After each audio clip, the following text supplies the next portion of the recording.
question. Orders of the day. Okay. Orders of the day or ordre du jour. Government orders, government bills common, consideration at report stage of Bill C-11, Online Streaming Act. I will provide you with the ruling by the Speaker. Décision du Président, Bill C-11, an act to amend the Broadcasting Act and to make related and consequential amendments to other acts. La loi modifiant la loi sur l'arrêt. An act to amend the Broadcasting Act and to make related and consequential amendments to other acts. There are 3 motions in amendment standing on the notice paper for the report stage of Bill C-11. Motions numbered 1 to 3 will be grouped for debate and voted upon accordingly to the voting pattern available at the table. Je vais maintenant soumettre les motions numéro. I will now submit motions 1 to 3 to the House. Mrs. Thomas, seconded by Mr. Macaulay Edmonton West, moves that Bill C-11 be amended by deleting Clause 2. Okay. Motion number 2. Ms. Kira for Mr. Algabra, seconded by Monsieur Guilbeault, moves that Bill C-11 in Clause 3 be amended by replacing lines 25 and 26 on page 8 with the following. Limitation, closed caption services and described video services available to assist persons living with a visual or auditory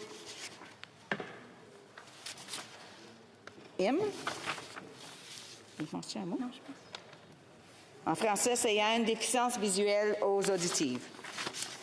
In French, it is to assist persons living with a visual auditory impairment. Macaulay Edmonton. Motion 3, Mrs. Thomas, seconded by Mr. Macaulay, moves that Bill C-11 be amended by deleting Clause 4. Debate. L'honorable député de... The honourable member for... the honourable member for Lethbridge. Okay. Thank you. Well, considering the current trend of this current government, I certainly don't take it for granted that I am able to stand in this place and to freely deliver a speech in the House of Commons, particularly when I am critiquing government legislation. Bill C-11 will put the CRTC in charge of regulating the internet. That is what we are discussing today. Former CRTC commissioners and other qualified critics have spoken to this legislation, and they have made it clear that it is an overreach and a violation of Canadians' right to freedom of expression. From the beginning, I have been a vocal opponent of this bill, and I have laid out my case for that. However, today, I'll remind Canadians and this House of the concerns I hold, as well as the colleagues that I share on this side of the House. Because of my outspoken nature on this bill, I have been ridiculed, I have been criticized, and I have even been called names by those across the way. That has been hurtful. It has been harmful, but I have proceeded. And the reason for this is because I am not elected to serve this government. I am not elected to make sure that their legislation gets through. I was put here by Canadians, for Canadians, and it is with them in mind that I stand in this place. It is with them in mind that I also fight against this incredibly draconian and regressive piece of legislation that attacks their charter rights as Canadians. There are 2 things that I wish to address today. 1, the process that was followed with this legislation, and 2, the content. Let's start with the process. I would be remiss if I did not mention the travesty that took place this past Tuesday. While most Canadians were sleeping, the members of the Heritage Committee met, and they were forced to vote on amendments without them being read into public record, which means simply numbers were given and members were asked to vote. The public was unsure of what we were voting on and what it meant for them. Zero transparency. No debate, no discussion, no questions, just shut up and vote. That was the message given. The process was cloaked in secrecy, and it was an inexcusable assault on democracy. Having been forced through the committee now, the bill is now before the House and will soon be forced on to the Senate. Let me now dive into the content of this bill. The Heritage Minister has been extremely misleading. He has told Canadians that more government control over internet content will somehow promote Canadian culture and help artists. This could not be further from the truth. My Conservative colleagues and I have met with industry experts, and we have met with digital-first creators. those who produce content for TikTok or YouTube, etc., and they have dispelled these myths. I would like to use their voices here today in order to defend their cause. Aubrey Roy, known as Auntie Skates on TikTok, she's a 47-year-old South Asian woman from Toronto. She made it clear that her success is based on freedom, not control. She said that "I am not the right fit" is a story I have been told my whole life. I'm too brown, I'm a nerd, I'm too old, I'm female, I'm not feminine enough, I'm not the right demographic, but I've never been the right demographic. My voice has been suppressed far too many times. That's not an easy thing to do because, well, I have a pretty loud voice. Somehow along the way, I discovered a platform that allows me to tell my story as I see fit in my own voice. Other people are indeed interested in my story. Somehow this tall, brown, old, and somewhat out-of-shape mom who skateboards resonates with people all over the globe. Authentic, inspiring, genuine content. That's Canadian content. Canadian YouTuber Lily Singh explained it best when she said, quote, "For Canadian creators who don't fit the mainstream mold, the openness of YouTube provides the opportunity to find their niche among billions of people." Again, freedom is what leads to success.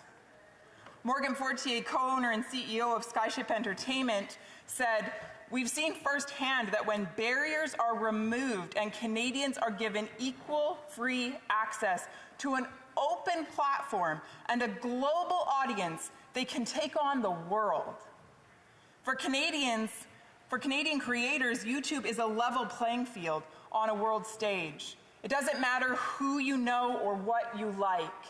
Any Canadian with any idea and a smartphone can be a creator and find an audience on YouTube." She went on to say, if this bill passes as written, the CRTC could determine what content should be promoted in Canada through discoverability obligations. This approach puts the regulator between viewers and creators, handing the CRTC the power to decide who wins and who loses. You see, if Bill C-11 passes through the Senate, it will not create a level playing field. Instead, many digital-first creators will be harmed as the government, through the CRTC, picks winners and losers. Not only that, but in the name of protection, the CRTC will build a wall around digital-first creators. And this wall will actually prevent them from being able to reach a global audience, which is what they depend on for their success. And Madam Speaker, please know, our Canadian digital-first creators are amazing, and they are achieving tremendous success around the world. Their success, however, will be severely thwarted by this bill. Scott Benzie from Digital First Canada explains, this bill has the intent of promoting Canadian content to Canadians. And while admirable, most Canadian creators do not care solely about the Canadian market. The platforms are built for global discovery. Local discovery is a recipe for failure and jeopardizes success, like the Indigenous creator renaissance on TikTok, Canadian musicians seeing global recognition, and the world-class gaming industry. Let's talk further. Let's talk about freedom and choice, values that all Canadians hold dear. Right now, virtual codes known as algorithms are set up on the internet to show Canadians more content that they love. Personal choice is honored in this process. Bill C-11 will change that. Instead of using algorithms to give individuals more of what they want, the government will insist on actually that YouTube and TikTok and Google use algorithms to give more of what the government wants Canadians to see. It's incredibly dictatorial. It's dangerous. Jeanette Patel from YouTube explained, Bill C-11 could deeply hurt Canadian creators and viewers. In other words, all Canadians. For viewers who rely on us to serve them content that is relevant to their interests, artificially forcing an open platform like YouTube to recommend content based on government priorities would backfire. Matthew Hatfield from Open Media gave a great analogy. He said this, We would never consider a situation where the Canadian government would go to a Canadian bookstore and say, we've got a thought about what Canadians need, and these are the types of books that we think should be displayed in your front window. However, through the discoverability requirements we have in this legislation, that seems to be what we're doing. It's inappropriate, it's an overreach. If we're supporting Canadian content, it needs to be in ways that are respectful of and responsive to what people want. Let's be very clear. This bill is not about protecting culture. It's about giving the government more control over public discourse, the things that we can see, post, hear online. To have a government agency regulate the dissemination of information online puts Canada in step with places like North Korea, China, Iran, and Russia. The current chair of the CRTC, Mr. Ian Scott, has confirmed this is the case. He has said that user-generated content, in other words, your content, my content, anybody's content, will be wrapped up in this bill. But then he goes on to say, don't worry, even though we're given those wide-sweeping powers, we won't use them. Just trust us. Well, if you're asking us to trust you, then why not just take those provisions out of the bill? And Madam Speaker, that is exactly what these amendments will do. We are asking that those powerful provisions that allow for an abuse of power be taken out of this bill and that Canadians be respected. The best way to promote Canadian culture is through the protection of free speech. Giving Canadians the freedom to create, express their views, and speak freely is what supports the proliferation of our rich Canadian culture. Our culture is held within the Canadian people, all of them. So this government has grown far too comfortable, however, with taking control. And as I come to my conclusion here, I wish to thank all of the digital-first creators who weighed in and expressed their views. And I also wish to thank the industry experts and the freedom advocates who worked tirelessly to expose the danger of this legislation. And I want to thank the thousands upon thousands of Canadians who have had their voices heard. It is for them that I contend today. Questions and comments? Questions et commentaires? L'honorable député de Saint-Jean. Je laisse le temps à ma collègue de Lethbridge. I'll give my honorable colleague from Lethbridge the time to put her earpiece on. Thank you very much. I would like to thank my colleague for Lethbridge for her speech.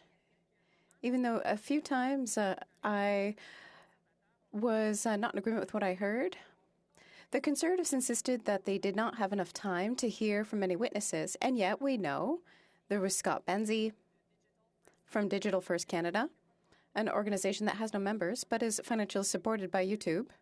A lot of YouTubers and vloggers testified there's 160,000 YouTubers in Canada. How many would have been enough for the Conservatives to be satisfied? That's my question.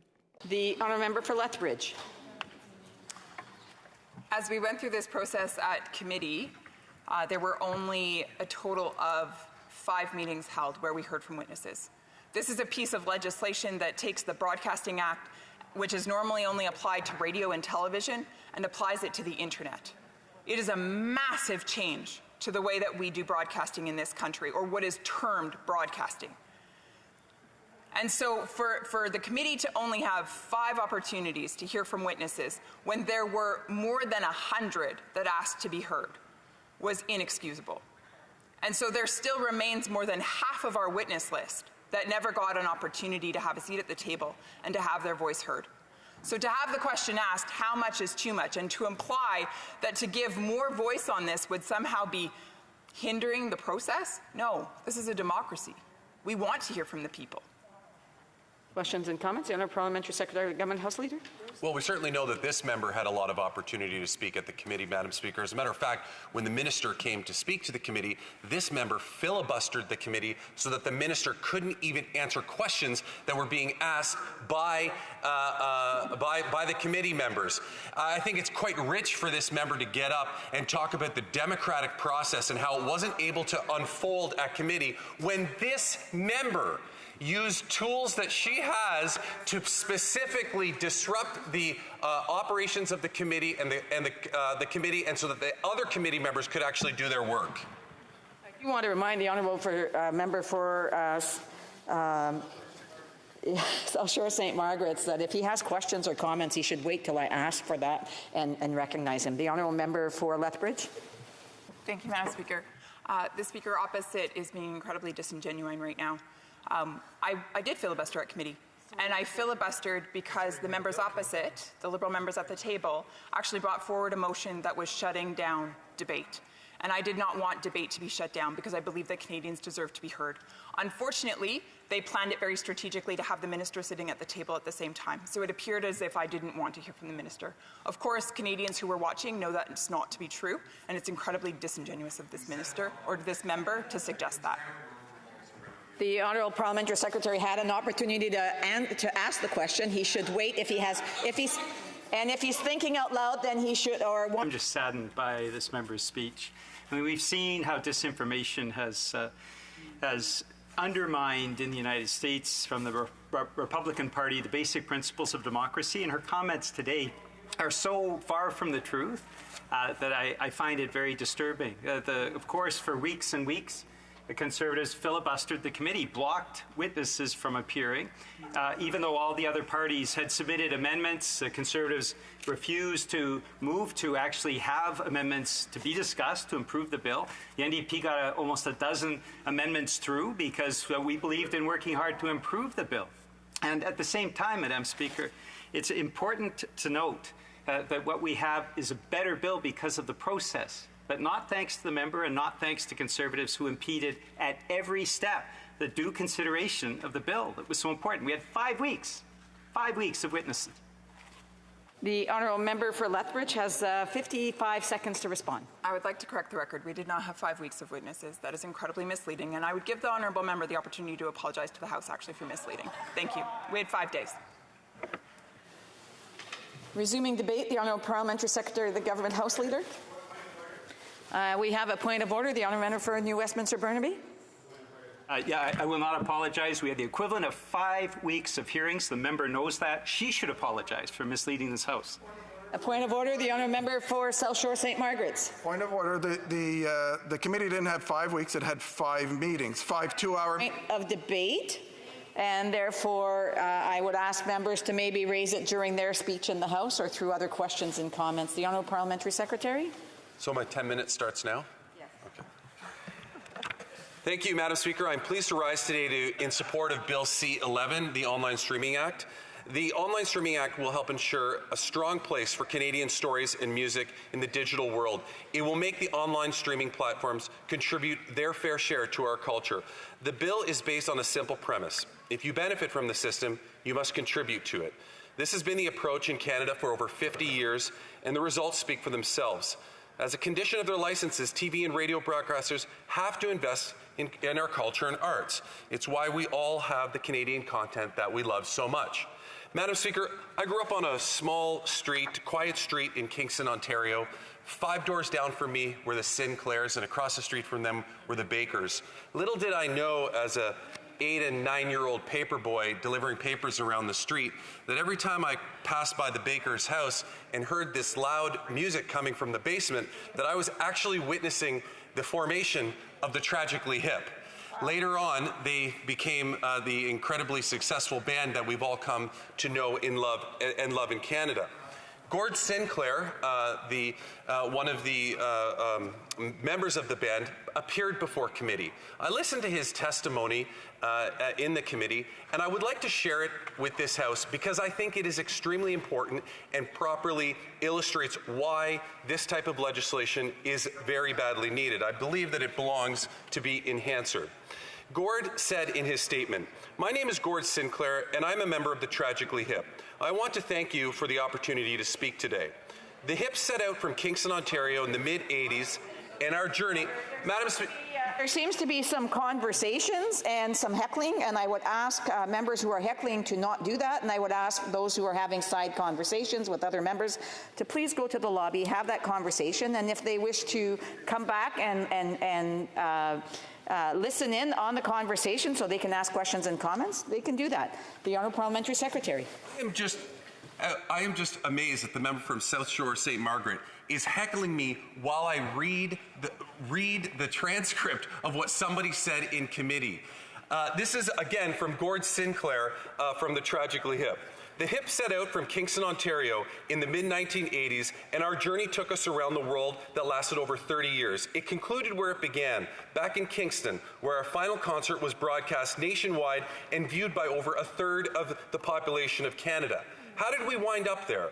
Over the years, we wrote some good songs, we worked hard, and we had great fans. But in the beginning, we were the beneficiaries of CanCon, the partnership between private broadcasters and the government. This was not a handout. For us, it was a leg up. With the help of our managers, we recorded an EP, we got signed to a label, and with their help, we were able to get some airplay on radio. That gave us the exposure across the country to take the show on the road, as so many great Canadian entertainers have done. Canadians excel at live performance. The sheer size of the country is our greatest asset. The road is long and hard, and the vast distances between gigs. You can't have a day job and aspire to be a performer in Canada. You either learn to love life and your traveling companions, or you break up. The late, great Ronnie Hawkins always said that Canadians have to work 10 times as hard to get a tenth this far. The artists who endure have honed their talent to the very standard. Canadian musicians are seasoned travelers. They've learned to play and to live on the road, and that's what sets us apart.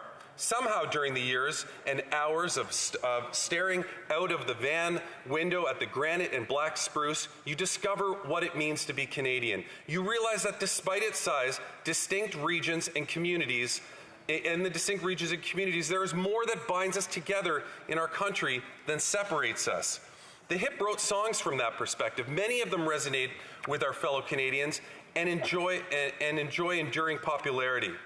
Through travel, the space, time, and weather, the songwriter searches for meaning of what it gives us a common identity. Nations create and preserve themselves through the stories they tell. Words set to rhythm and melodies are our stories. They allow us to enjoy a long, fruitful career until Gord Downey's untimely death.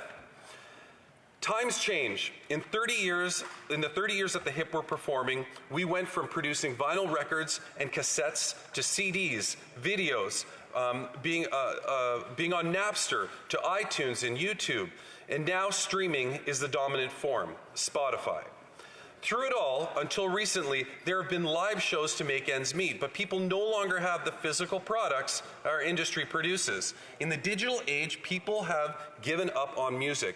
Just the idea of paying for it. The business model is unsustainable.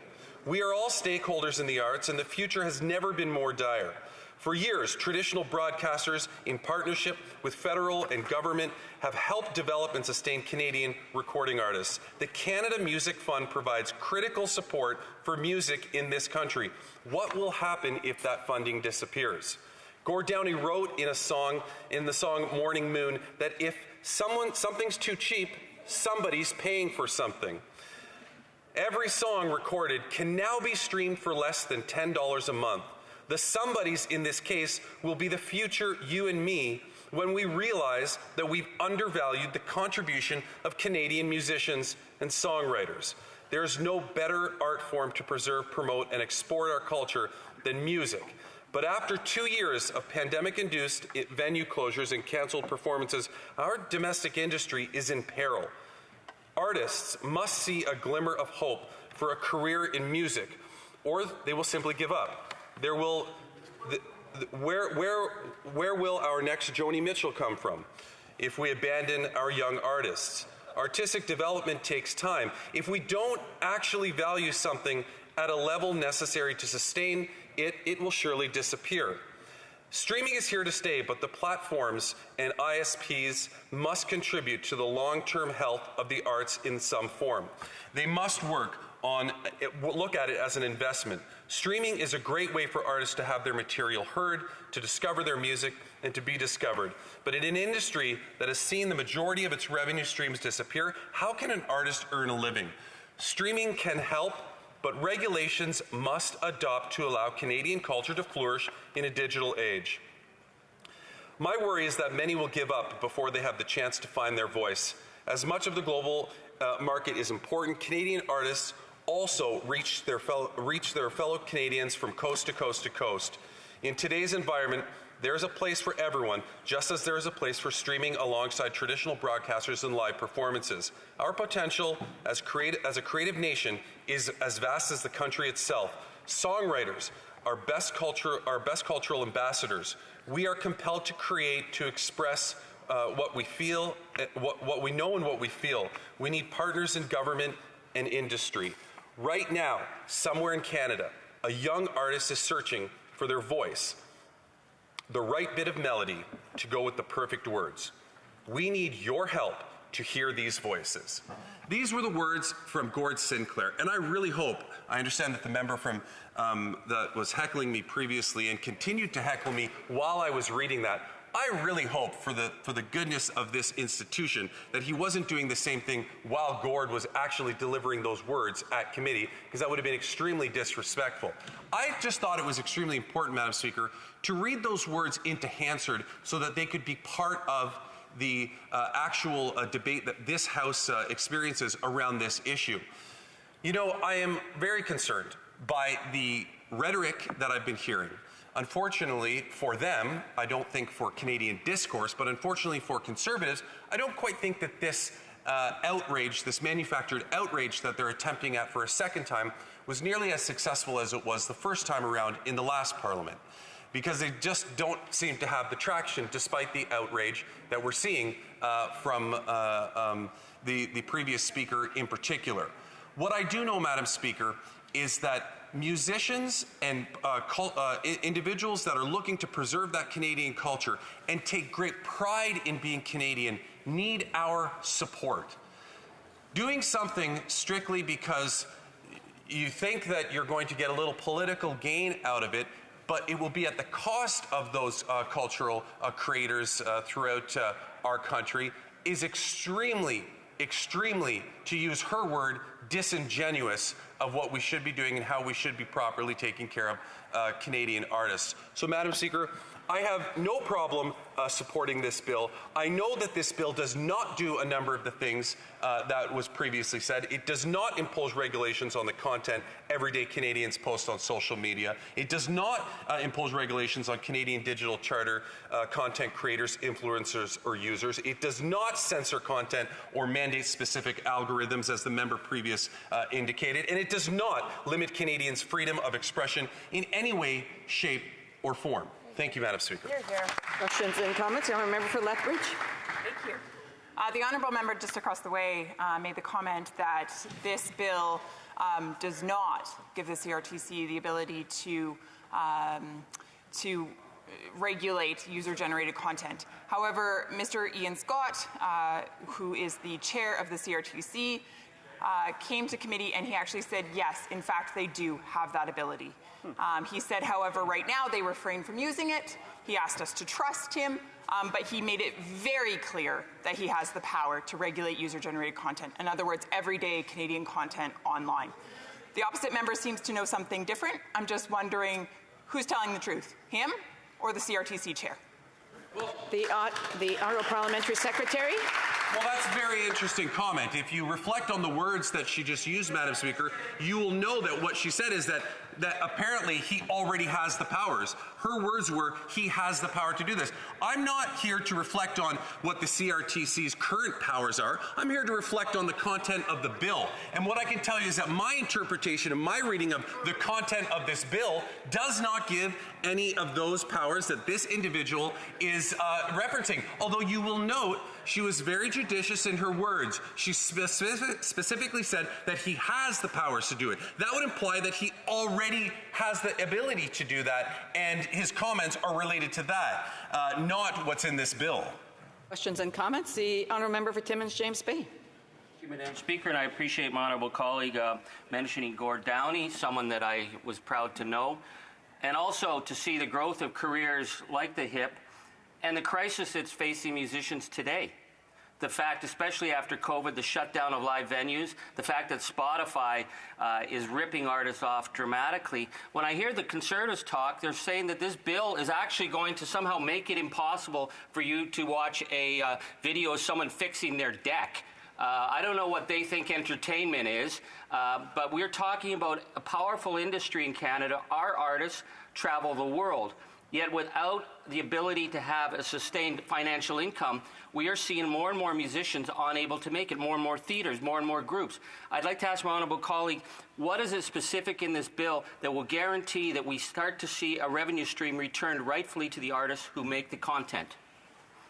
Parliamentary Secretary? Well, Madam Speaker, I started off my story, my speech about telling the story about how I lived on the street 5 doors down from Judge Baker's house where the Tragically Hip used to practice in the basement. And as a newspaper boy, I used to listen to that noise that was coming from the basement, having no idea that I was witnessing the formation of the Tragically Hip. And you heard from the words that I used in the when I read out Gord Sinclair's words in the House when he was at committee, that he said, had it not been for CanCon and had it not been for government investment, the Tragically Hip would have never become what they did.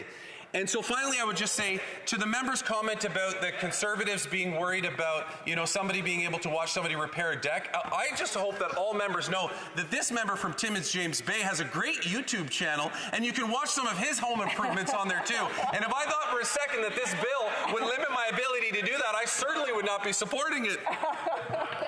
Questions and comments? Questions et commentaires? We have time for a brief question. L'honorable député de Abitibi. The Honourable Member for Abitibi Bay James, Nunavik EU. Point of order. Timmins James Bay. I'm very worried that it might be misconstrued that I'm doing financial benefits when I do decks and drywalling. That is not the fact at all. I just want that on the record.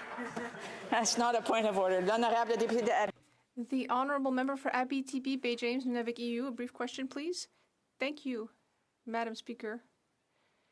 We know that a law professor at the University of Montreal mentioned question, and it's very hard for the parliamentary secretary to hear that and for me to hear that when there's side conversations going from one end of the chamber to the other. So, l'honorable député de Abitibi. The Honourable Member. Thank you very much, Madam Speaker.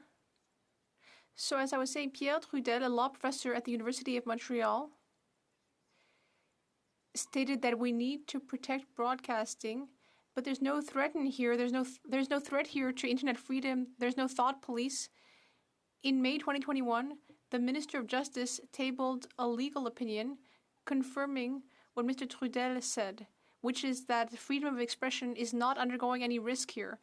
So I don't understand why the parties are arguing about this at a time when we need to protect broadcasting. 30 seconds to respond. Well, perhaps that's a better question for the Conservatives who continue to rail on this issue despite the fact that these legal opinions will come forward. Now, of course, they're going to go and dig up their one or two individuals who can support what they're saying, as they do in this House continuously. But in my opinion, as to why we're debating this and why is because the Conservatives in the last Parliament drew a little blood out of this issue. They saw it like a group of sharks circled around it and are attempting to get more and more blood out of it, quite frankly. I just don't see any concern, and I think that, this member has indicated that perfectly through her question.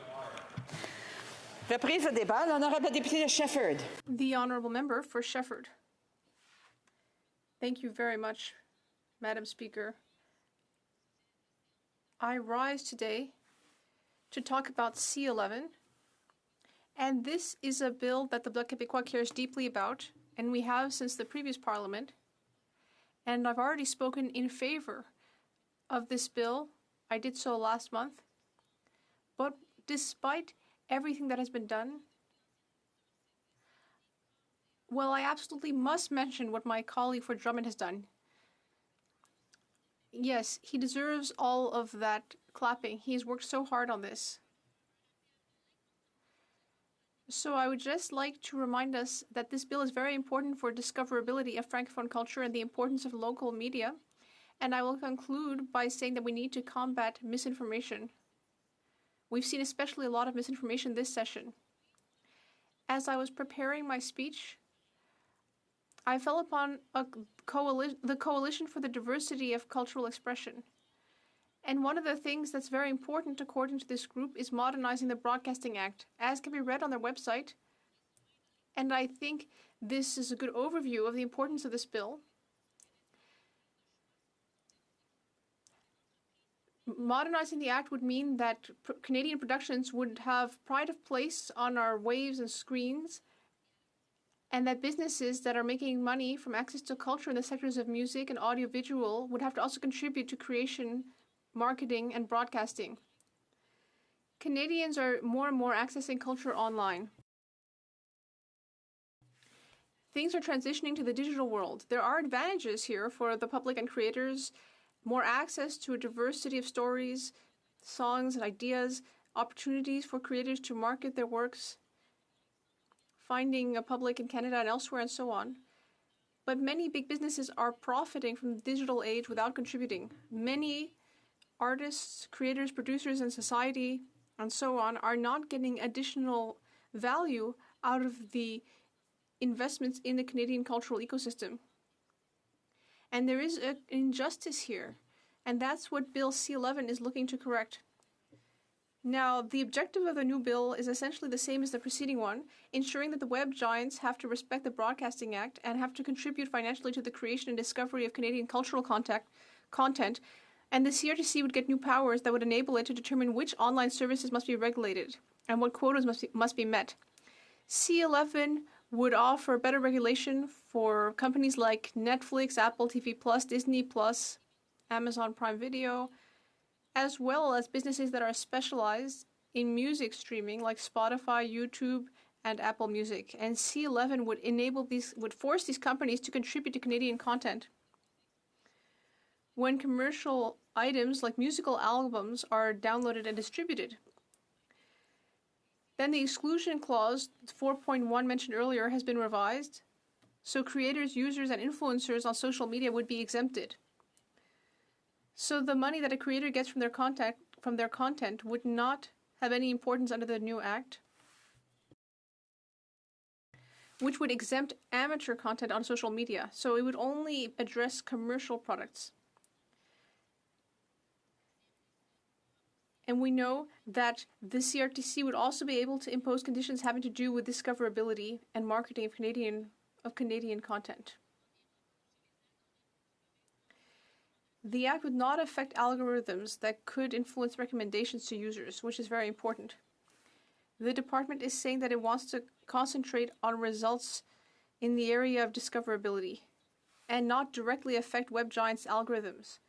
However, it is possible that the two are impossible to separate. It's possible that making Canadian and Francophone content more discoverable will affect algorithms. But for us, it's the result that really counts. We need Quebec Francophone and Canadian content to be much more accessible on platforms. Ottawa wants to give the CRTC more powers to discuss the situation with web giants in order to determine how much they should contribute. And the CRTC could impose financial sanctions on any broadcasters that refuse to comply with the Act. As well, there will be also legislative amendments which could apply to all broadcasters, whether traditional or not. So, for example, when it comes to local and regional news, there will have to be programs that are produced by Canadians and that reflect different points of view, like Indigenous and racialized points of view.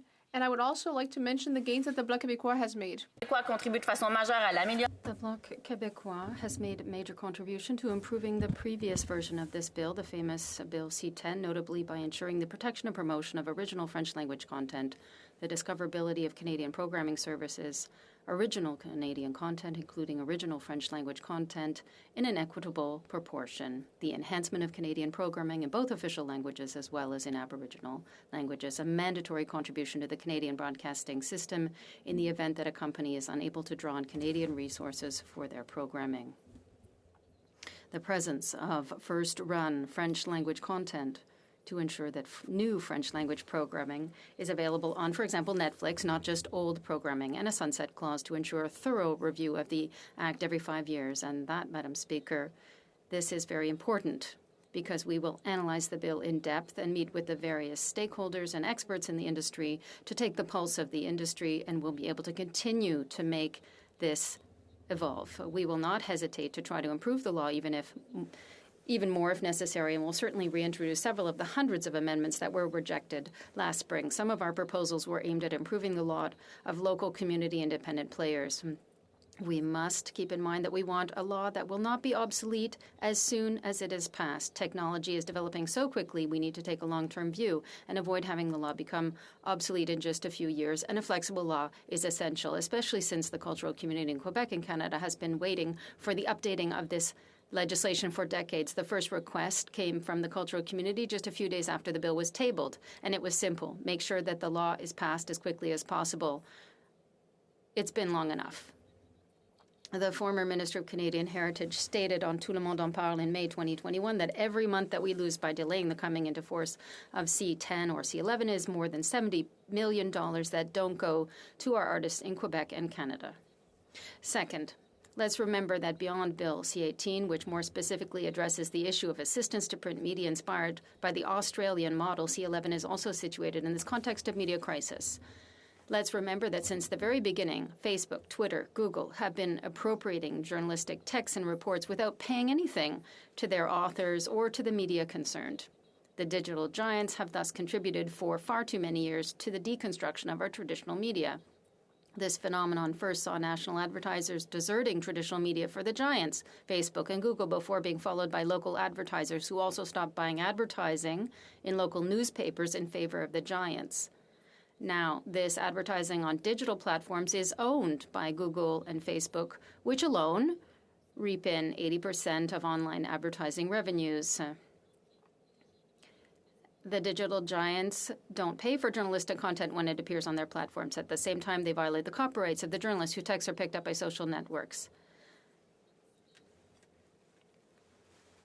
Third, I want to talk about misinformation, especially since there has been a lot of it around C-11. Video of a cat that could not be broadcast anymore. Freedom of expression suppressed. Controlled information, as in Russia. I have heard so many distressing things during the debates on this subject. This week, the Chief Justice of the Supreme Court expressed concern about the effects of disinformation on the health of our democratic institutions. He cited particularly the example of the protest in downtown Ottawa that paralyzed the city for 3 weeks. He stressed the importance of the collective responsibility to fight against ignorance and hatred that led to the misinformation. He had one wish for people in positions of authorities, such as ourselves, and that is to be more careful about what they say and ensure its veracity. I also filled in at the Public Safety Committee during the debate looking at radicalization and online hate. We cannot continue to ignore our role as elected officials in the degradation of certain public debates, such as the one on C-11 and in the current divide. In short, in the near rather than in the far future, we hope we can address a bill regulating online hate. Finally, I don't know if this will be my last speech of this session, but I want to reiterate my unwavering commitment to the citizens and the people of Shefford. I always keep in mind that it is first and foremost for them that I owe this great debt, and it's also people in my part of the country and the local media that I'm thinking of. The people in my part of the country have the right to have access to French cultural works. It's my artists who are present at Dynamic that I wish the best after a pandemic that has hit them very hard, and they are entitled to good news. Let's pass C-11. Let's take action for them. Thank you, Madam Speaker. Questions and comments? Questions et commentaires. L'honorable. The Honourable Member for Fredericton. Thank you, Madam Speaker. In her speech, the member for Lethbridge gave the example of a Canadian content creator on YouTube who feared that the situation would change for them if C-11 is passed. I'd like to know what she says to the government's silence. In order to establish what the situation is, I'd like to know if she thinks this is right. The Honourable Member for Shepherd. I want to thank my colleague for the question and for her love of French. She's getting better. It's great. I love talking with her. I think it has been demonstrated that there's been such a great deal of misinformation about this bill, and I remember what my colleague from Longueuil-Saint-Hubert said we are in a system that imposes things on us, and they control the information. There's risks of deviation to control what is being broadcast. I think that compared to C10, there was 4.1 that sought to ensure protections here. And I also want to say that in the bill, there's a 5-year review that's been put in. So I think this is really important. So there is a mechanism in the bill that will allow us to ensure that, no, we won't restrict information. We're not in a dictatorship that people can say what to think, what to broadcast. That would be unfortunate. Questions et commentaires. The honourable member for Charleswood, St. James, Assiniboia, Headingley. Thank you, Madam Speaker. I just wanted to get some clarification from the member, because even at the 11th hour of the abridged debate on this bill, there still seems to be doubt as to whether or not user-generated content is regulated. And I'm wondering, everyone seems to be saying, Liberal members, Bloc members, NDP members, well, it's not regulated. Why not remove all doubt and simply put a clause in the bill that says user-generated content is not regulated? Why not, Madam Speaker? The honourable member for New Westminster. Not his time to answer the question. It's up to the honourable member for Shefford. L'honorable député. The honourable member for Shefford, please.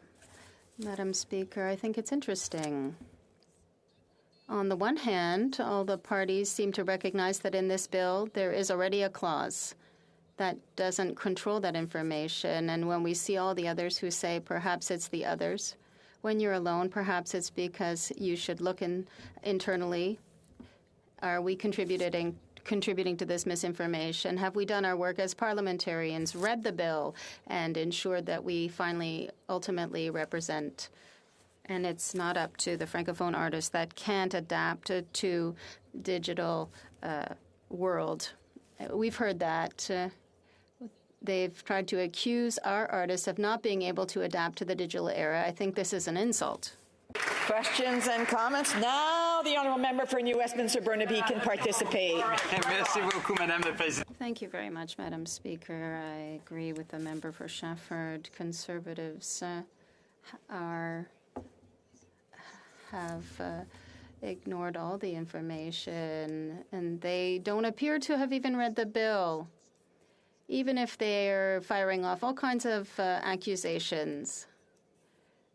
We have to have some iota of reality when you talk in the House of Commons. You can't just say anything you want. The Conservatives need to have some control.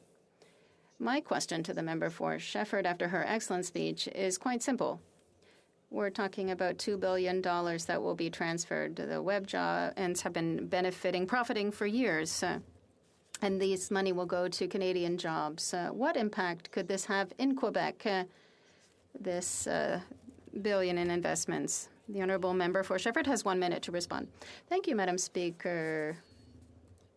As an arts amateur, I am following this issue closely, and I hope that this will allow great cultural products from our region, from Quebec, to come forward. But we have to think of the local level.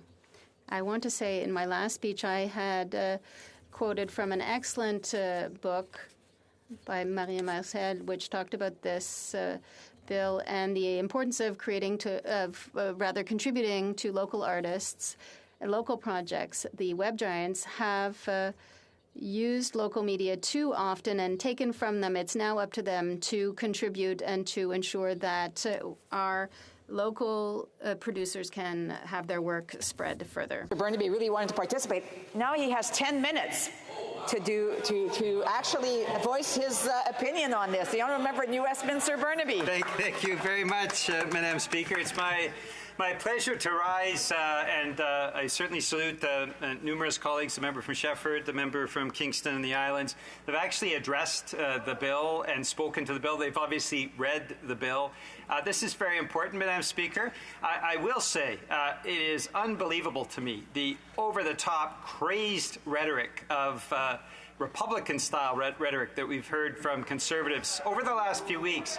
Because, Madam Speaker, it's very, very simple There were the equivalent of 5 weeks of hearings. The vast majority of witnesses who came forward, Madam Speaker, as you well know, were in favor of the bill but wanted to see improvements. And I'll be pleased in a moment to talk about how the NDP was successful in improving the bill, playing our role yet again, Madam Speaker, as the effective opposition party, pushing to make sure that bills are better.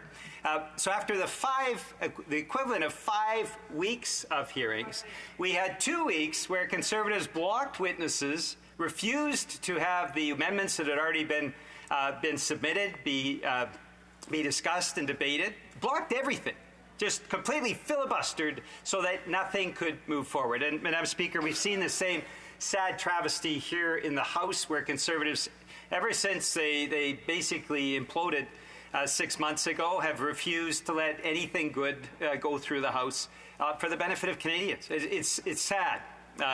The Conservative Party used to be a respected opposition party. What they have done over the last few months, I think, undermines that. I will say, Madam Speaker, there are members of the Conservative caucus that I have a lot of confidence in, including the member from Perth Wellington, and I wish that his voice was heard more often in the Conservative caucus. So that being said, what did the NDP do? Well, the NDP brought forward a series of amendments. We wanted to make sure that the bill was stronger. I mean, that is our role. And as the effective opposition in this House of Commons, we basically tackled it from 5 standpoints. When we look at Bill C-11, we wanted to make sure that when we talk about the renewal of broadcasting in Canada and ensuring that online companies actually pay their fair share, we know, Madam Speaker, that we're talking about $1 billion of investments. That means tens of thousands of jobs right across the country. And this will mean a significant renaissance of the Canadian creative cultural industries. There is no doubt. We wanted to make sure we're breaking down the barriers for marginalized peoples in Canada. And so we tabled and successfully got through the committee, and it's now for consideration before the House at report stage, and then hopefully at third reading as well. Substantial improvements in breaking down barriers for Black and racialized Canadians in broadcasting, for Indigenous peoples, for Indigenous culture, for Indigenous voices and Indigenous languages, and for people with disabilities. Canadians with disabilities have been excluded from the broadcasting system, from online streaming for far too long. Those are important barriers that we broke down, and we are proud of our accomplishments, and wanted to compliment the members of the Heritage Committee that voted for those far-reaching amendments.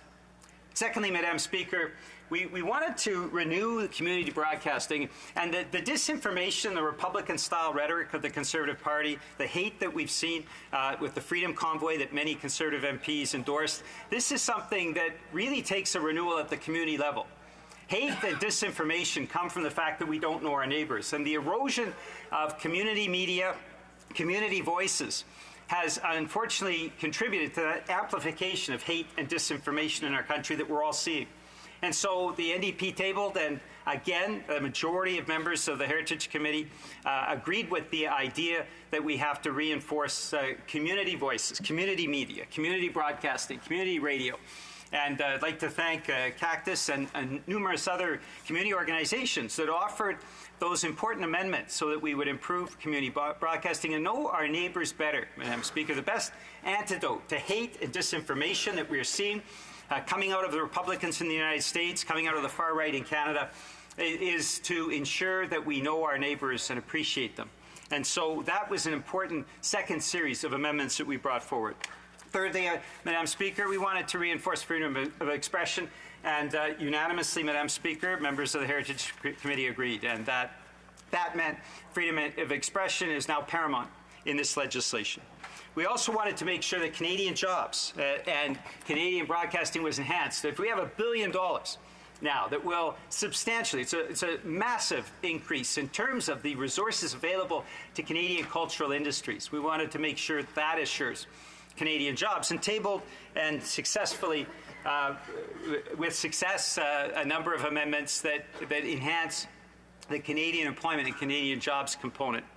And then finally, Madam Speaker, we wanted to ensure more accountability for the CRTC, and we were successful in that endeavor as well, Madam Speaker. And so as a result, what we have is a C11 that is better, more improved. We are happy that we were able to use our effective opposition voice, not to destroy, not to block, not to stop any consideration, but actually to improve this important bill.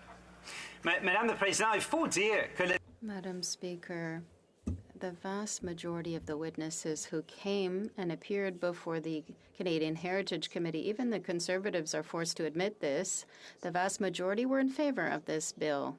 They said this has to be passed. And they were witnesses from across the country. We're talking about dozens and dozens of organizations representing hundreds of thousands of Canadians. They all said this bill has to pass, but it also needs to be improved. And ensuring that these amendments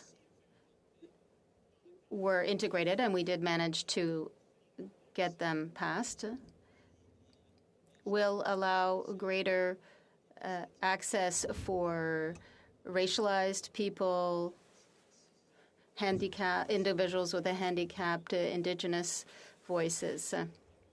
And this will ensure that the bill will be improved, and also the cultural shows as well as local and community shows. This also was increased. The fact that the CRTC also has another role here. We're talking about another important element, as well as freedom of expression, Madam Speaker. That was of fundamental importance, and the NDP has also ensured progress in that area. This bill, then, after 5 weeks of sitting with dozens and dozens of witnesses appearing before the committee, allowed us to respect the wishes of the witnesses and improve the bill. This is a better bill than when it arrived at committee, even if, Madam Speaker, I am disappointed with the actions of the Conservatives of refusing to hear from witnesses and consider the amendments to do everything needed to improve the bill.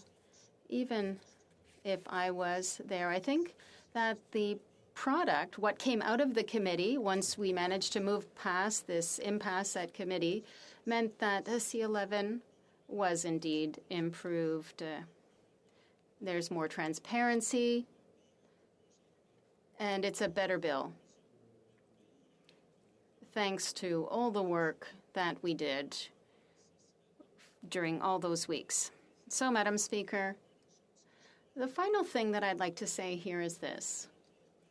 And I think that I have just 1 minute remaining, do I not? Thank you very much, Madam Speaker, for that information. So the final thing I'd like to say is this.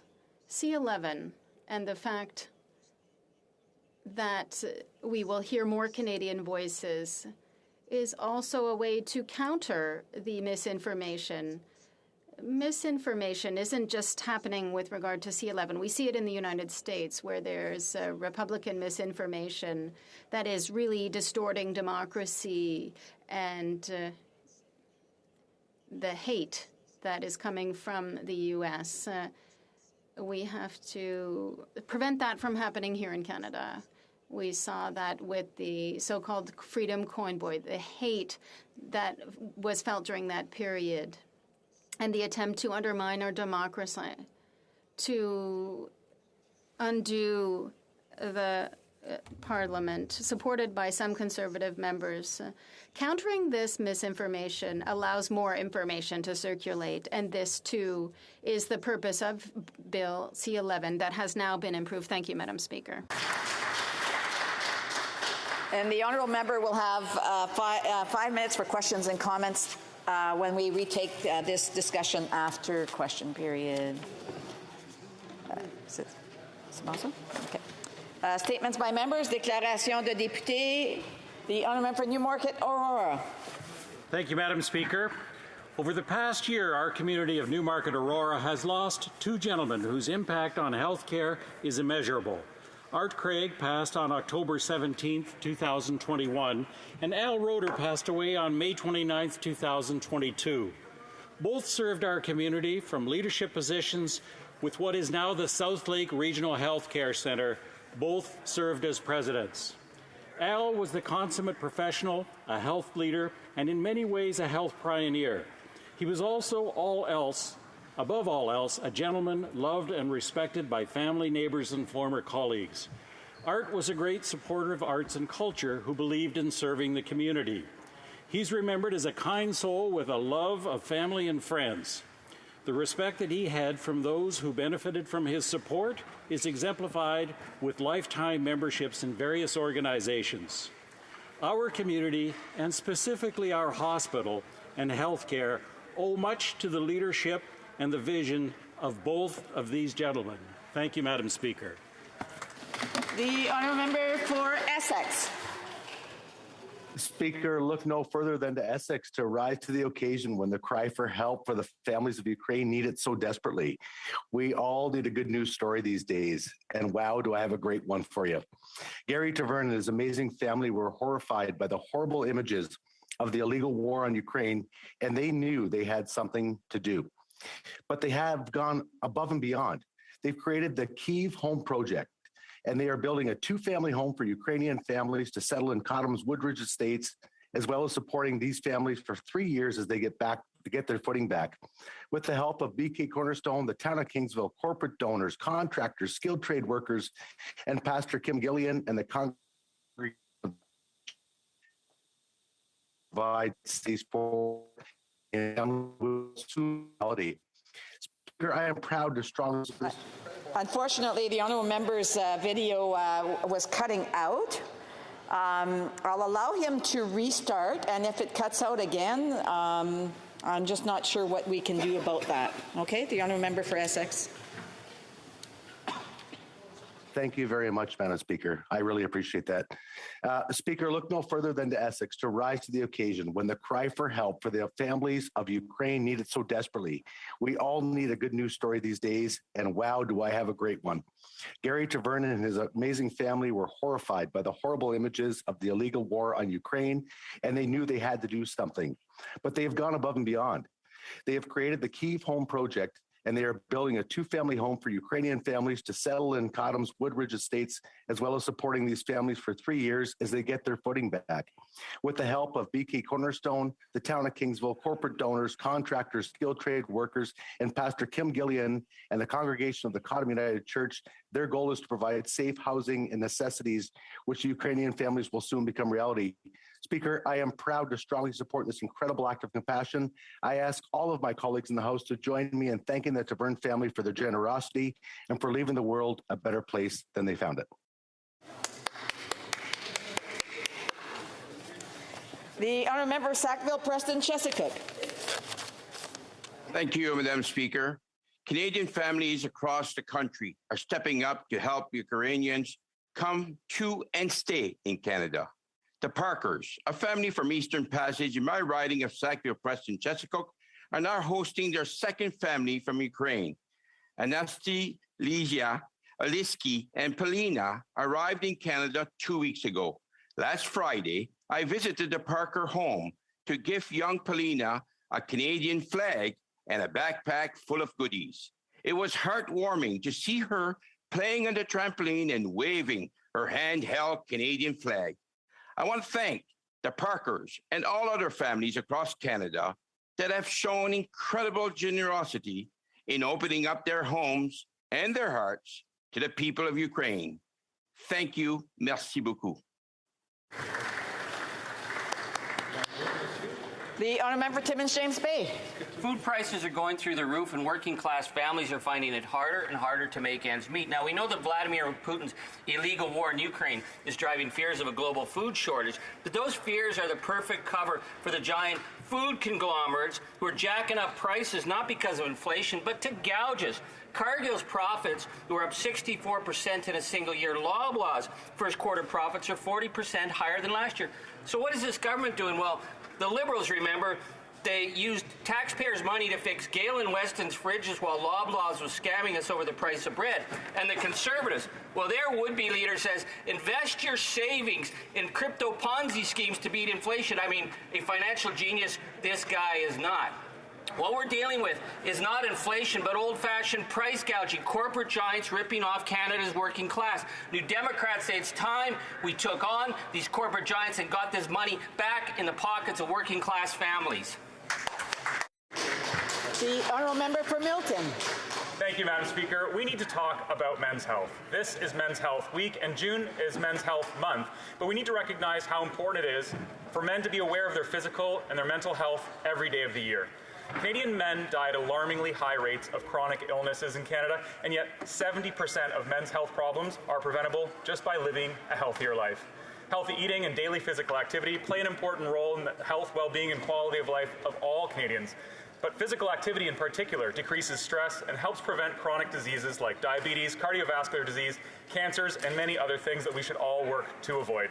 La bonne nouvelle pour les gars, il y a des raisons. The good news is that there's resources in every community to support us.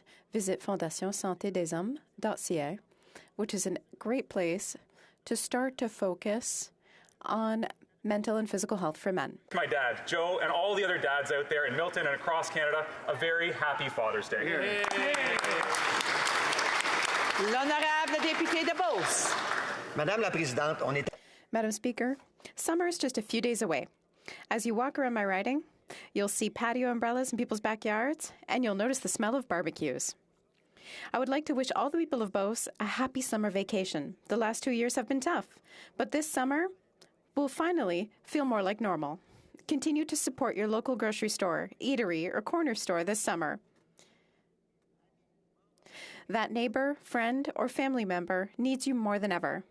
Don't forget that in the French word for beauty, beau, we have the word Beauce. I know I'm biased, but our landscapes, our warm welcome, and our sweet treats are unsurpassed. I invite all of my colleagues to come by this summer to enjoy our scenic Route de la Beauce and learn its stories. Then you won't want to leave, but that's okay. I've got room for guests. Happy summer holidays. My home is your home.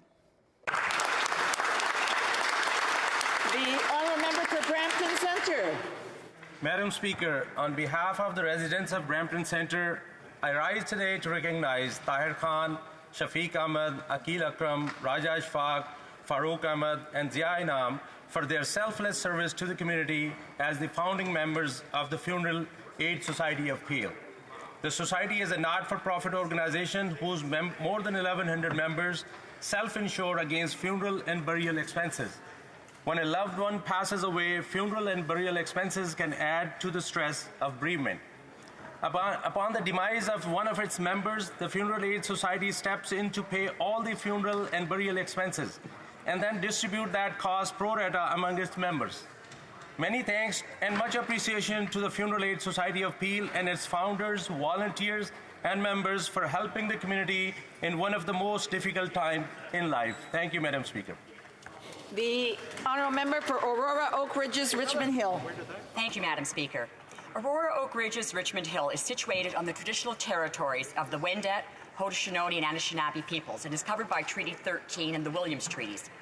We are privileged and grateful to share this part of Turtle Island. The actions of many, including our government, have been revealed under the bright light of truth. We cannot deny the residential school graves or that the number of missing and murdered Indigenous women and girls has become an epidemic. It should enrage us all that more than 63% of Indigenous women have experienced physical or sexual violence. We cannot remain complacent. That is why the National Action Plan has been put into place and a special interlocutor on residential schools has been appointed. Change finds its roots in many places. High school students in York Region, where my riding is located, will be studying Indigenous literature.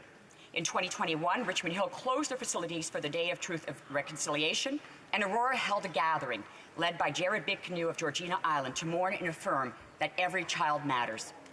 June is Indigenous History Month, and June 21st is Indigenous Peoples Day. But these are just dates. unless we commit ourselves to ensure the future is different than the past, unless we all choose to change. I am committed and believe change is possible. Together, we must all walk the path of reconciliation. Thank you. The honourable member for Desneth Amos and Nippy Churchill River. Madam Speaker, this week the residents of Stanley Mission returned home after the whole community was evacuated due to a forest fire. In this overwhelming situation, there are many people deserving thanks and our recognition. The fire crews from Stanley Mission and surrounding communities who were on the front lines, the L'Orange Fire Department for providing equipment and personnel, the Council of Stanley Mission, the PAGC, and the SPSA for their organization and assistance in managing both the fire and the evacuation, the Red Cross, who went above and beyond in preparation and implementation of the evacuations to the cities of Prince Albert, Saskatoon, and Regina. And finally, the EMO coordinator Morris Ratt and Chief Tammy Cook-Searson of the Lac La Ronge Indian Band for their steadfast leadership and hard work at guiding their communities through a very difficult and stressful emergency. Madam Speaker, to all of these and to the many volunteers who played a role in keeping the community and the people of Stanley Mission safe, I say a very big thank you. Here.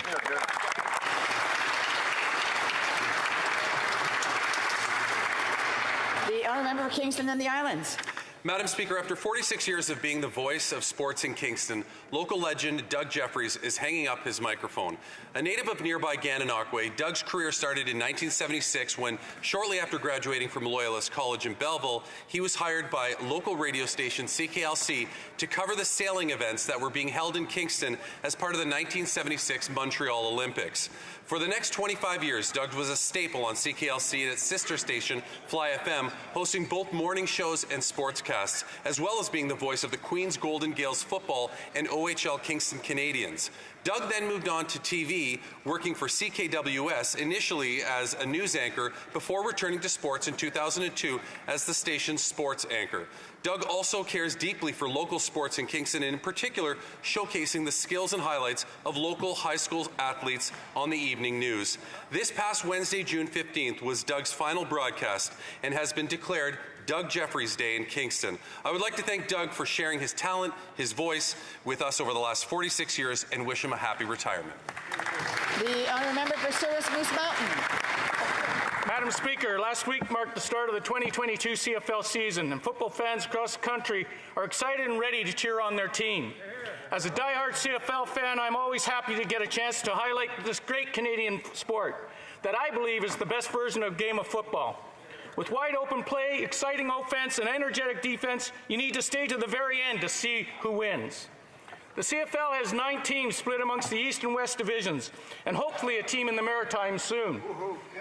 The season will culminate in this Grey Cup Championship game happening on November 16th in Regina. This will be the 109th Grey Cup game, and after 2 years of the pandemic, the province of Saskatchewan and the city of Regina are excited to welcome tourists back with open arms. This is a great opportunity to take in some world-class football played by outstanding athletes, and I encourage everyone to attend the game, to watch the games on TV. While I know which team I'll be cheering for, I wish all players, coaches, and staff a successful season. Go Riders, go!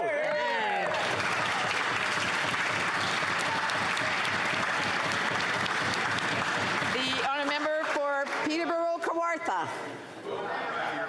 Here. Leanne Quinn has received the Order of Military Merit Award, the highest order a member of the military can receive. She's the honorary Lieutenant Colonel to the Hastings and Prince Edward Regiment. She's an all-star athlete. She's a Guinness World Record holder. She's an RN. She's a nurse practitioner who volunteers her time at Camp Maple Leaf. She received the Florence Nightingale Award in 2007 as Canada's top nurse. She's served and practiced medicine around the world in war-torn countries. She's also a survivor of PTSD. Leanne is passionate about mental health, solutions, and service. She retired this past Tuesday so she can devote all her time to the Brock Clinic, which she worked tirelessly to make happen. The clinic offers free care for the homeless. Leanne, you have done so much for this community, and I promise, as I said I would, I will continue my work on this federal level to work across all party lines to ensure that mental health care becomes a priority from coast to coast to coast in this country. Leanne, I am so honored to know you.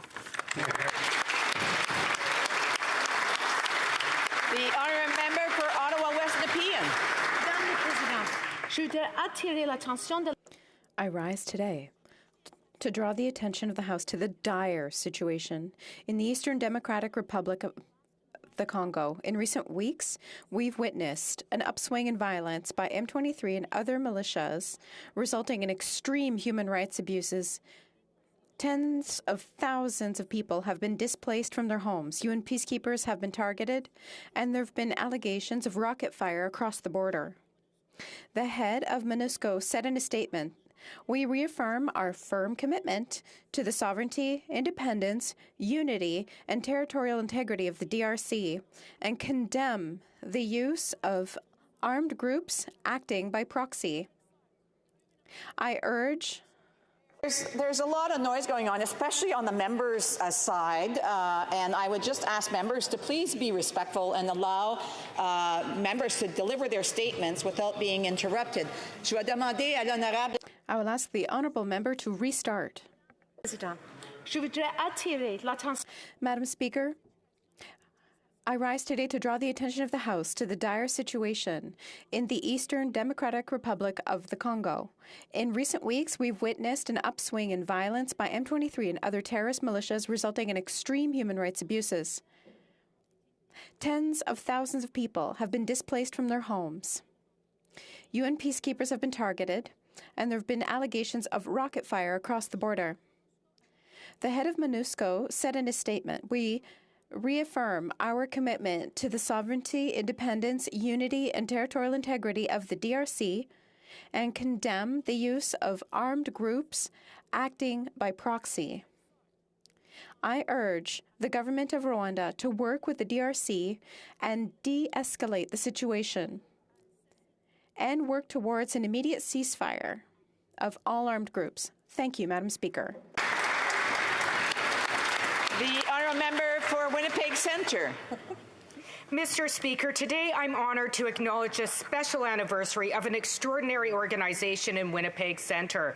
The Immigrant and Refugee Community Organization of Manitoba, known as HoC, is celebrating 30 years this month. This organization uses a one-of-a-kind model which provides safe, affordable transitional housing along with wraparound supports to 111 newcomer families in Winnipeg Centre. I want to acknowledge the leadership of the refugee communities and advocates in building HoC Ellen 30 years ago, and in opening HoC Isabel in 2016. Thank you for creating this safe space for community to thrive. HoC introduces their values like this. At HoC, we love our community. We are full of hope and optimism. I am proud to share this with you and celebrate with every member of HoC community, families, staff, volunteers, and a special tribute to HoC's youth. Thank you, Madam Speaker. L'honorable député de Joliette. Madame la Présidente, samedi... Madam Speaker, Saturday on Radio Canada's airwaves will be the last time we'll have the chance to hear the smooth voice of Joël Lebigot at the helm of the show Samedi et rien d'autre. He announced his retirement with the end of the season. Joël Lebigot and his team first delighted listeners every weekday morning at CBF Bonjour for almost 20 years. Then, after a year adrift, this sea dog returned to ride the radio waves and become the king of Quebec's weekends. Throughout his phenomenal radio career, Joël has been much more than a voice. With Brassens playing in the background, he's revealed his fine mind, curiosity about everything, a wry sense of humor, and real humanitarianism. His big heart was a driving force behind the return of the Guignolé des Médias, an annual charity drive. We know he'll have a busy retirement, throwing himself into his role as grandpapa and spending time with friends. It's the end of an era. It was a beautiful one. Wishing you fair winds and following seas. The honourable member for Regina Louvain. Madam Speaker, I asked Yulia, a 24-year-old intern from Ukraine, to describe Putin's brutal war in her own words. Here is exactly what she wrote. Imagine this Wednesday night. You set your alarm for 6 a.m., but it never goes off. Instead, your world is shattered by the deafening sounds of explosions. You're not sure what's going on. Your phone incessantly beeps with notifications. The war has started. Death steals your mind. Adrenaline fills you. You grab your passport, stuff your life into a backpack, and try to escape. It takes 6 hours. You have no destination. Everything has been bombed. Friends text, Russians are entering the town, shooting civilians, looting apartments, stealing your life's belongings, and sending them back to Russia. Air sirens wail constantly as you read heartbreaking stories. A 6-year-old boy hair is turning gray as he watches his mom being raped. A mom and daughter tied to a mine that exploded. A missile launched at a maternity hospital. Plain and simple, the Liberals need to stop sending officials to drink champagne and eat caviar with Russian officials and do more to help Ukrainians. The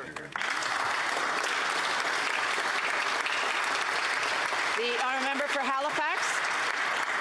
Madam Speaker, this week the Youth Council of Canada's Chief Science Advisor, Dr. Mona Niemer, is in Ottawa. I had the great privilege of speaking with the Council yesterday as part of their meetings in the capital. I was deeply impressed by the diversity of their fields and backgrounds, from oceans to aerospace and everything in between. I was also moved by their brilliance, their probing and smart questions, their passionate advocacy for their research, and their curiosity about the intersection of science and politics. Dr. Niemer has tasked the Youth Council with writing a report on the future of science in Canada, and their meetings this week with government representatives and members of Ottawa's science policy community will inform their work. But one thing is clear to me, Madam Speaker, with these young people at the forefront of research and discovery in Canada, the future of science in our country knows no bounds. So, Madam Speaker, I would like to invite all members to join me in congratulating the Chief Science Advisors Youth Council on their successful trip to Ottawa and thank them for their excellent contributions, those today and those to come, to science in Canada.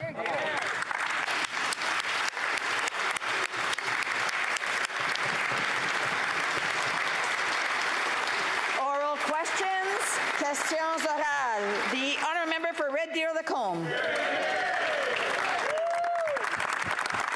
Madam Speaker, Canadians continue to have to pay Service Canada for expedited passports, despite the minister assuring this House that this wouldn't be the case. Half the time, they're not even getting the enhanced service they're being forced to pay for.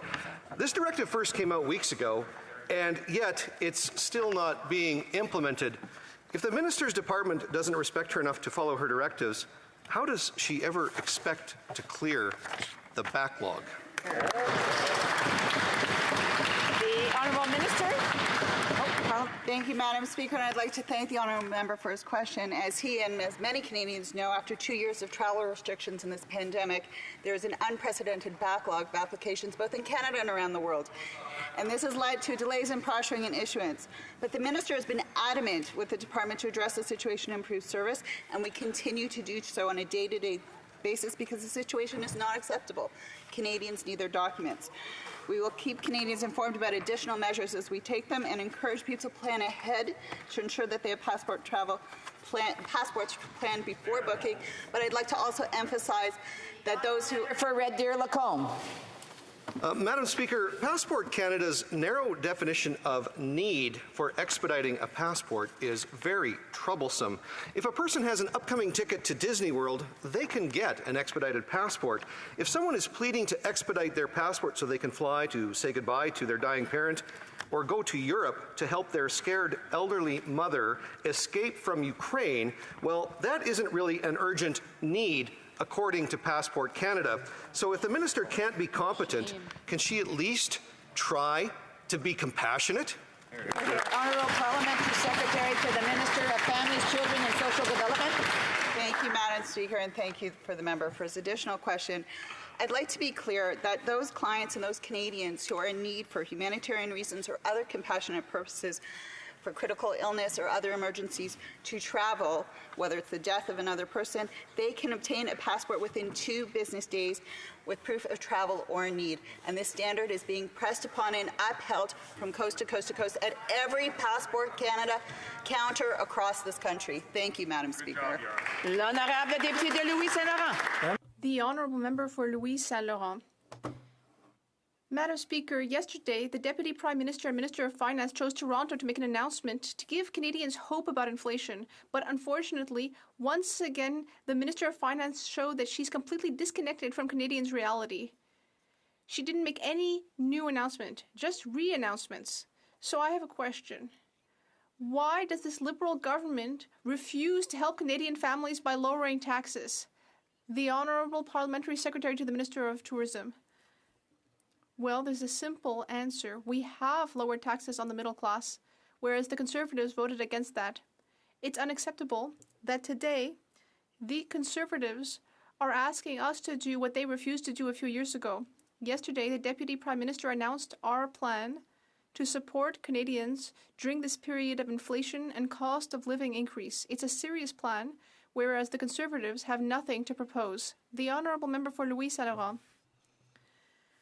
Well, Madam Speaker, everyone knows that this year this government increased the carbon tax. Today, we heard in the Journal de Montréal a scathing but true comment, which is that all of this Liberal government's measures will not fight inflation. In fact, they'll make it worse. In what unicorn country does this Deputy Prime Minister live? That's the problem. She's out of touch. She lives in fantasy land, but Canadians have to live in the Liberal Canada where taxes are increasing. Why does this government not want to reduce taxes for all Canadians? The Honourable Minister of the Environment. Thank you, Madam Speaker. My colleague spoke about carbon pricing, and I'd like to remind him that federal carbon pricing does not apply to Quebec, since Quebec has its own cap-and-trade system, first of all. And secondly, in the provinces where the carbon pricing system applies, people get more back from that system than what is taken away from them. In Ontario, families will get $745 this year, $830 in Manitoba, in Saskatchewan, $1,100, and in Alberta, $1,080. So Canadians are better off with this carbon pricing system. The Honourable Member for Louis Saint-Laurent. Well, it's always nice to hear the former founder of Équiterre, who is currently being brought to court by Équiterre, tell us about the situation. Now, the reality is that countries like Germany, Great Britain, Australia, South Korea, the US have all taken measures to reduce taxes, especially on gas. Why? Because fuel prices affect everyone, especially when you're trying to buy groceries, because those groceries were transported and use fuel. And so those taxes are being passed on in food prices. Why is this government refusing to lower taxes? The Honourable Parliamentary Secretary to the Minister of Tourism. Thank you very much, Madam Speaker. And honestly, I find it shameful that a colleague from Quebec is saying we need to lower taxes on oil companies, when we know that we are facing a climate crisis in Canada and throughout the world. We will end up paying a lot more if we don't address the climate crisis today. And Madam Speaker, that's what we're doing on this side of the House. The Honourable Member for Saint-Jean. Madam Speaker, the Quebec Minister of the French Language, Simon Jolin Barrette, was invited by the Académie Française to go to Paris to explain to those who have been defending the French language for 4 centuries how Quebec is planning to protect its national language. Madam Speaker, the Minister of Official Languages also tabled the bill that is supposed to protect French's future. Did the Académie Française invite her? The Honourable Minister of Official Languages. Madam Speaker, I'd like to thank my colleague. We recognize that French is declining in North America and in Canada, and that is why we have moved forward with a bill with a lot more teeth in order to address the situation. I would like to remind us that opposition colleagues, especially members from the Bloc Québécois, should work with us to do everything we can to protect our beautiful language. Thank you. The Honourable Member.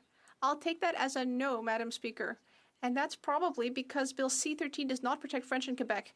It protects institutional bilingualism, which is anglicizing workplaces and reducing the perception of the importance of mastering French in Quebec. C-13 does not recognize that French is the only official language that needs to be protected given the predominance of English in North America. The Académie Française didn't invite the minister. Is that because C-13 doesn't have the necessary scope? The Honourable Minister of Official Languages. Madam Speaker, it's very clear that the member across the way did not read Bill C-13 because it's quite the opposite. And ultimately, I think the Bloc Québécois is misleading Canadians. We have brought forward a new bill to ensure that all federally regulated businesses will be subject to the Act, to ensure that workers can work in French, that customers can be served in French, and that people can live in French in their communities. Once again, I'd like to ask opposition members to work with us to pass this important bill. Thank you. The Honourable Member for Windsor West. Madam Speaker, Hardworking Canadians are getting crushed by the rising cost of living. People across this country can barely afford the gas to drive to work or to get groceries. Yesterday, this government had a chance to finally give them a helping hand. Instead, the Deputy Prime Minister was on Bay Street reassuring the richest 1% that the Liberals won't tax the record oil and gas profits or give Canadians the help they need right now. What will it take for this government to stop making re-announcements and finally stand up for working-class Canadians getting gouged at the pumps? L'honorable secrétaire parlementaire pour le ministre associé des Finances. Thank you very much, Madam Speaker. And yesterday, the Minister of Finance did give a speech on Bay Street in order to explain to Canadians how we are having their backs in this time of unprecedented volatility on a global scale, Madam Speaker. In fact, she detailed a 5-point plan that is going to help Canadians deal with the inflationary crisis that we're seeing right around the world. We have an affordability plan that is putting money directly back into the pockets of Canadians. What the NDP is proposing is tax hikes on grocery stores, which could only lead to increased prices for groceries for Canadians. The honourable member for Elmwood Transcona. Well, thank you, Madam Speaker. In her speech at the Empire Club this week, the Deputy Prime Minister treated inflation like it was a public relations problem for the government, rather than the very real financial issue that it is for so many Canadians. As she was speaking, new mothers on employment insurance and others depending on EI were having their EI payments garnished to pay debt back to the government while they're trying to keep their home. It's the wrong approach. We didn't hear anything new in the speech yesterday. I'm hoping soon we're going to hear that the government will bring into force a low-income CERB repayment amnesty and a freeze on payments for middle-class Canadians who are struggling to keep their homes in this time of inflation. When are we going to hear that? L'honorable secrétaire parlementaire pour le ministre associé des Finances. Merci beaucoup, Madame la Présidente, and I'd like to thank the finance critic for the NDP for his question and for his work on the Finance Committee. I would point out, that, of course, that yesterday's plan that was announced by our Minister of Finance included many supports that Canadians will feel for the first time this year. Madam Speaker, for a couple in Ontario with an income of $45,000 and a child in daycare, our plan could mean an additional $7,350 this year above existing benefits. This is real money going back into the pockets of real Canadians. Member for Leeds, Grenville, Thousand Islands, Rideau Lakes. Canadians are struggling and looking for relief, but instead they're getting skyrocketing costs, unaffordable groceries, and toonie a litre gas. Because of the Liberals' reckless spending and double dipping with taxes on top of taxes, Canadians are barely making it to the end of the month.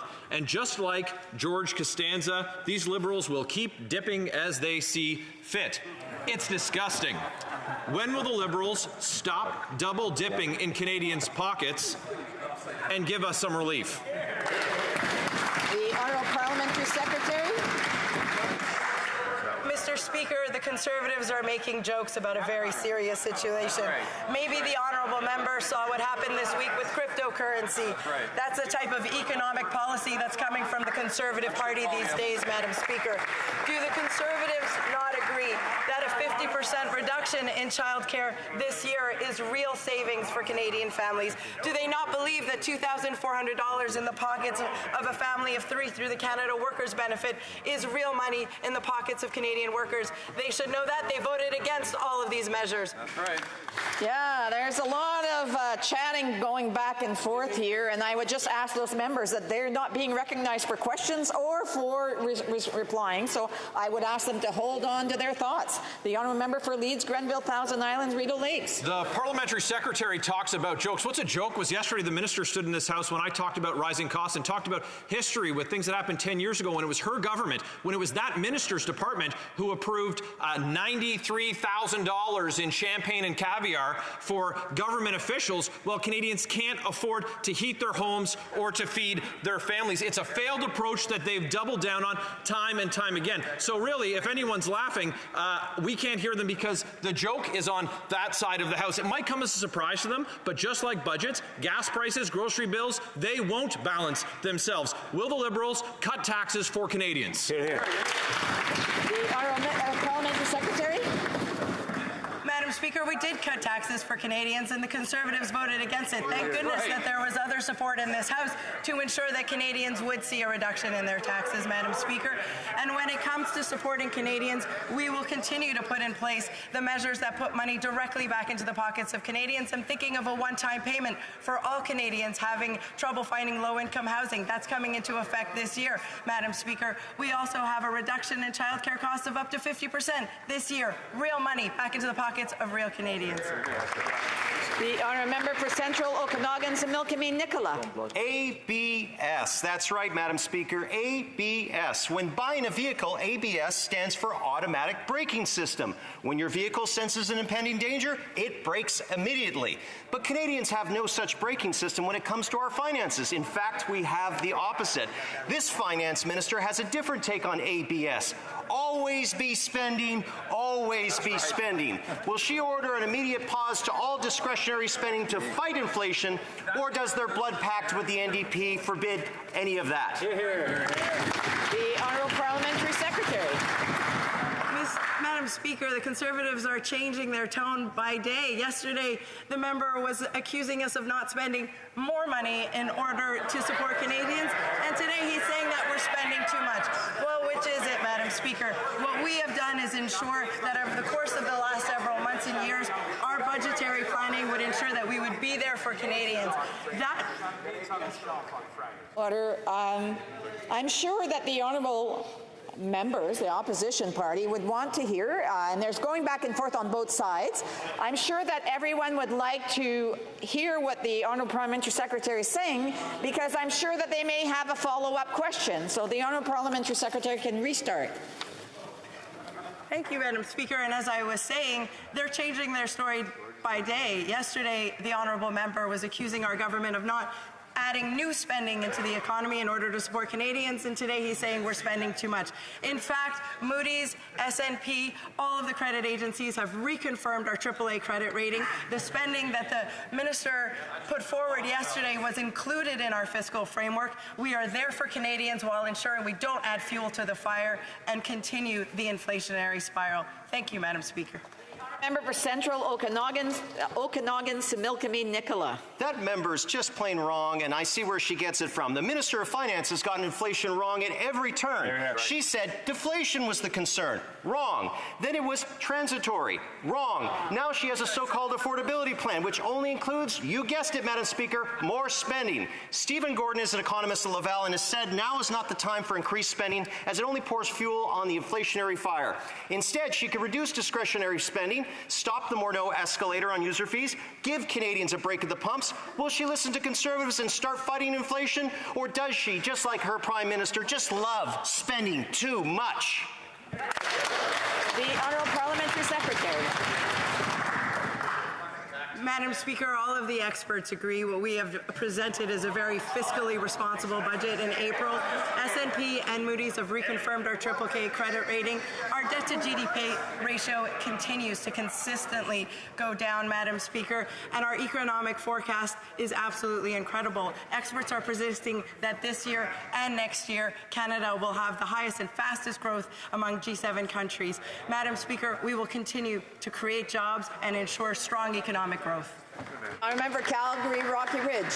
Madam Speaker, when asked why the government won't temporarily remove GST from gasoline to help offset the high cost of fuel, the government claimed that there was no evidence that removing a tax at the point of sale would reduce prices.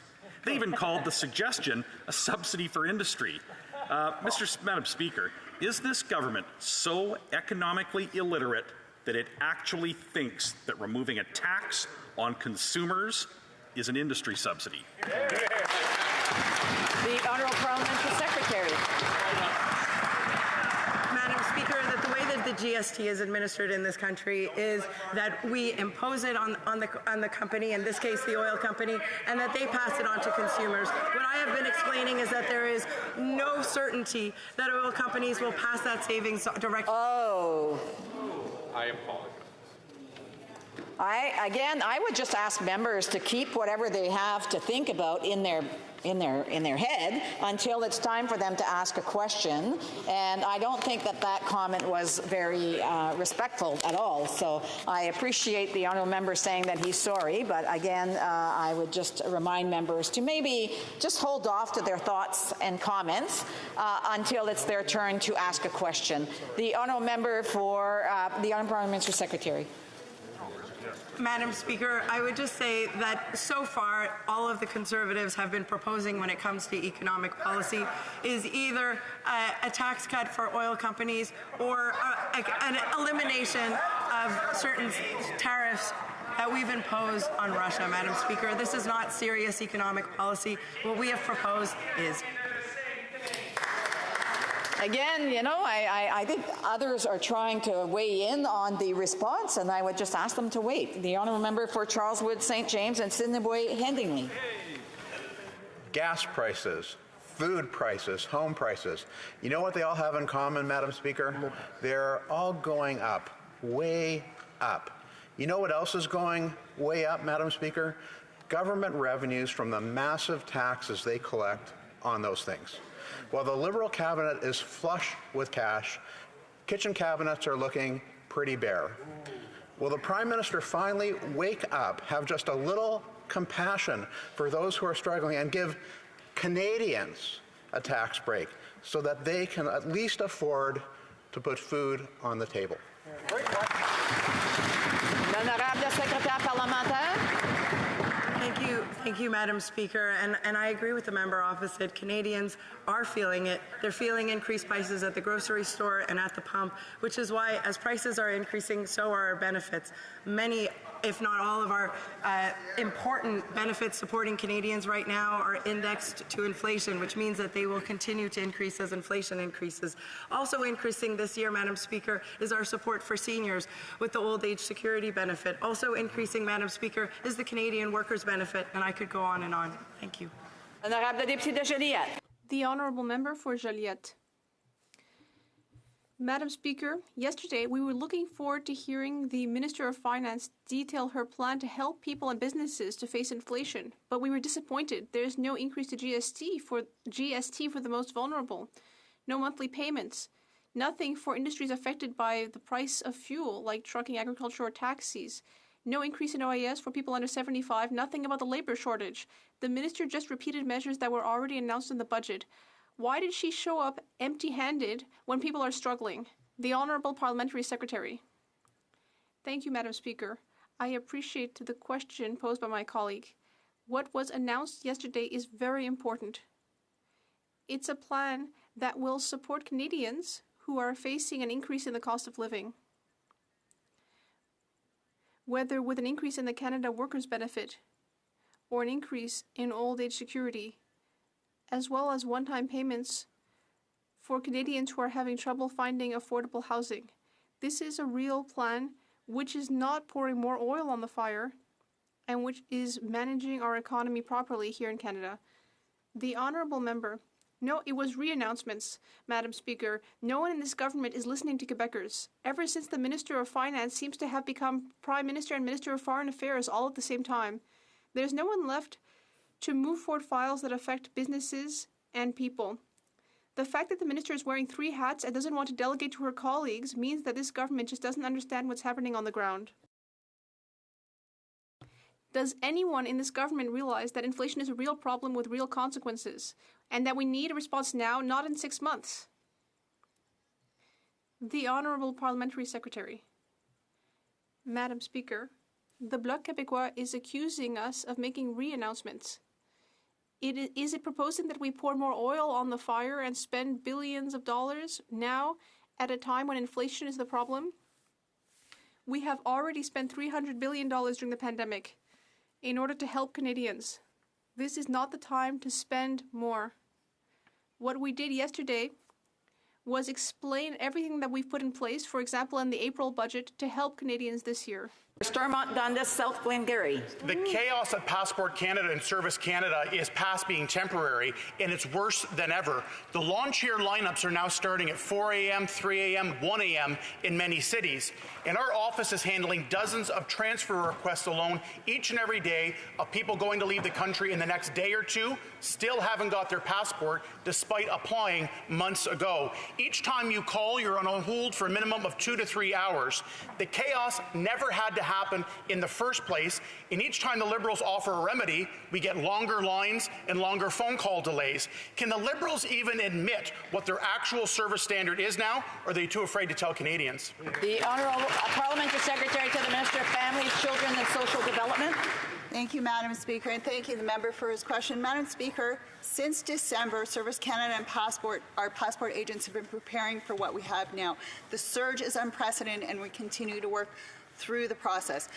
Just for an example, 600 new employees have been hired and are on the job. Another 600 employees are in the process of being put into place. Every counter across this country is open.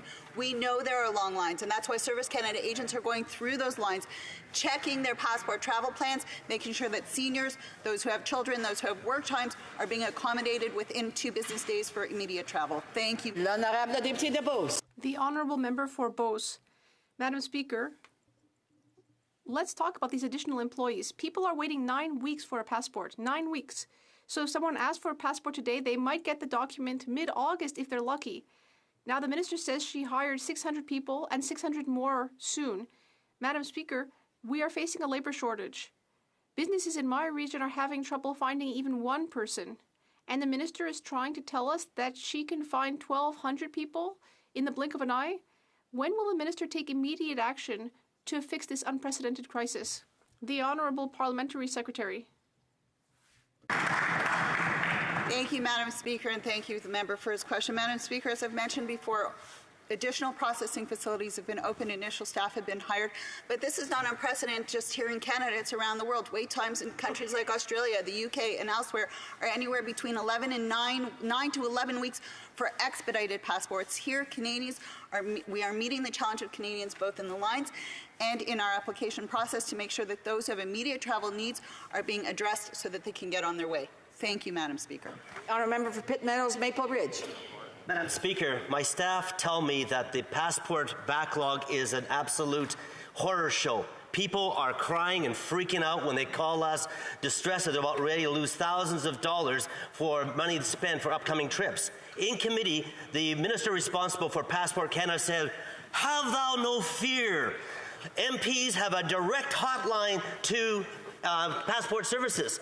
Well, Madam Speaker, the hotline is cold. My assistant waited 5 hours on Wednesday to get through. Will the minister responsible acknowledge today the Liberals' absolute incompetence? The Honourable Parliamentary Secretary. Thank you, Madam Speaker. Madam Speaker, after 2 years of travel restrictions, the surge is unprecedented. We know Canadians are frustrated. We know that caseworkers are frustrated, which is why we are doing everything we can. The minister continues to work with officials to look at every opportunity to improve processing times, whether it's by phone, in person, or every other application process that we can do. Madam Speaker, we continue to work with our colleagues across the way if there are immediate needs. Some of you have already reached out to me, and we continue to collaborate. Thank you. The Honourable Member for Kelowna Lake Country. Madam Speaker, a senior from my riding says, quote, "We do not have a smartphone or the technical knowledge to figure it all out. It discriminates people like us." And they cite technology cost. They're talking about the Arrive Can't app. Businesses are waiting months instead of weeks for deliveries from the U.S. due to vaccine mandates affecting truckers. The Liberals reducing some travel and vaccine mandates do not help either of these situations. Why are the Liberals keeping the mandatory use of the ArriveCan app and keeping Canada closed? The Honourable Minister of Public Safety. Madam Speaker, I thank my colleague for the question, and ArriveCan has been a very important tool in helping to keep Canadians safe against the virus. We continue to work with our stakeholders. We continue to work with travelers to improve their experience on ArriveCan by making it more accessible. I'm pleased to report to members in this chamber that compliance is up well over 90%, which in the long run will make travel more efficient, and of course we'll continue to improve that app as we go forward. Thank you. The Honourable Member for Nunavut. Food insecurity in Nunavut is a major issue. The cost of living crisis is making a bad situation even worse. In Budget 2022, the Liberals did not mention food insecurity in the North once. My constituents are being left behind by this government. Food is expired by the time they reach shelves in Nunavut. This is not how people in Canada should live. Why has this government not taken steps to make sure all people in the North can access fresh, affordable food? The Honourable Minister of Northern Affairs, Minister responsible for Prairies, Economic Development Canada, and Minister responsible for the Canadian Northern Economic Development Agency. Lots of titles, wow. Yeah. Thank you so much, Madam Speaker, and I thank the member for the very important question. I absolutely agree with her. There's nothing more important than food security in Canada and around the world. All Canadians, regardless of where they live, deserve access to safe and affordable food. Through Budget 2021, we've added another $170 million to the Nutrition North program. We've added the Harvester Support Grant so Indigenous groups can have help harvesting traditional country food. There's more to do, but we are in the right direction. Here. The Honourable Member of Vancouver East. Rents will continue to rise and things will only get worse for people already struggling to pay for groceries. Rent for a one-bedroom unit in Vancouver is over $2,300 a month. In Toronto, over $2,100. In Halifax, almost $1,700. The Liberals' response to struggling Canadians is an extra $7 on the GST check. The government is so out of touch with reality. Will the Liberals double the GST rebate and increase the Canada Child benefit by $500 so families can get an additional $500 to $1,000 back into their pockets? The Honourable Parliamentary Secretary. Thank you, Madam Speaker. I want to thank my colleague for the question, and we agree that the costs of rent are increasingly difficult, and that is why in the budget, there is the Canadian housing benefit. It's more than $4 billion. So this year, we will add money into it in order to help families to pay these very increasingly difficult rents to pay. Kitchener-Conestoga. Thank you, Madam Speaker. Madam Speaker, my riding of Kitchener-Conestoga across Canada, we've seen the effects of global inflation has had on everyday lives of Canadians. An inflation caused in part by the illegal war in Ukraine, China's COVID-0 policy. Can the Parliamentary Secretary, the Minister of Tourism, and Associate Minister of Finance tell this House what the government is doing to help Canadians to deal with this global phenomenon? The Honourable Parliamentary Secretary.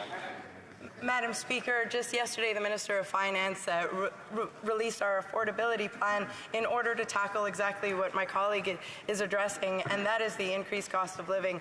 What we've presented is our plan to increase the Canada Workers' Benefit, to increase old age security, to provide a one-time payment to Canadians finding it difficult to access affordable housing, and of course our programs are indexed to inflation so that they continue to rise. This is a concrete plan, Madam Speaker, and I'd like to thank the Member of Parliament for Kitchener-Conestoga, who's an excellent musician, and I'd like to tell him, rock on, my friend. The Honourable Member for Regina Louvain. Madam Speaker, we've already seen the steepest 52-week rise in the price of meat since Pierre Elliott Trudeau. And we've producers across the prairies reeling because of dry conditions. With this government's insistence on pushing through front-of-package labeling on beef and pork, they're further hamstringing producers and consumers without solid evidence, and this expensive change is necessary. With Canada set to become the only country on earth to impose this policy, is the government using the same top-secret scientists they used to defend their unnecessary COVID mandates to now defend kneecapping our egg producers? Honourable Parliamentary Secretary to the Minister of Health and the Minister of Sports. Thank you very much, Madam Speaker. On this side of the House, we are alarmed and concerned about the rising rates of illnesses, particularly chronic illnesses that are impacted by poor diets. And these labels are widely recognized by health organizations and the scientific community as an effective tool to help counteract rising rates of diet-related chronic disease that continue to rise in Canada. Madam Speaker, more information for consumers is always a good thing. And during our engagements with industry stakeholders, Health Canada experts, and Canadians across the country, Health Canada analyzed the feedback and received and has made adjustments to the proposal where supported by science. Madam Speaker, on this side of the House, we will always be there for Canadians when they're making good decisions at the grocery store. The Honourable Member for Desnette, Missinippi, Churchill River. Madam Speaker, residents in northern Saskatchewan travel great distances to attend medical appointments in Saskatoon. From Meadow Lake, it is 3 hours. From Pierceland or Goodsoil, it's over 4 hours. From La Loche or Creighton, over 6 hours. Depending on road conditions, from Stony Rapids, it can be 14 hours. And Madam Speaker, these are one way. Can the minister tell us if the rising price of gas is threatening her constituents' ability to receive the medical care that they need, like it is my constituents? Hear, hear. The Honourable Parliamentary Secretary to the Minister of Health and Minister of Sport. Thank you very much, Madam Speaker, and I want to thank the honourable colleague for his commitment to his constituents and his consistent advocacy, particularly for lower-income families in his riding. Madam Speaker, the Health Committee just concluded a study on the health care human resources crisis in this country. We're going to make sure that every Canadian has access to a family doctor, whether that's through telehealth in remote ridings like in my friend's riding. But Madam Speaker, the rising cost of living is reverbating across this country, and we'll be there for Canadians to support their health. The honourable member for South Surrey White Rock. Thank you, Madam Speaker. After stridently defending it, this government has suspended the vaccine requirement to travel domestically or outbound internationally. Provinces have acted, lifting COVID-related mandates, citing high vaccination rates, reduced hospitalizations, and lower COVID case counts. Even Liberal caucus members want all federal pandemic restrictions lifted. The Prime Minister's office is acting alone, using these mandates as a political weapon of choice. When will this Prime Minister put an end to divisive mandates that don't follow the science? The Honourable Parliamentary Secretary. Thank you, Madam Speaker. On this side of the House, we agree that Canadians want to get back to normal, and we all want to get back to normal, but we have to be honest. The COVID pandemic is not over yet. And at every step, we've adapted our COVID-19 measures based on the current situation. And this week, we were able to announce that we are lifting the travel mandates, pausing them, because this pandemic is not over, Madam Speaker, and because of our strong vaccination rates, we are able to relax some of those requirements. But Canadians continue to die from COVID-19, and we can't take our foot off of the brake just yet. Thank you, Madam Speaker. The honourable member Hastings, Lennox and Addington. During the last election, the Liberal platform promised to develop a safe, long-term care act to ensure that our seniors are guaranteed the care that they deserve, no matter where they live. Over 9 months later, nothing has happened. Madam Speaker, seniors are tired of waiting. It's been long enough. When will this government show some respect and stop treating seniors as second-class citizens and commit to tabling a long-term care act? Good. The Honourable Minister of Seniors.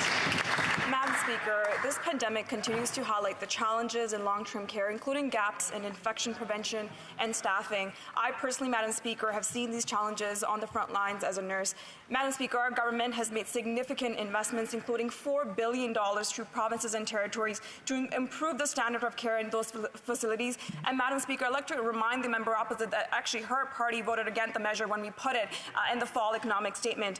$41.9 billion in cash support for provinces and territories through the Canada and Health Transfer, Madam Speaker. We will keep working with provinces and territories so that we can continue to fight this pandemic and ensure seniors in long-term care have the supports that they need. The Honourable Member for Beauport, Côte de Beaupré, Ile de Lorient, Charlevoix. Madam Speaker, the federal government banned the herring and mackerel fisheries just 2 days before the beginning of the season without any notice and no predictability or obviously no compensation plan. With just 48 hours, Ottawa pulled the rug out from under the feet of Quebec fishermen who have found themselves without income after having invested in their boats and equipment for the beginning of the season. The bare minimum is to compensate them. That's what pelagic fishermen are asking for. And this is what the Quebec National Assembly requested unanimously on April 7th. Will the minister respect this request, unanimous request from Quebec, and compensate our pelagic fishermen? The Honourable Parliamentary Secretary to the Minister of Fisheries, Oceans and Canadian Coast Guard. Question. The Minister. Oh, sorry, the Honourable Minister, sorry. Thank you through the chair for that question. My goal is to grow the fish and seafood sector because of its importance to to Canadian fish harvesters and processors and exporters. This is an amazingly strong part of our economy on both coasts. And to do that, we need sustainable fisheries. When fisheries are frail, then we need to take action, and that's just what we've done. There are many programs to support our fish harvesters. The Honourable Member for Beauport, Côte de Beaupré, Île d'Orléans, Charlevoix. Madam Speaker, we have to manage fish stocks and people. There are 3 days left in this Parliament. Our fishermen must be compensated, and they need to be compensated now, not in 6 months' time. Even the Minister of Revenue and the member for Gaspé-les-Îles said that the suspension of the fisheries without compensation was unacceptable and showed a lack of understanding regarding this industry. Madam Speaker, it's true that the resource is declining. The minister was warned and has been warned for the past 10 years, but it's unacceptable to prevent people from practicing their profession with just 48 hours notice and no compensation. Will the minister commit immediately to compensating? The Honourable Minister.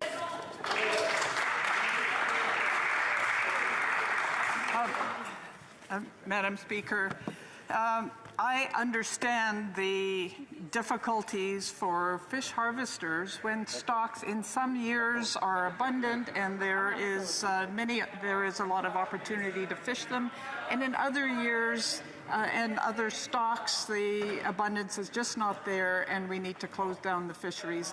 It is a difficult it's a difficult situation, and I want to acknowledge that our government has many ways in which we support Canadians in need when their employment is not available.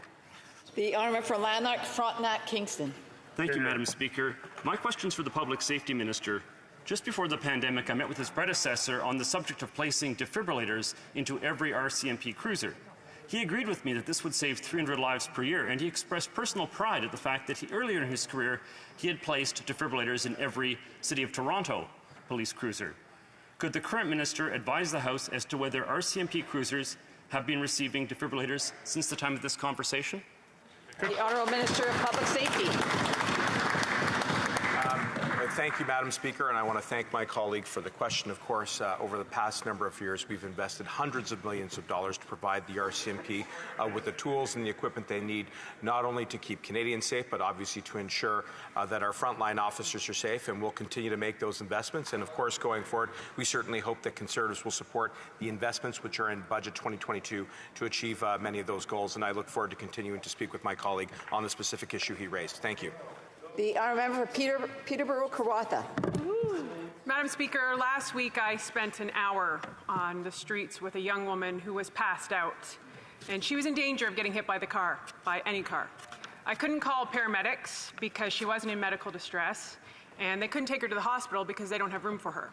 And I couldn't call the police because there's nowhere to take her. Now, I understand that decriminalization is very important to destigmatization, and that is critical in treating addiction. But why are we not investing in real solutions and investing in a mental health system to treat people and help them on their way to recovery? Yeah. The Honourable Minister. Honourable Parliamentary Secretary. Thank you very much, Madam Speaker. I want to thank my colleague for her important question. You know, every day people die. And putting an end to this crisis requires a multidimensional plan and diverting people from the criminal justice system. There is a plan and a wide range of resources for people taking drugs. This also includes ensuring a safe supply. We will oversee and watch the implementation in British Columbia because it's essential for us to gather information on how this plan will work. Vaughn. Many of my residents in my riding are struggling to make ends meet. Helping special needs children and giving the required assistance has had an emotional and financial impact. Care centres are having to severely cut hours. This government has failed our most vulnerable citizens who are urgently attempting to stay afloat. When will this government stop punishing Canadians and start demonstrating compassion and doing its job by assisting our most vulnerable family in meeting their basic needs? Honourable Parliamentary Secretary to the Minister of Health. Oh, no, sorry. The Honourable Parliamentary Secretary.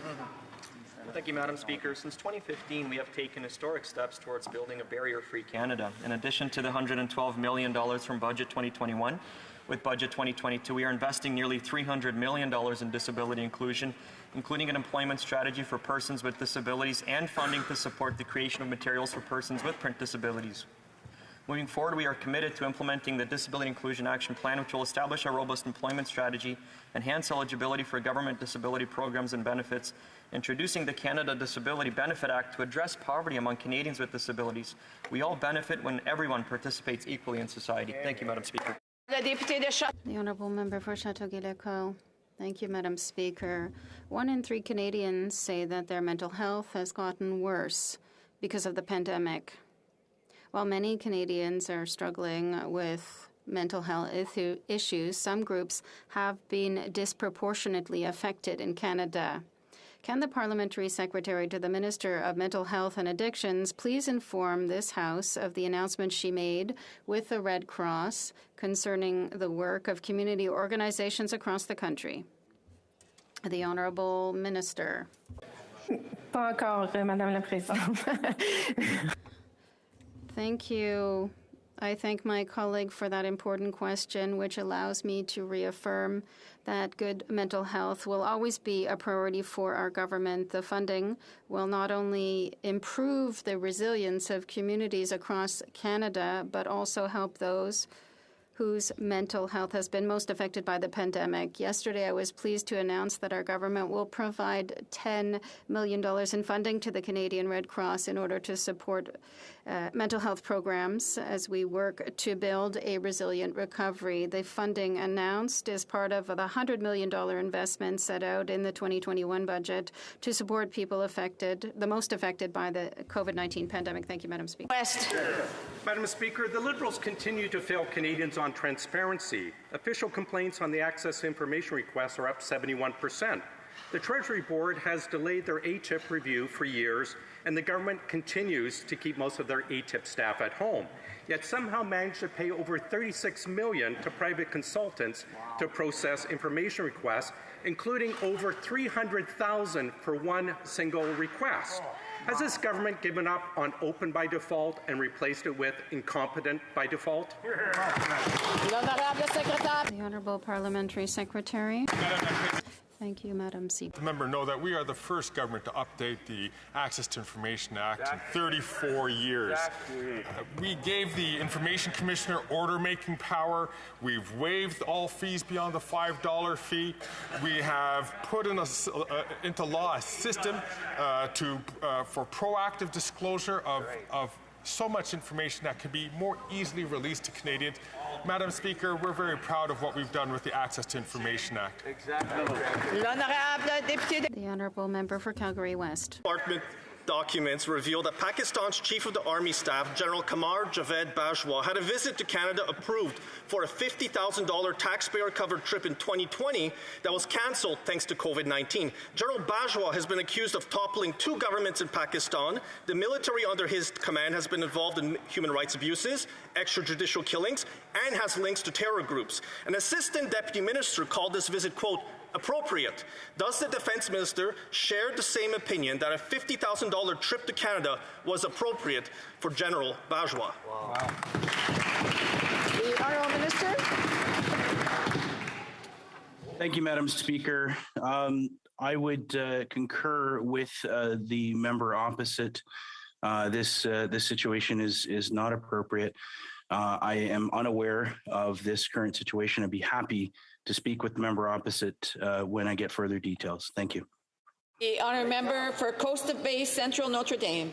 Madam Speaker, Gene from White Bay and many like him from all over Newfoundland and Labrador are trying to plan their summer. Getting out on the water to catch codfish is knit into the very fabric of life in Newfoundland and Labrador, and an important driver of the local economy. The dates and regulation for the food fishery should be released in March or April. But here we are, close to Canada Day, without knowing this fishery will even open at all.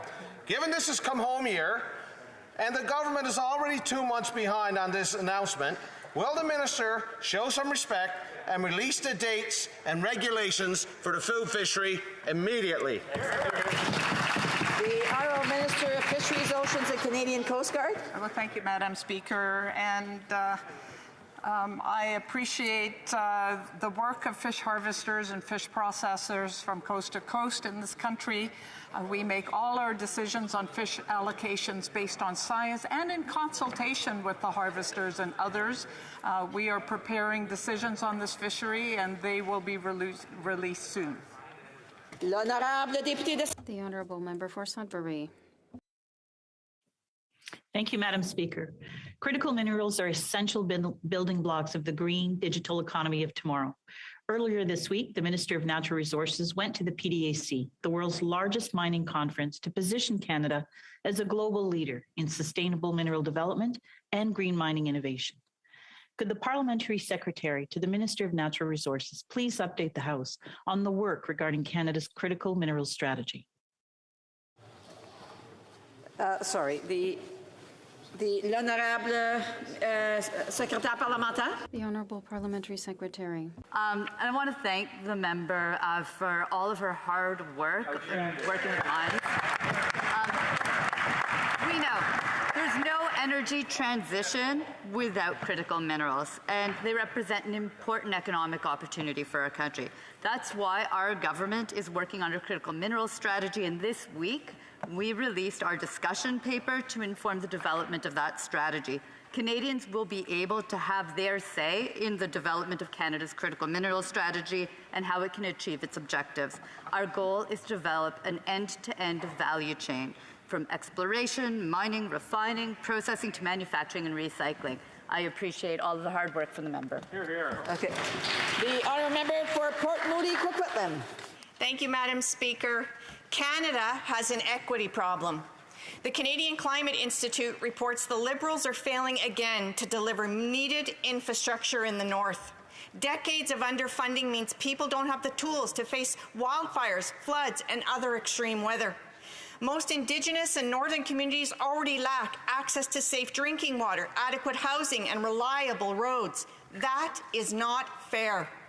When will the Liberals finally make meaningful investments in infrastructure and stop neglecting the people in the north? The Honourable Minister. Thank you, Madam Speaker, and I thank the member for that important question. Our government has been very clear. Climate change is real, and the north is seeing the effects of climate change at the rate of 3 times the rest of Canada.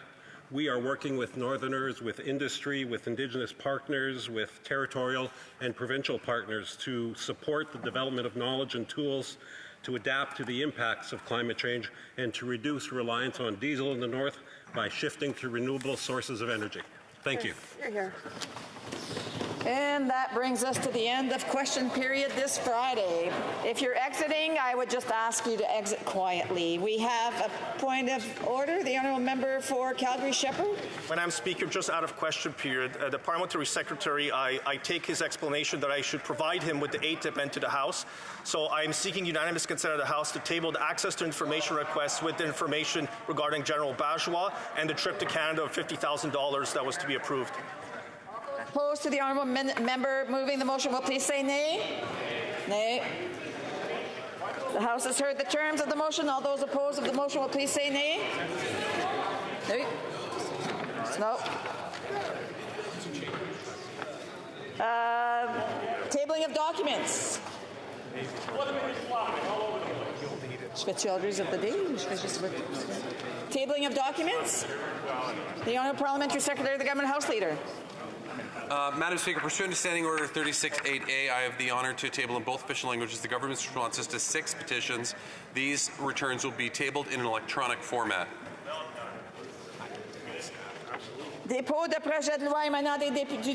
Introduction of government bills. Mr. Lametti. Kira moves for leave to introduce a bill entitled An Act to Amend the Criminal Code, Self-Induced Extreme Intoxication. intoxication, sorry. Cette motion est réputée adoptée. This motion is deemed adopted. C'est-tu ça? Je vais-tu à ça? Est-ce que je redis? Shall the bill be read a second time at the next sitting of the House? First reading of this bill. Première lecture de ce projet de loi.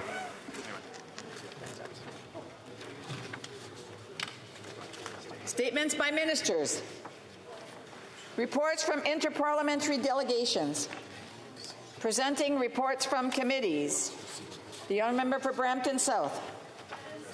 I have the honor to present in both official languages the fourth report of the Standing Committee on the Status of Women, entitled Towards a Violence-Free Canada, Addressing and Eliminating Intimate Partner and Family Violence. Pursuant to Standing Order 109, the committee requests that the government table a comprehensive response to the report.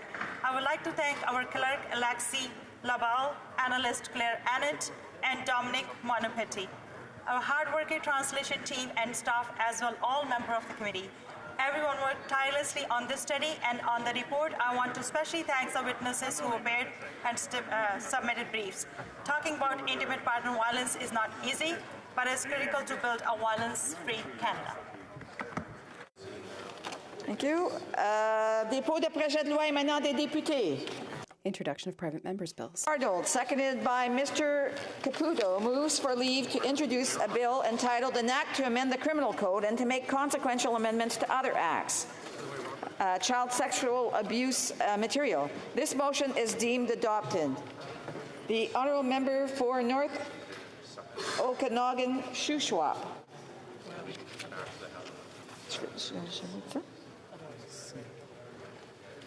Thank you, Madam Speaker. It is an honor to rise to introduce my private member's bill that is an act to amend the criminal code.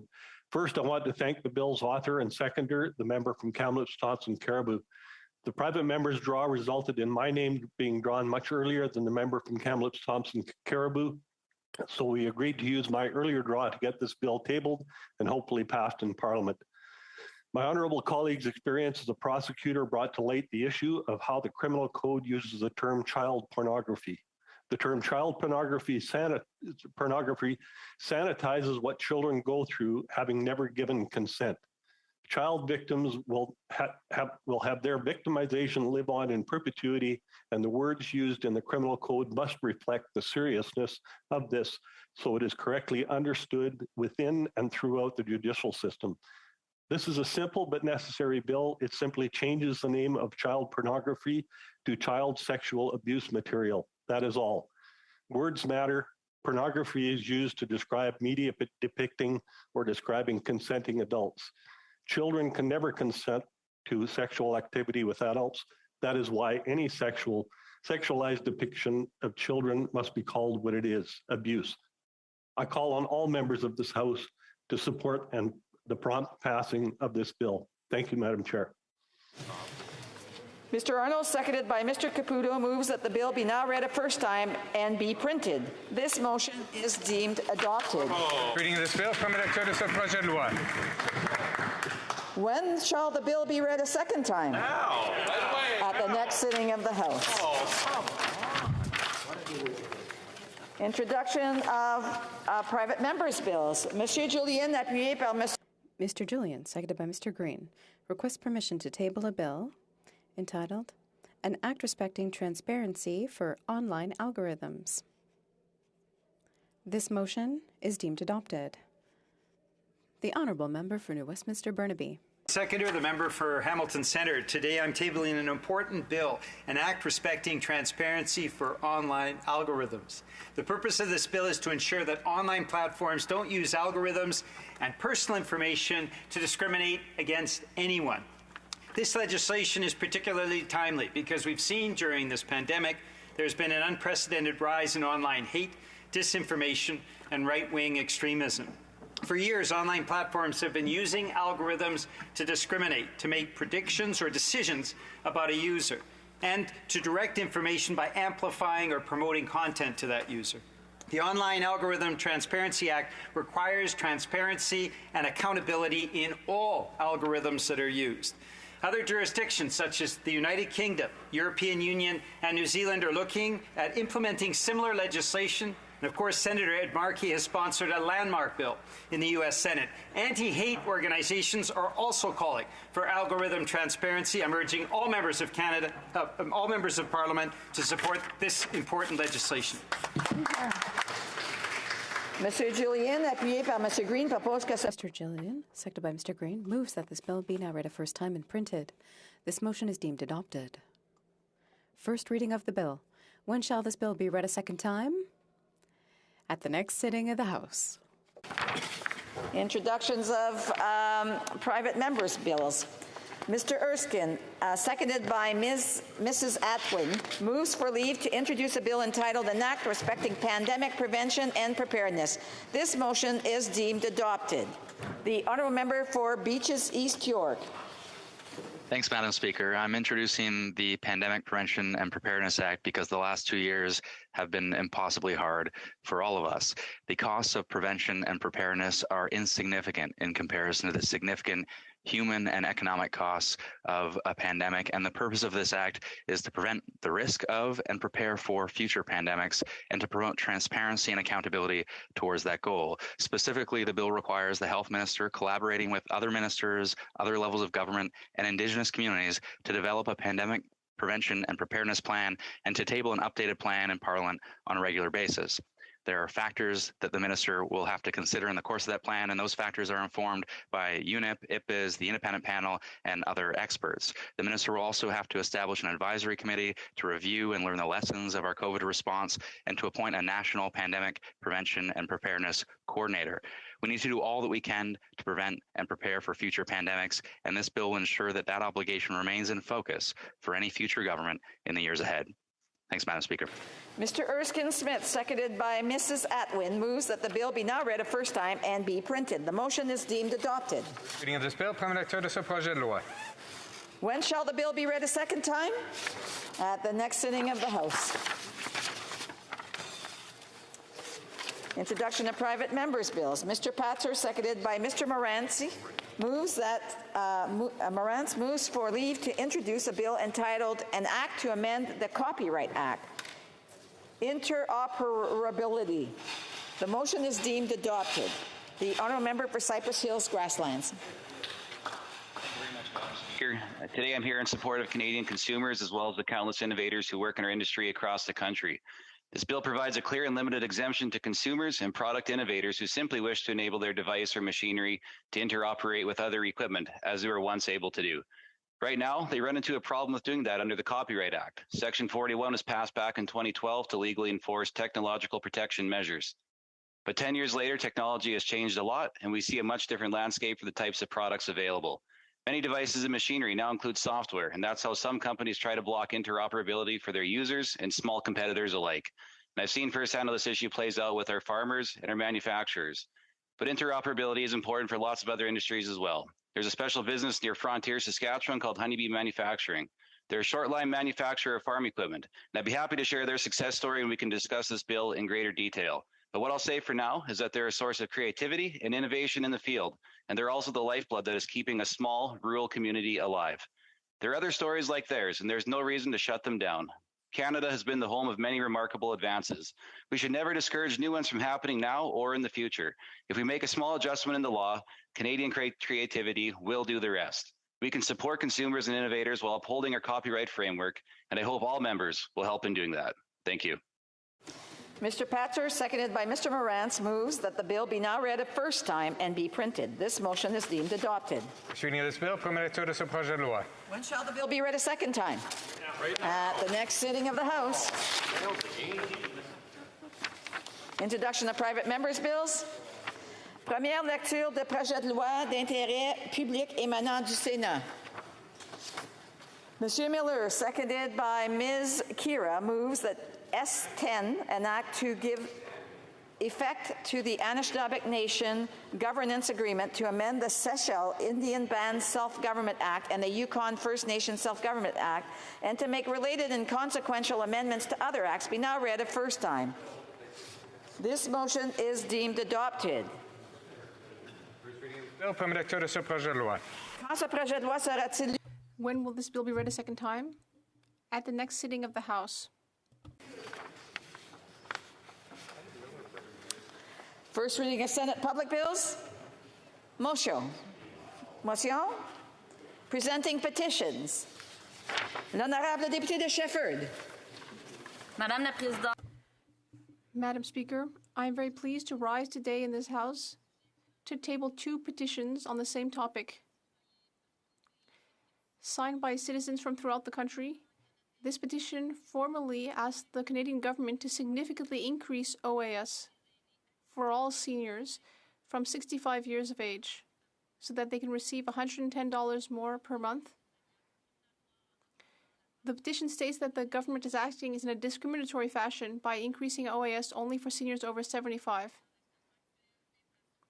This is particularly reasonable given the current skyrocketing inflation, which affects seniors disproportionately, and not only seniors over 75. Presenting petitions, the Honourable Member for Long Island Powell River. Mr. Speaker. Just waiting for a microphone. Thank you, Mr. Speaker. I'm very proud today to be tabling another petition. I've tabled many of these in the House of Commons.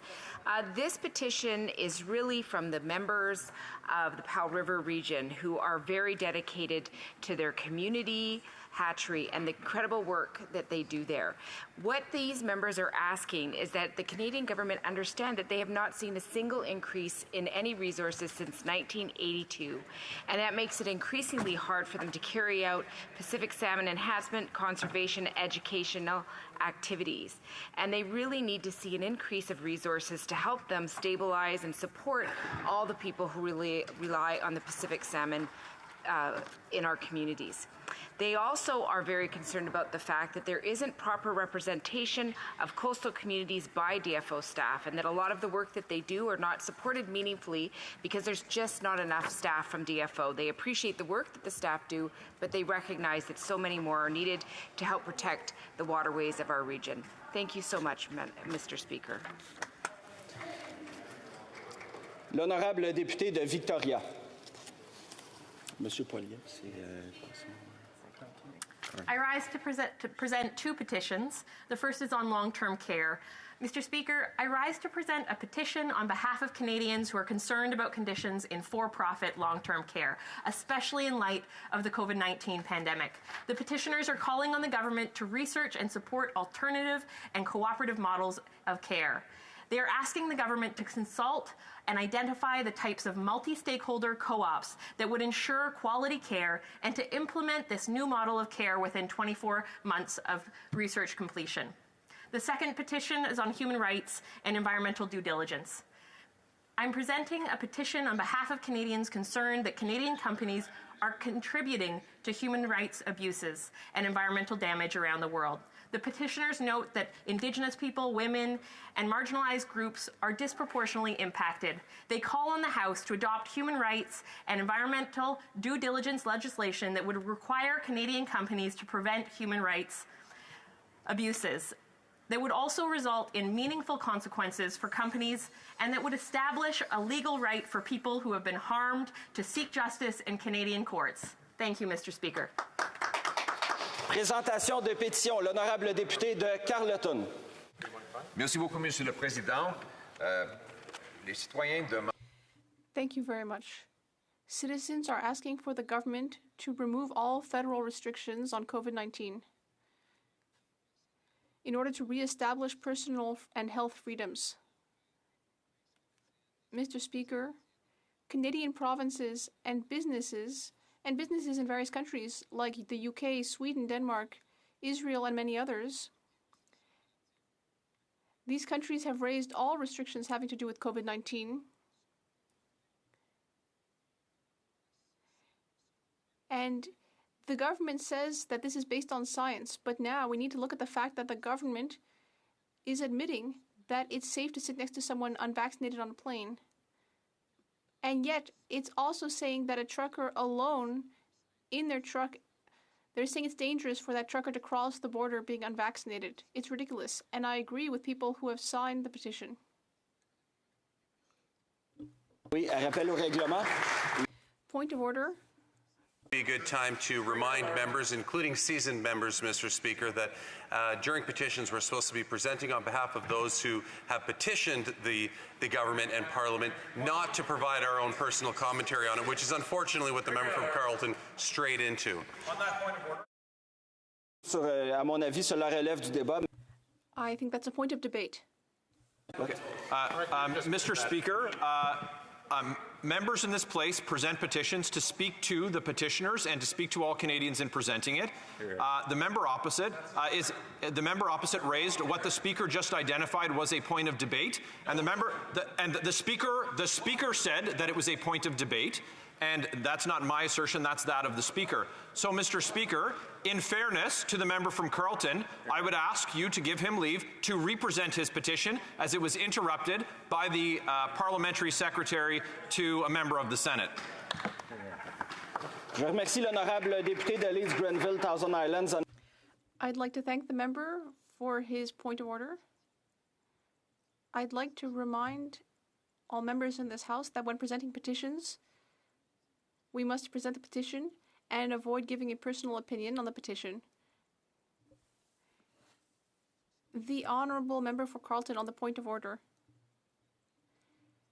Well, to my knowledge, the microphone was cut off when I was presenting my petition. I'd like to ask for leave to present it once again.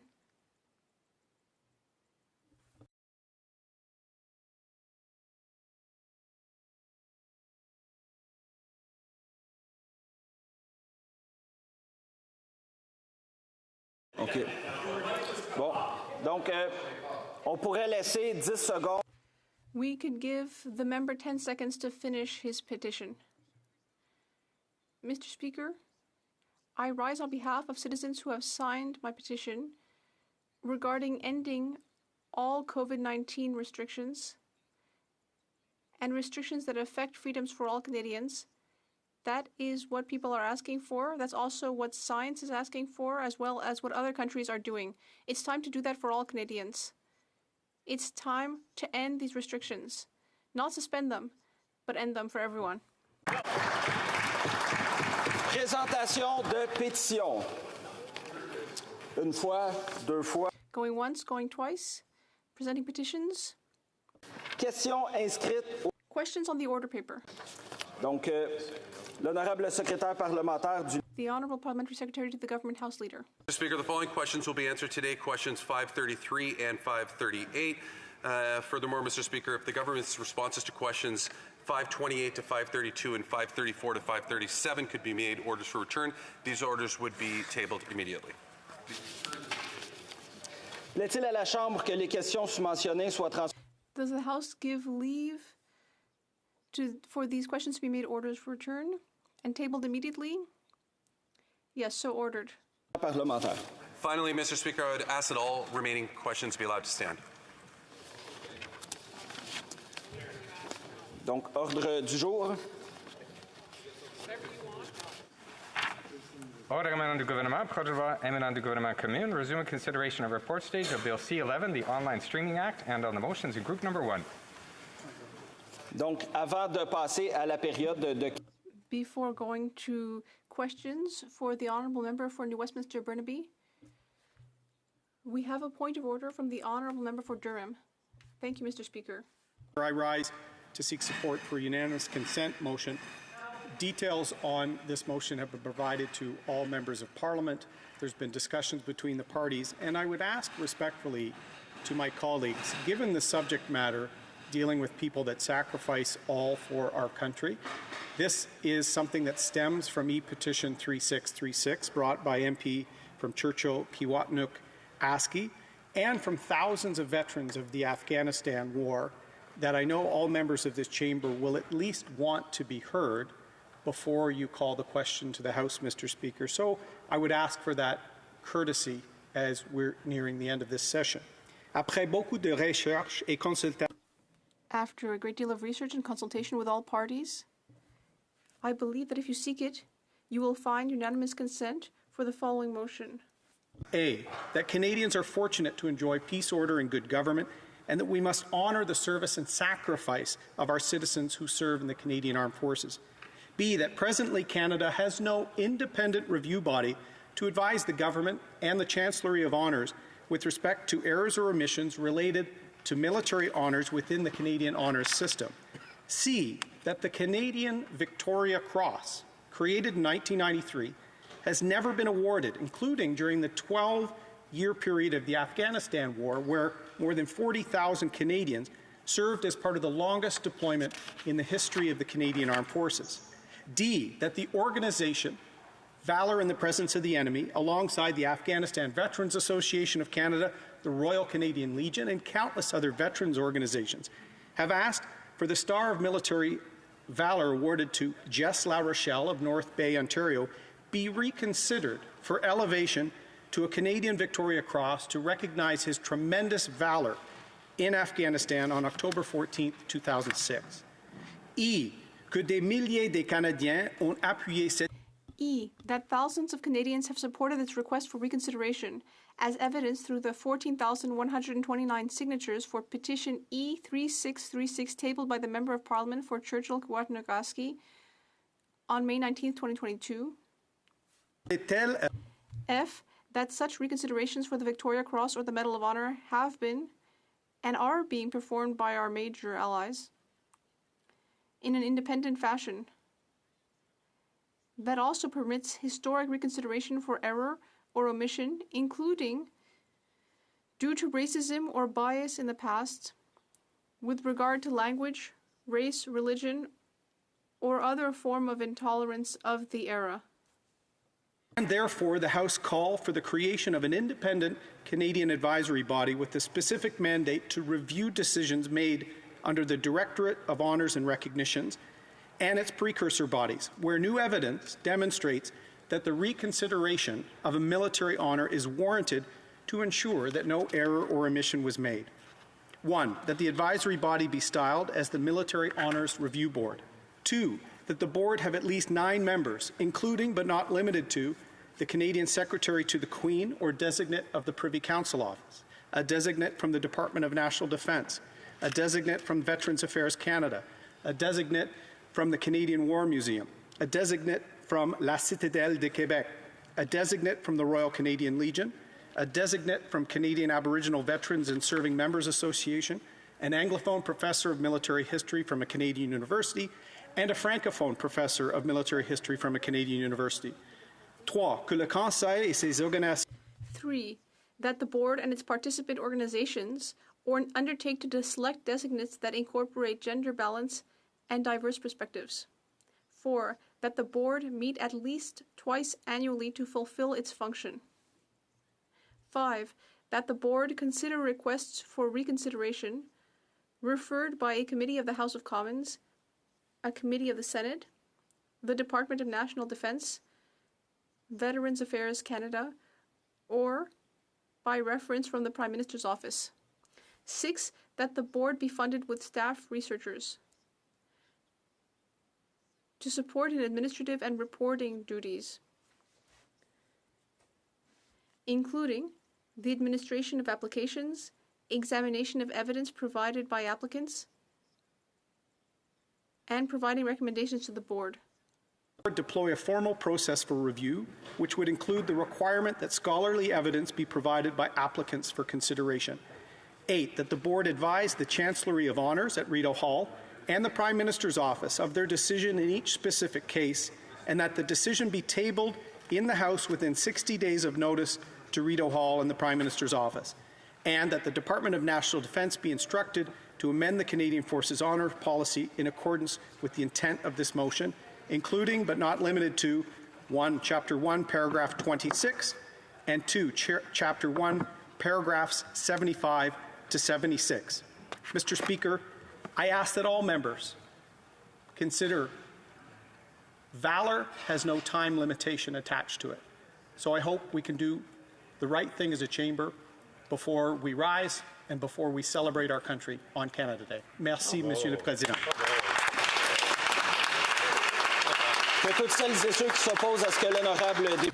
All those opposed to the honourable members moving the motion will please say nay. Qu'il y a des noms, malheureusement, ce n'est pas adopté. Donc, on revient Est-ce que l'honorable député de Carleton... Is the honourable member for Carleton Rising on a point of order? No. Then we come back to the 5 minutes of questions and comments for the honourable member for New Westminster Burnaby. The Honourable Parliamentary Secretary. Thank you very much, Mr. Speaker. And I certainly listened to the intervention from the member from New Westminster Burnaby prior to question period. And you know, he started off by talking about the way that the NDP, a relatively smaller party in this chamber, was able to successfully take forward its concerns through amendments to committee and to negotiate at committee and to properly represent their constituents. And I know my question is going to come off tongue-in-cheek, but I'm wondering if the member from Westminster Burnaby can provide the Conservatives some insight into how it feels to know that you're actually doing the job that you've been elected to do, as opposed to just coming forward with rhetoric about, and bringing forward misinformation about everything the bill doesn't represent, but actually they did their job and were able to bring forward some amendments that were important to them. L'honorable député de New Westminster Burnaby. Well, I thank the member for Kingston and the Islands for his question, and not only important for us, important for all Canadians. Mr. Speaker, there's no doubt that we've improved the bill, and I have some suggestions for the Conservatives because they've certainly lost their way over the last 6 months. First off, when a bill comes... Je m'excuse. I apologize. There is a point of order from the honourable member for Leeds, Grenville, Thousand Islands, Rideau Lakes. Mr. Speaker, I'm just wondering if you could inform the House if we do in fact have quorum at this time. Je vais demander. I will ask whether there is quorum.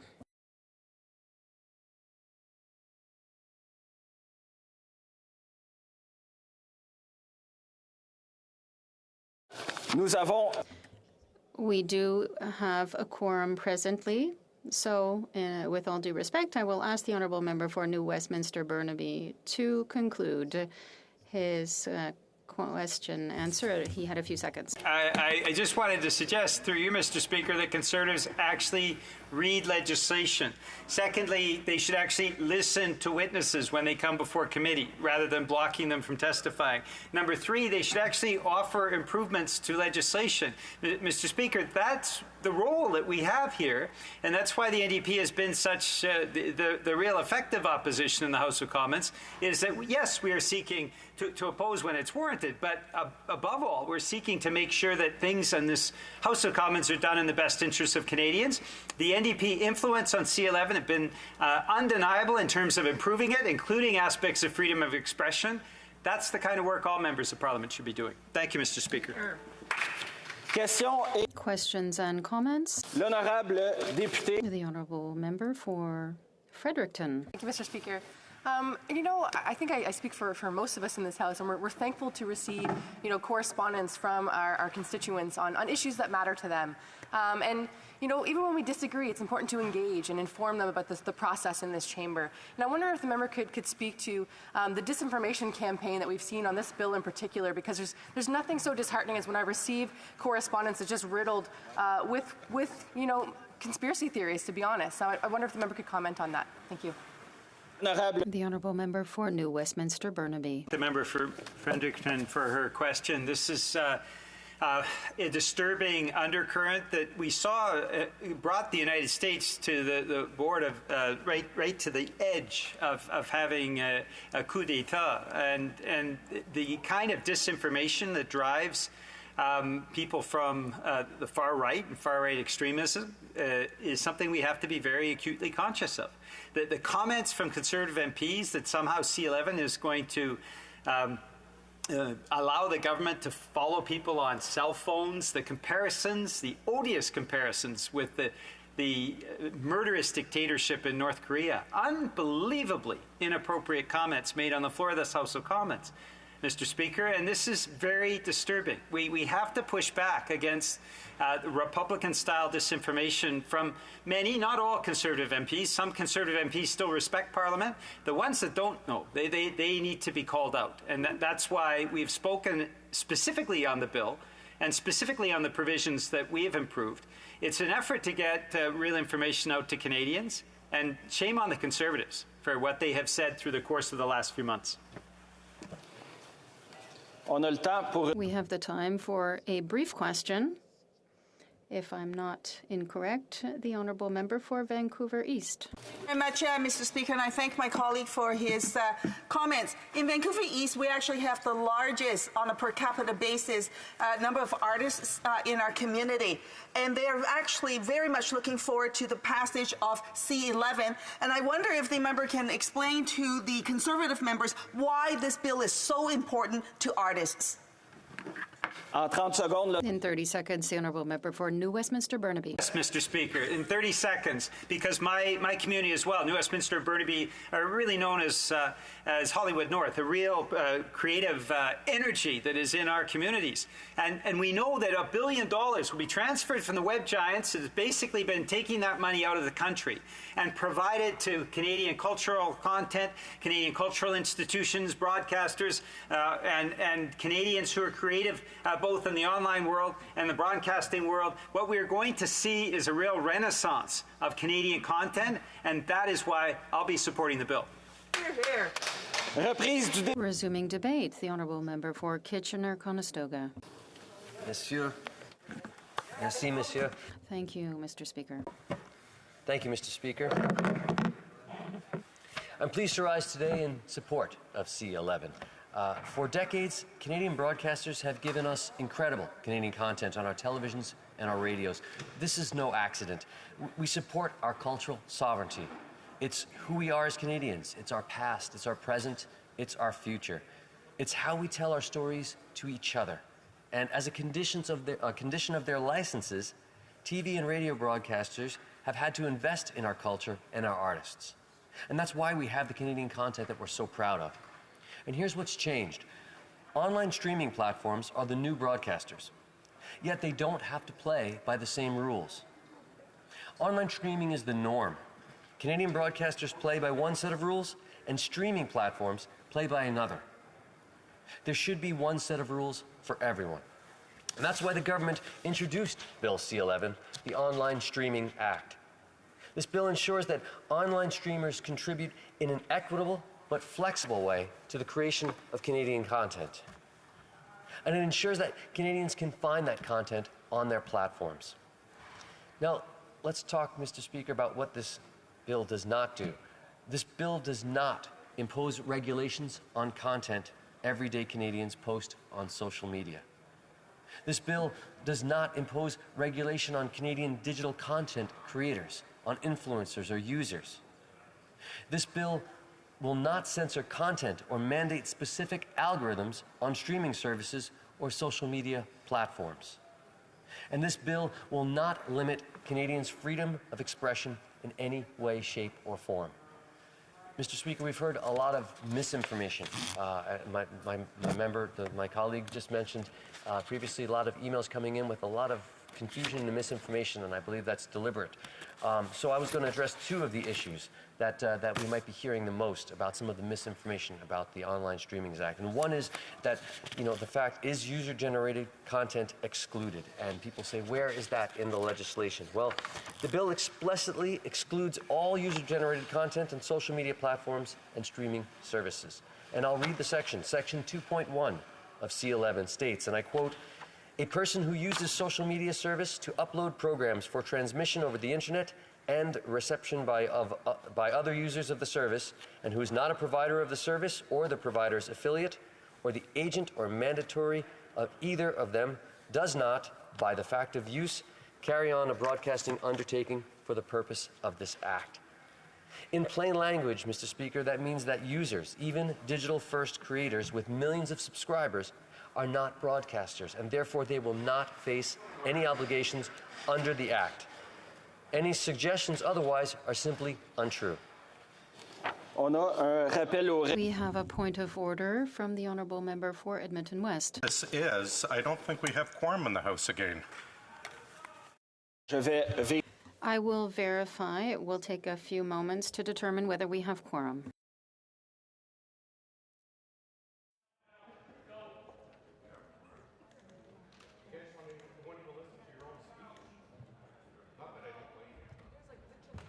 Donc, on a présent.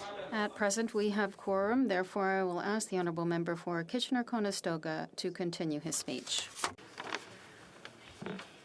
Merci, le President. It's a new one for me.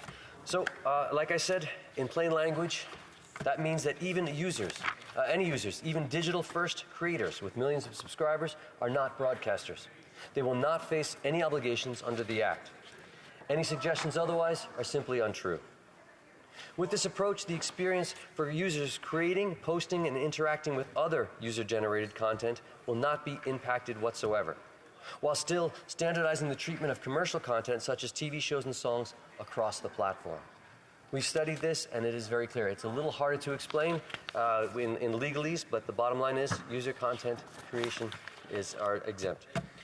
The other misinformation that's been floating around, Mr. Speaker, is freedom expression issues. And just to be clear, Clause 12 of the Online Streaming Act explicitly states that any regulation the CRTC imposes on platforms through the Broadcasting Act cannot infringe on Canadians' freedom of expression on social media. And I quote, "For greater certainty, the Commission shall make orders under subsection 9.1 sub 1 and regulations under subsection 10 sub 1 in a manner that is consistent with the freedom of expression enjoyed by users of social media that are provided by online undertakings." Freedom of expression is protected. Under the Charter, it's protected in the Online Bills Act. And I will say, Mr. Speaker, that artists are on the forefront of protecting freedom of speech. It's our arts that allow us to push these conversations. And every single arts stakeholder I have met and we have met all support this bill. And they also, again, support free speech. So I'm just kind of putting that misinformation aside. Mr. Speaker, I'm a recording artist myself. The arts sector is how I was proudly able to make a living my entire life before having the privilege of serving my community and my country as a member of Parliament for Kitchener-Conestoga. As an artist, I've felt support from fellow Canadians. I've felt the support from Canada. We're proud of our artists, and they deserve our respect and our support. During the pandemic, we turned to our artists to make sense of the experiences that we were going through. It was the stories, the books, the shows, the music, that's what got us through the pandemic. And I've said this quote on more than one occasion, science is getting us out of the pandemic, but arts is getting us through it. And we need to support our arts sector, who is one of the hardest hit sectors in all of the economy and one of the longest to recover as we move out. And so that's another reason this bill is so important. We need to show our artists that we support them. Mr. Speaker, I sit on the Heritage Committee. I have been at every meeting for C11. I was at every meeting for C10 in the previous legislation. I have studied this. I've met with countless stakeholders, with individuals, with organizations. They're expressing the fact that the Broadcasting Act needs to be updated. Our arts and culture industry are telling us how vital and urgent this legislation will be for them, and we are listening. Now, Mr. Speaker, I try not to get political in the House, but I found that politics has been creeping back in. Conservatives have used every tactic in their toolbox to delay and block Bill C-11. They didn't allow the committee to get to clause by clause with their filibustering. They went as far as to filibuster their own study motion at one point. They said they had questions for the CRTC, and then they filibustered a whole meeting while the head of the CRTC and officials sat there, could not appear to answer the very questions that we wanted to ask. The Conservatives said they wanted to hear from the Minister of Heritage. Then they filibustered a whole meeting while the Minister of Heritage sat there, could not appear and answer questions that we need to ask. It's been deeply disappointing because those stalling tactics are wasteful and they prevent us from helping our artists. I will not stop advocating in support of our artists. And I do appreciate the cooperation of every other party except the Conservatives. We've worked together to move things forward. We've cooperated, we've contributed to amendments, we've had conversations. I truly do not understand why the Conservatives are supporting the foreign tech giants over our own Canadian artists. So I'd like to quote Marla Bultman from an organization called Friends. who summed it up very nicely and said, quote, requiring contributions from foreign tech giants that extract billions of dollars from our country will help sustain our industry while driving investments and innovation in the creation of Canadian content that continues to reflect our diversity of voices and who we are as Canadians. Foreign contributors will level the playing field between Canadian broadcasters and foreign platforms. If you benefit from the system, you must contribute to it, close quote. And I could not agree more. Bill C-11 is about fairness, it's about supporting our cultural sector, it's about having the power to shape our culture, make sure that everyone can see themselves in our culture. It's about being proud of who we are, being proud of Canadian, and that's why I think it is important to keep moving on this important legislation. That's why I'm be supporting it. I have 1 minute left, Mr. Speaker. I just wanted to say, as a musician myself, some of my earliest memories of playing were in our small apartment, a piano. My dad would pick up his bass. He used to play bass in the day, and that's part of the way I learned how to play music, just playing some rock and roll songs. I actually thought my dad wrote all those Beatles tunes that we used to play. I didn't find that out till later. So as it is Father's Day, I want to a personal happy Father's Day to my dad and to all the fathers and father figures out there and who supported that next generation of artists. So thank you.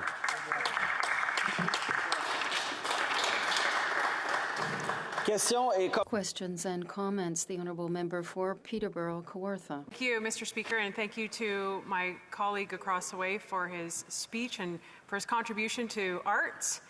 As somebody who was an online content creator and was able to create a business as a result of it, and who also worked in mainstream media, I'm curious on his thoughts of how he thinks logistically the CRTC can regulate the millions and millions of videos that are uploaded to social media and YouTube every single day. The Honourable Member for Kitchener-Conestoga. Thank you very much. Through you, Mr. Speaker, I appreciate that. And yes, digital creators are a future source of our culture. They're going to be continuing to tell us stories. Many of them are already artists and already in the existing ecosystem that we have. And this bill in no way will have the CRTC regulating their content. The CRTC is working with the platforms themselves. And that's why there's a flexibility between the regulation and the legislation that we have right now. So the legislation will give the CRTC the tools to work with the platforms. But again, according to Section 2.1 of C-11, the user content themselves, even digital first creators, will not be subject to this Broadcasting Act. Thank you. Questions and comments. The Honourable Member for Nunavut. I was glad to see that amendments were made regarding user-generated providers, and I wondered if you could help clarify what these amendments mean if Bill C-11 is to pass. The Honourable Member for Kitchener-Conestoga. Through you, Mr. Chair, and thank you. Always wonderful questions. Every time my colleague asks a question, the whole House listens, and I think that's a testament to her nature. And she is looking out for our artists, including digital first creators. The intent of this bill is not to scope in digital creators. They're not. If you're user-generated content, the bill is not going to cover you. It is simply requiring platforms that are not paying into our system to contribute. Right now, our traditional broadcasters contribute to the system. They pay in, and your online foreign streamers are not paying into that system. It's simply letting them pay into the system, and making sure that all our voices can be heard with some discoverability measures. Thank you. Questions and comments. The Honourable Member for Hull-Elmer. Thank you very much, Mr. Speaker. I want to thank my colleague from Kitchener-Conestoga. He himself is an artist. I would like to know whether he can explain to all Canadians the reason why it's so important for the giants of the web be accountable to artists and people who create content. How has the financial framework changed over the generations, and why it's important to have this kind of legislation? The Honourable Member for Kitchener-Conestoga. Thank you, Mr. Speaker, and thank my colleague for his question and his advice from time to time. It always comes in handy. I appreciate that. The world is changing fast. It used to be a closed system where our traditional broadcasters, we had a closed system where they paid into a system to make sure they contributed to Canadian culture, the grants and programs that artists could draw from to tell their stories. And right now we have two systems. We have the traditional broadcasting, radio, TV, and all those kind of broadcasters are still paying into the system, and our online foreign streamers are not. They're not paying into any kind of system. Sometimes they contribute to doing production here, but they're not paying into the system itself. And that's the level playing field we need to say. If you're acting as a broadcaster here in Canada, which these foreign online streamers are, then when you're doing that, you are under the same, you will be scoped into the same regulations, and you will have to contribute to our culture, to funds that will allow our Canadian artists to draw from and tell their own stories. Thank you. We have the time for a brief question. The Honourable Member for Charles Wood, St. James, Assiniboia, Headingley. Thank you, Mr. Speaker. And I recognize that Section 2.1 provides clarity with respect, to some extent, with respect to user-generated content. But Section 4.2 clearly says that user-generated content or programs that generate revenue can be regulated. And I'm wondering if the member would at least acknowledge that this act does, in fact, allow for the regulation of user-generated content that generates revenue. Très brève réponse demandée à l'honorable. Very brief response requested. Thank you, Mr. Speaker, and I thank my colleague. I believe Dauphin, Manitoba, I believe, is where he is, and I used to play that festival on one of my favorite festivals of the summer. So he understands the importance of supporting our artists. We need to make sure there's a balance between legislation and regulation. And if we put everything in and don't give any flexibility, we will not have the ability, as technology changes, to make sure that we can adapt to new technology. So right now, the digital creators are still protected. 4.2 does not say that they're going to be scoped in. So, okay, thank you, sir. I'm out of time. Reprise du débat, l'honorable. Resuming debate, the Honourable Member for Flamborough-Glanbrook. Thank you, Monsieur le Président. And if I may, as my honourable friend opposite did, begin with, before I do my remarks on Bill C-11, with this opportunity to recognize my father, as it is Father's Day coming up this weekend, and thank him for all his love, guidance, and support over the years. He is currently undergoing chemotherapy and is not feeling 100% himself. However, myself and my three brothers and my mother and all of our extended family know that he will be back to 110% soon, and just want to say we love you, Dad. So, Mr. Speaker, I'm happy to rise today and speak about Bill C-11. And although I do believe that the Broadcasting Act needs to be renewed, I'm deeply concerned about Bill C-11 because it's simply a revival of the flawed and failed Bill C-10 from the previous Parliament in many ways. The government claims that Bill C-11 is being introduced to protect Canadian content creators. However, the bill fails as many such entrepreneurs are opposed to this legislation. The bill fails, for example, Chad, who lives in Upper Stony Creek in... Un appel au règlement de l'honorable. Point of order. Thank you, Mr. Speaker. Mr. Speaker, I request that the ordinary hour of daily adjournment of the next sitting be 12 o'clock midnight, pursuant to order made Monday, May 2nd, 2022. Thank you. Conformément à l'ordre adopté le lundi 2 mai. Pursuant to the order made by the Honourable House, the Minister's request to extend the sitting is deemed adopted. Honorable député pour... The Honourable Member may resume his speech. Sure. So I was speaking about Chad, who lives in the Upper Stony Creek portion of my constituency, Mr. Speaker. And Chad is a digital creator, and he's concerned about the threat that Bill C-11 poses to his livelihood. Chad isn't alone by any means, Mr. Speaker, as we have seen dozens of Canadian content creators testify at Heritage Committee of their deep concern with this bill. So Chad told me that Canadian content creators are thriving with open social media platforms. In fact, 90% of all viewer traffic on Canadian YouTube channels comes from international audiences. So let me put that another way. Canadian content creators export 90% of their product.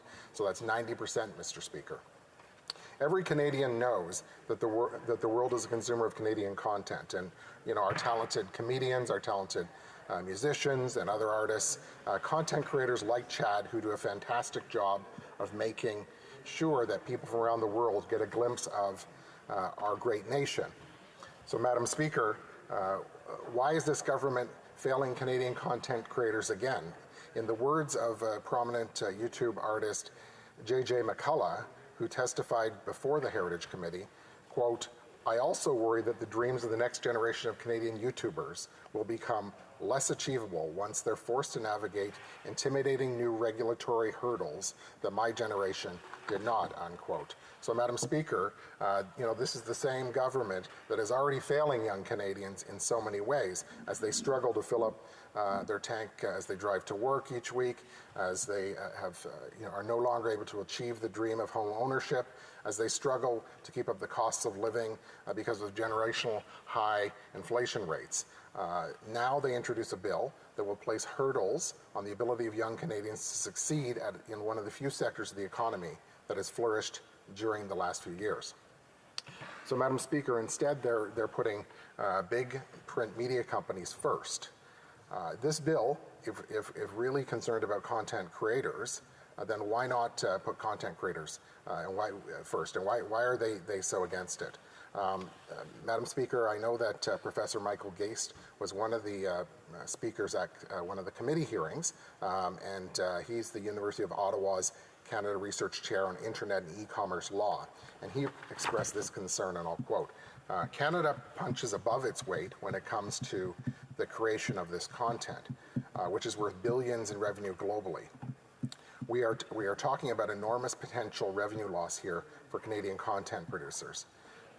Geist says that that would make platforms, including YouTube and TikTok, force feed Canadian content that people might not usually choose to watch, rather than curated content matched to their preferences.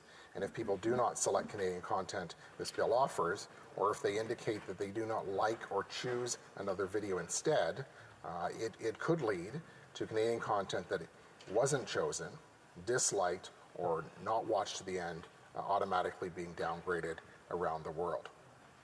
So why, again, is the government placing power, or why with this bill are we placing power in the hands of the government to make these decisions? And of course, I might add that this is a government that can't manage the passport system, as we've seen with the ridiculously long lines at Service Canada offices across the country. And so, why would we trust them to do the same, trust the same government to regulate content creation, which is a space that, by its definition, needs to be nimble and flexible and dynamic. Madam Speaker, the concerns over Bill C-11 are not limited to its detrimental effects on the livelihood of Canadian content creators, but extend to the right of free speech, which is a core identity of Canadians. And Madam Speaker, if the last few years have taught us anything, it's open social media platforms are vital and crucial for us as we maintain our social connections. Podcasts, the simple joys of sharing videos of puppies and kittens and such with friends could be heavily regulated and restricted if this legislation goes through. These are examples of social media content that have seen great success without government regulation. That would be controlled by the CRTC, a bureaucracy which would needlessly clamp down on social media platforms. So, Madam Speaker, the government is failing Canadians in this sense. They're introducing legislation that will reduce choices in content that have given them relief over the course of the past number of years. And what also gives myself and constituents concern is the threat to the ability of Canadians to freely express themselves without government interference. As poet Maya Angelou once said, "Watch people's feet, not their lips." The Liberal talking point is that we want free speech and don't want to curtail it. This happens to be the very process to discuss Bill C is a sham. We're seeing the Liberals stopping and silencing debate, not just in committee, but also in this chamber. In fact, and this is ironic because the Minister of Canadian Heritage was recently reported in the Globe Mail saying that the Senate's not going to look at this before summer, and recently the chair of the CRTC, Ian Scott, estimated it could take 2 years to implement C-11. So what's the rush, and why is there a curtailing of debate on this bill in this House? So indeed, Canadians need to stop watching the Liberals' lips and start watching their feet.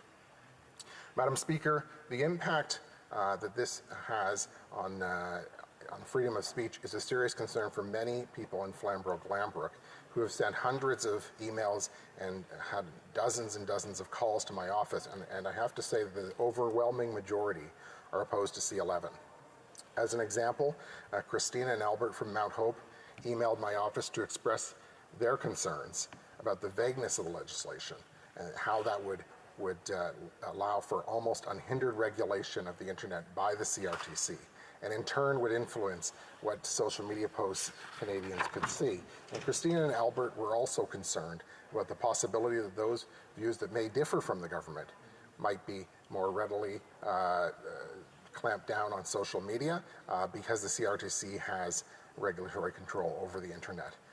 And similar concerns from Harry in Lyndon, in my constituency, as well as Erie and Mount Hope. And so their overall concern is the limiting of the content that they might watch or the content that they might create and post. So, Madam Speaker, I share the concerns of my constituents. You know, we're proud as Canadians that Canada is seen internationally as a beacon of democracy. But this legislation and the limitations it would have on free speech are betrayal of those freedoms that we certainly cherish and promote worldwide. And so I know my time is winding down, and so let me conclude, Madam Speaker. For these reasons, Canadians are rightly concerned about this bill, about its contents, certainly about the process by which it's being pushed through this chamber. And you know, this is why I stand with the people who have contacted my office, who have taken the time to call or write, with the people of Flamborough-Glanbrook and my Conservative colleagues, and urge everyone to vote against C11. Questions et commentaires, questions and comments. The Honourable Secrétaire parlementaire de la Ministre de l'Agriculture et de la... Parliamentary Secretary to the Minister of Agriculture and Agri-Food. Thank you very much. I'd like to thank my colleague for his speech. Also, I wish to reassure this House that the government and the CRTC are not interested in videos of cats and dogs. I want to say that I'm a Franco-Ontarian, like you, Madam Speaker, 100,000 French speakers in Ontario. We don't have weight on the free market. Is my colleague saying that we should not help to develop my culture in Ontario? That's what C11 aims to do, because content on TV and radio uses a fund to support Francophone communities to develop their culture. But those same videos, if they're presented on online platforms, there's nothing to support our culture. Does he not agree that maybe my culture should be supported? Is my culture not equivalent to his? Flamborough-Glanbrook. Thank you, Madam Speaker, and thank you to my honourable colleague opposite for the question. And I want to assure him that, and I'll date myself in saying this, that I very much respect the Francophone culture and Franco-Ontarians. If you were to look at my CD collection, so that's how, hence I'm dating myself. I had a number, perhaps equal number of Francophone artists than Anglophone artists. So I certainly encourage and respect that. I don't think that this bill is necessarily what's necessary to accomplish that. And I would note that the chair of the CRTC, Ian Scott, did indicate that this bill will allow them to regulate user-generated content. So that is the concern. Questions et commentaires. L'honorable député. Questions and comments. The Honourable Member for Beauport, Côte-de-Beaupré, Île d'Orléans, Charlevoix. Merci, Madame la Présidente. Je remercie mon collègue. Thank you, Madam Speaker. I'd like to thank my colleague for his speech. I hear his concerns. I also hear that he is referring to people have contacted him that he's consulted or that his party consulted, but I get the impression they're always consulting the same person. Whereas the member for Drummond has for quite some time consulted a whole host of organizations that represent content creators and the creative industry. And these content creators are in favor of this bill. They're also in favor of the urgency of voting on it. So I would ask my colleague to explain where all of his concerns are coming from, those raised by the single person or approximately so, that they seem to have consulted. Brooke. Thank you, Madam Speaker, and thank you for the question. I did refer to one individual who was in my riding who's a content creator and expressed these concerns, but I think, as I noted as well, there were a number of content creators who spoke to the Heritage Committee that raised similar concerns in my home city of Hamilton, Ontario. Maybe we're not the same as the Honourable Member for Burnaby, that we're the Hollywood of the North, but I think we're quickly becoming a destination for a lot of movie production and content production, and so we take that personally as well. I've had, as I said, hundreds of emails, quite a number of phone calls, and the vast majority were opposed to this legislation. It wasn't one single source at all. It's a concern, and we're hearing that directly. I didn't solicit these. We have time for a brief question. The Honourable Member for Nunavut.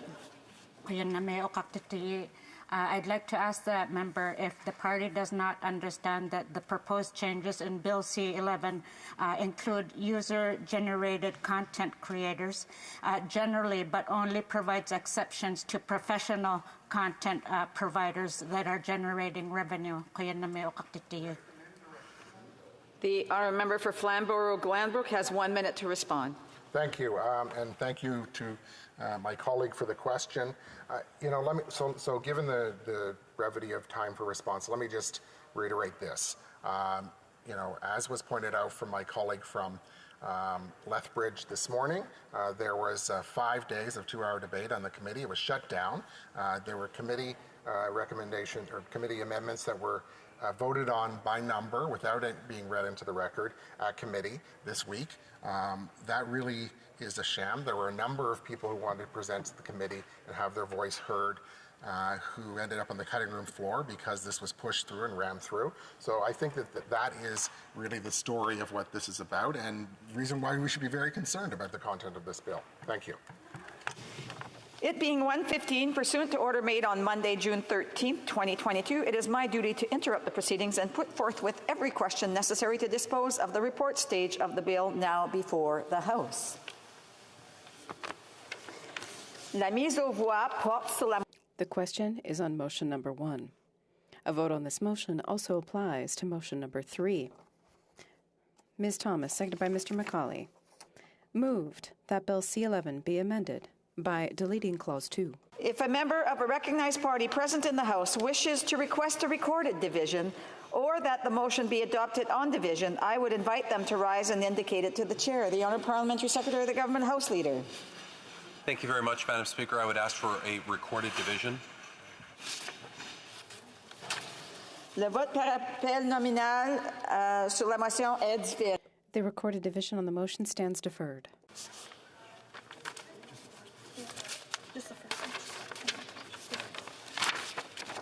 The recorded division will also apply to motion number 3. The question is on motion number 2.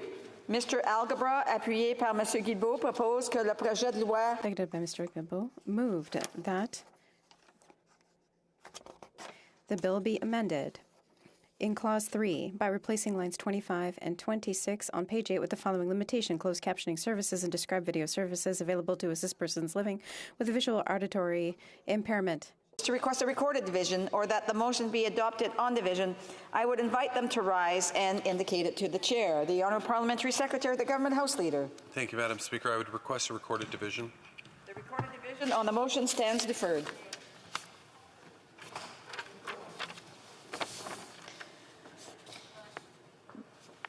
Normally at this time, the House would proceed to the taking of the deferred recorded divisions at the report stage of the bill. However, pursuant to order made on Thursday, November 25th, 2021, the recorded divisions stand deferred until Monday, June 20th, 2022, at the expiry of the time provided for oral questions. The Honourable Parliamentary Secretary has a point of order. Madam Speaker, I hope if you seek it, you'll find unanimous consent to see the clock at 1:30 so we can start private members' hour. The Honourable Parliamentary Secretary have unanimous consent to see the clock at 1:30. Agreed? No. No?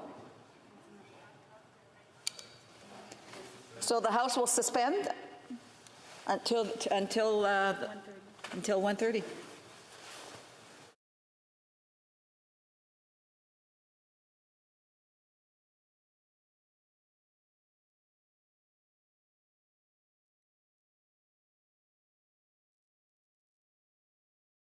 I think I think either there's some miscommunication or some confusion.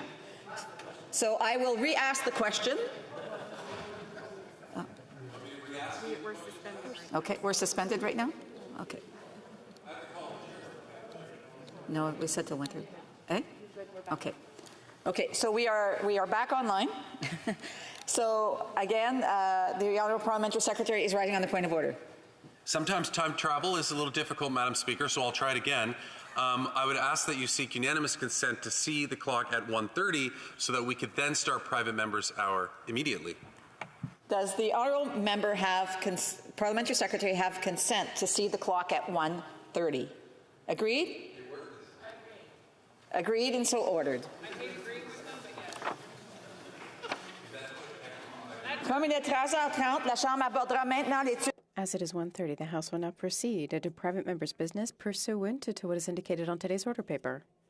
Private members' business, resuming consideration at second reading of Bill C-226, National Strategy Respecting Environmental Racism and Environmental Justice Act, standing in the name of Miss May, Saanich, Gulf Islands. C'est juste resuming debate, hein? Okay. Resuming debate. L'honorable député. Oh, une minute là. It's 5 minutes. Okay. Resuming debate. C'est-tu Madame Puy? Il n'y a pas personne qui se lève? Il est en ligne? Oh, okay. Sorry, the Honourable Member Kitchener Centre. Thank you, Madam Speaker. It's an honor to rise this afternoon to speak to Bill C-226, an act respecting the development of a national strategy to assess, prevent, and address environmental racism and to advance environmental justice, put forward by my colleague, the MP for Saanich Gulf Islands. It's far past time we address environmental racism. The disproportionate citing of polluting industries in Black communities, Indigenous and racialized communities, and those of the working poor. These are communities that typically lack an economic and political base to fight back. It's impossible to ignore the reality that governments have consistently put harmful industries and dump sites dangerously close to the places in some of the most marginalized communities across the country. This is a systemic issue that not only negatively impacts those residents' physical health and wellness through abnormal incidences of cancers, of other diseases, but also discourages others from moving into that area, deterring growth and new opportunities for those within it. These decisions also impact the environment around those who live there, affecting drinking water and food sources for Indigenous communities in particular. All of this has a negative impact on the mental health of these residents, compounded by gas lighting, with the onus routinely placed on those impacted most to prove the situation is leading to these adverse effects and that change is required. I'd like to share a few examples. Africville, a Black community in Nova Scotia established in the 1850s on the outskirts of Halifax. The community was pushed to the margins and didn't receive the same services or infrastructure as others in the nearby city. Over the decades, undesirable developments were built in or near the community, including an infectious disease hospital, a dump, and a prison. Africville's water and land was contaminated, and eventually the city relocated residents in 1964 without meaningful consultation or compensation. Another is the toxic dumping in Kanesatake, Quebec, a community that is suffering ongoing health impacts of the toxic waste from a recycling facility, which has not been cleaned up despite repeated calls. Or we can take an example of a pipe at a pulp mill when it ruptures, spilling untreated effluent into a Pictou Landing First Nation wetland, and it takes 6 years to solve the issue. Or closer to my community in Ontario, the mercury poisoning crisis in Grassy Narrows First Nation and neighboring White Dog Independent Nations. one of Canada's worst environmental disasters that is still ongoing. From a recent CBC investigation, they found that 90% of the population of Grassy Narrows experiences symptoms of mercury poisoning, which includes neurological problems, seizures, and cognitive delays. Many homes don't have safe drinking water in an area with very limited health services and no on-reserve mental health care. The community has been fighting to have this contamination cleaned up for over 50 years without result. These are just a few of the many examples of how Black, Indigenous, and racialized communities have been disproportionately impacted by neglect and the siting of environmentally harmful industries.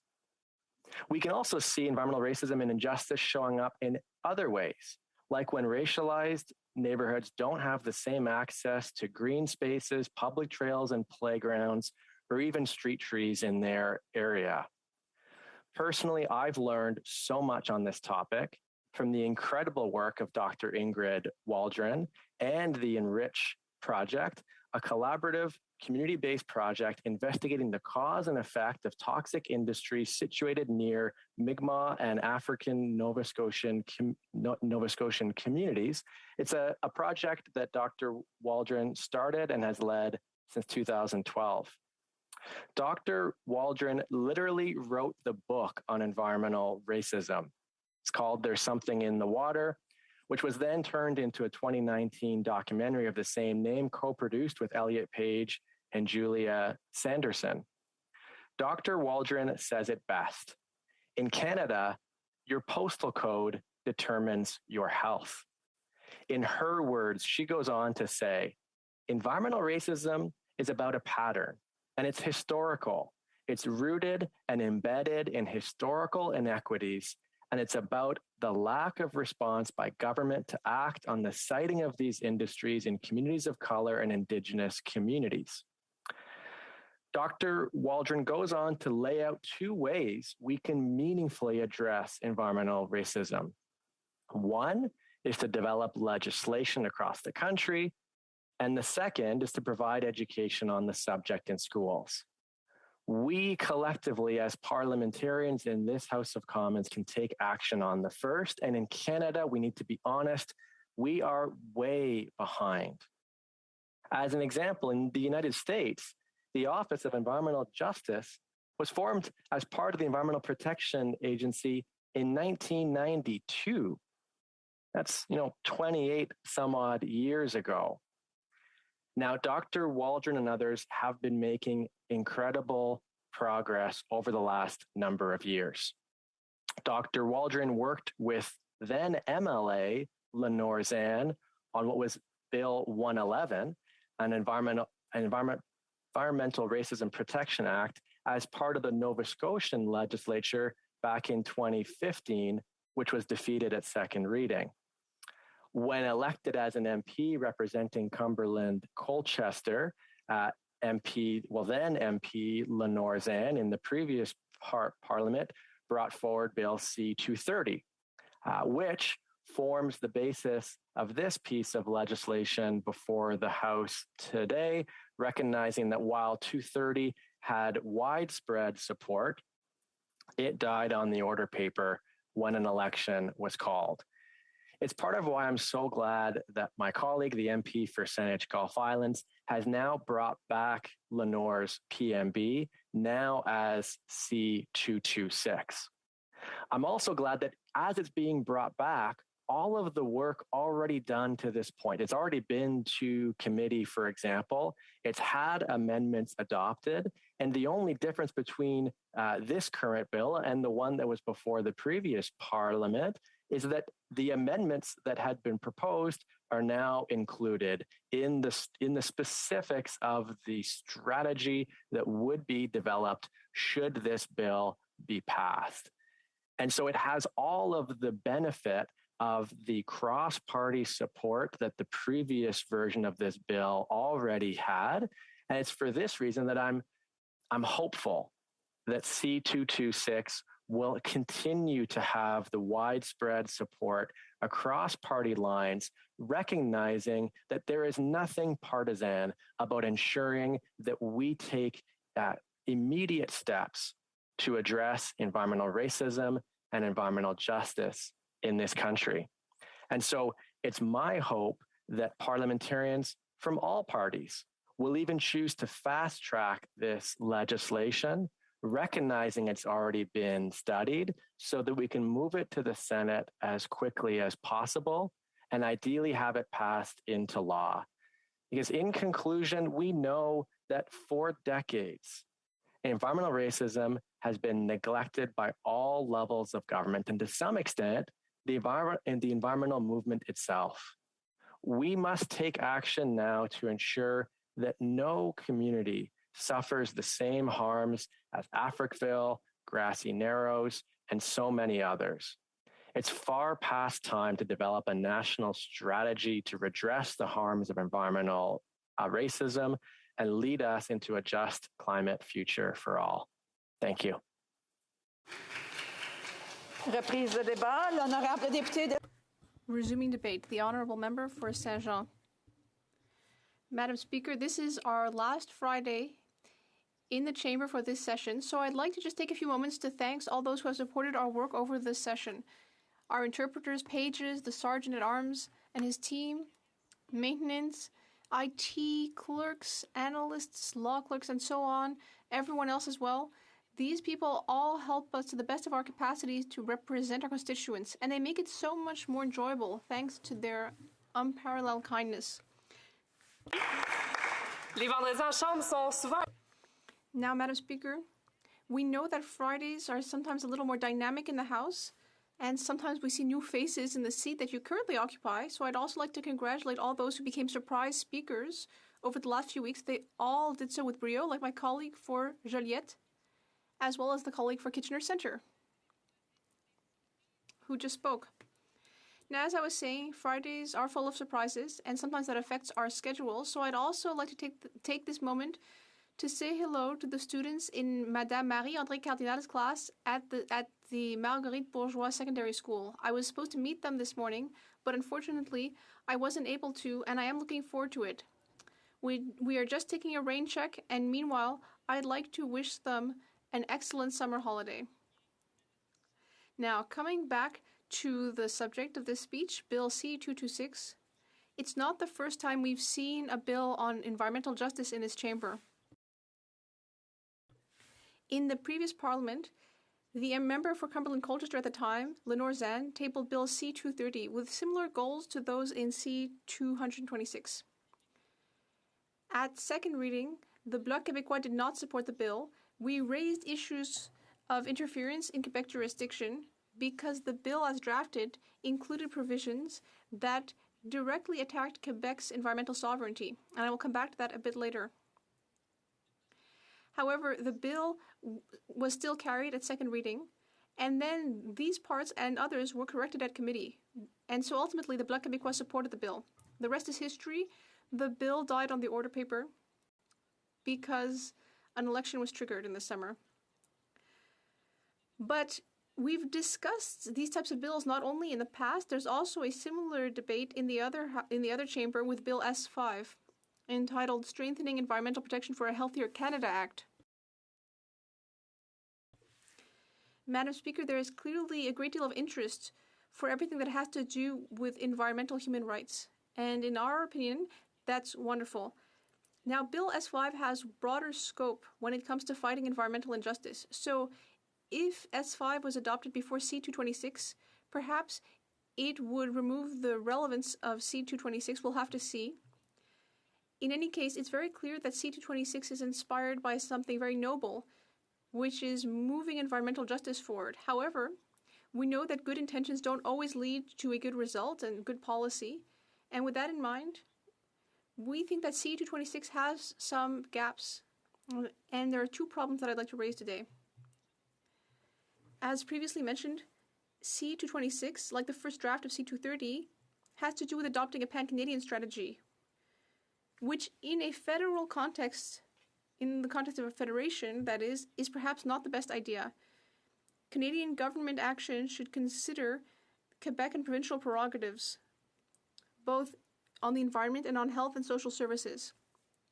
The federal government must recognize that Quebec has jurisdiction in these files. We believe that it would be inconsistent to claim that the government is fighting for environmental justice at the federal level while not coming up with a defense for Quebec's environmental sovereignty. And indeed, some federal infrastructure like docks, ports, airports, telecommunication infrastructure, federal property, and more are not subject to our Quebec environmental protection legislation or municipal regulations. So Quebec environmental regulations should apply throughout Quebec without having them be substituted by federal legislation. And that is the National Assembly's unanimous opinion. On April 13th, it voted in favor of having Quebec be the level of government that takes control on the environment, and it is opposed to any federal government intervention on the environment within Quebec's territory. In addition, in Quebec, the right to live in a healthy environment which respects biodiversity is in the Quebec Charter of Rights and Freedoms, which is a quasi-constitutional law and has been since 2006. And I mentioned S5 earlier, and one of its goals is to introduce this type of legislation into Canadian legislation. So just like last time, the Bloc Québécois is raising the issue of Quebec's environmental sovereignty. We cannot avoid talking about that when analyzing the bill. Now the other thing that I wanted to raise about this bill is that we need to focus more on the part that refers to environmental justice rather than the question of environmental racism, because there can be issues of definitions that can be problematic, and additionally, the idea of environmental racism may not be universal enough. It means that some people might fall through the cracks, people who do deserve to have their environmental injustice addressed. My colleague for Repentigny summed up the situation very well when she spoke on C-230. And she said the following: my worry is the following. If we create new policies based on new rights, like the rights to a healthy environment, everyone should be able to benefit from these rights. And so if the policy is planned well, it will rectify inequalities, and those who are suffering the most injustices will receive help and support from the government, and perhaps even reparation for harms caused. That's what I understand of the situation. So the rights and criteria to benefit from government protection should be universal. If the principles really apply to everyone without discrimination, the policy's effect would be to diminish difference-based inequalities. And without getting into the question of interference, just as a thought exercise, I'd like to ask the following question. If the only inequalities addressed by C-226 are those that have to do with race, some people who also deserve protection might not be covered. Quebec's Human Rights Commission has also raised an issue about this same issue, the notion of race and social inequity. According to the Commission, the idea that socioeconomic, cultural, and political differences between human groups are based mostly or in part on biological and genetic differences is generally not agreed with by most social sciences researchers. So here's a concrete example. People in eastern Montreal are very diverse, but generally from the working class. Would they be, if they're affected by pollution, and they are, would they be affected and supported by the strategy or excluded, and according to what criteria? Similarly, the municipality of Rouyn-Noranda, they are currently facing serious air pollution issues and overexposure to arsenic as well. Would they be helped by the bill? If we're really thinking about environmental justice, well, we're talking here about a David and Goliath fight between peoples whose life expectancy is being reduced by 5 years on the one hand, and the Glencore business with $4 billion in profit on the other side. And so here, with this municipality, with the definition of environmental racism, would it be protected by the Act? So I think there's an issue of universality here. We know that good policy is characterized by a certain level of flexibility. Historically, the policies that work the best for improving rights, social protection, reducing inequality, strengthening the welfare state, well, the best policies are universal ones that affect everyone. The best way for the state to not discriminate on the basis of difference is to make itself blind to differences by applying to everyone. If we create new policies based on new rights, like the rights to a quality environment, everyone should be able to benefit from this. If the policy is well designed, if its implementation corrects unequal situations, then those who suffer the most injustice will receive more support from the government, including reparations for harms caused. And if benefiting from this support is universal and the principles apply to everyone without discrimination, then the policy will also eliminate inequalities based on difference. All forms of difference. So those are the two main issues that I wanted to raise in order to potentially improve the bill. And I'll conclude there. Thank you. Resuming debate, the Honourable from Nunavut. My dad had completed suicide when I was very young, so I was very fortunate to have had several different father figures with several different families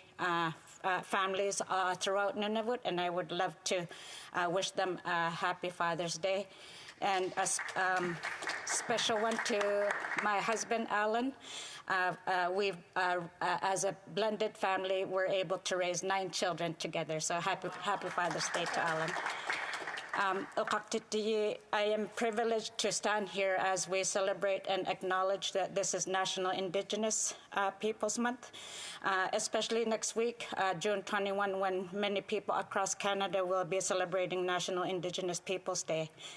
Having said this, I also wanted to very quickly just call attention by insisting that all governments and educational institutions in Canada to implement the TRC calls to action 6 through 12 and 63 to 66, which focus on education. I also wanted to thank the member for Saanich Gulf Islands for introducing this bill and its predecessor as well, Bill C-230, which had died on the last order paper. I will outline briefly how opportunities for environmental racism has been perpetuated by Canada and implemented in Canada's constitutional and legal framework for dealing with lands in Canada. The violations of the indigenous inherent rights of lands is the strongest form of colonialism.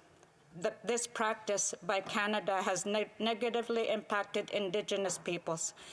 This colonialism has happened for hundreds of years from the time of first settlers to present-day Canada. This is evident with case law leading to the current landmark case on the land title of Haida Nation. We cannot deny that there is conflict between colonial Canada and many of the First Nations that have had to go through the courts to have their rights and title recognized. Before the settlers arrived in what is now known as Canada, Indigenous peoples thrived. They managed the environment and the wildlife, ensuring a pristine and balanced environment. Since the arrival of settlers and leading up to the Constitution Act in 1867, Indigenous peoples have been robbed of their lands. The ways in which Indigenous peoples can reclaim lands are in one of 4 ways. Rather than explaining the Constitution Act, I'll simply state that sections 91, 24, 92, and 35 creates these opportunities for environmental racism to be perpetuated. Case law dealing with rights and title are many, including Calder, R.V. Sparrow, Delgamuuk, R.V. Marshall, the Silcotin case, Clyde River, Haida Nation, and Carrier-Sicani. These cases lead to opportunities for environmental racism to be perpetuated. While these important cases have advanced Indigenous rights and title to lands, the courts have ensured that these rights are limited and are incremental. Another instrument is the United Nations Declaration on the Rights of Indigenous Peoples, which was adopted in the United Nations in 2007. Canada was one of the 4 countries that voted against it. It was not until 2016 that Canada finally endorsed UNDRIP. It was finally in the last parliament did legislation related to UNDRIP receive royal assent here in Canada. I'd just specifically really like to quickly say that Article 32 directs that Indigenous peoples have the right to determine and develop priorities and strategies for the development or use of their lands or territories.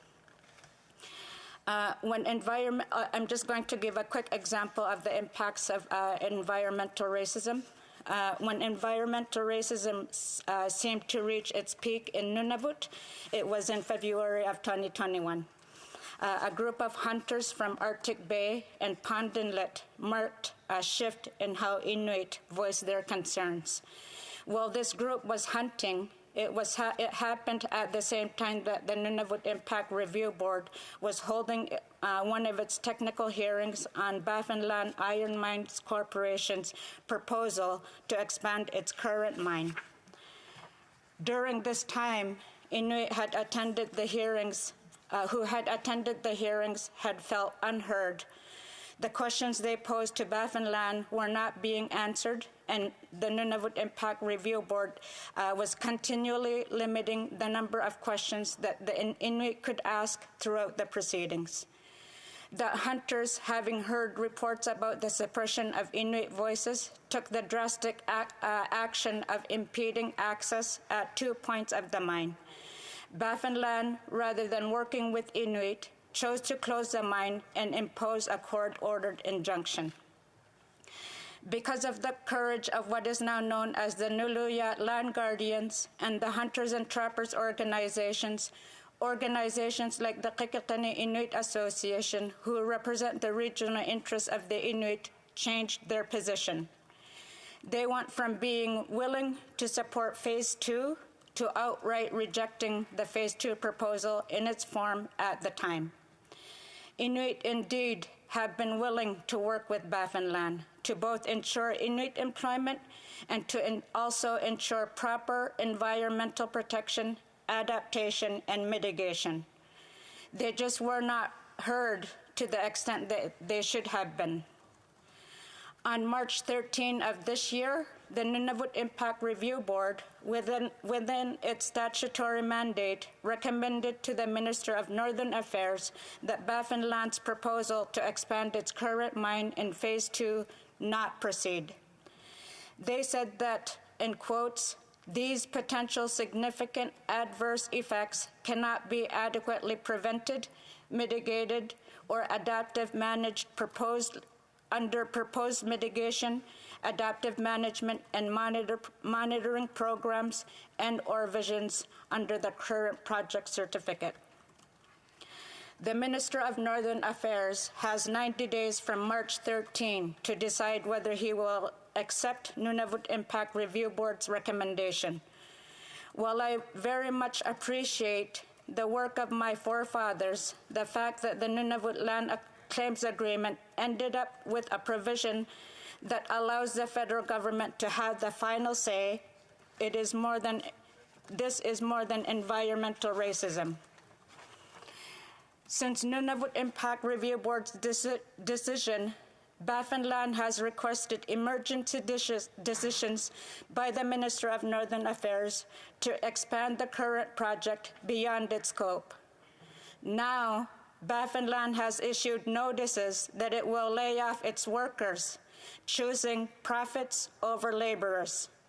While the price of iron ore had dipped, it is projected to continue to rise and remain stable.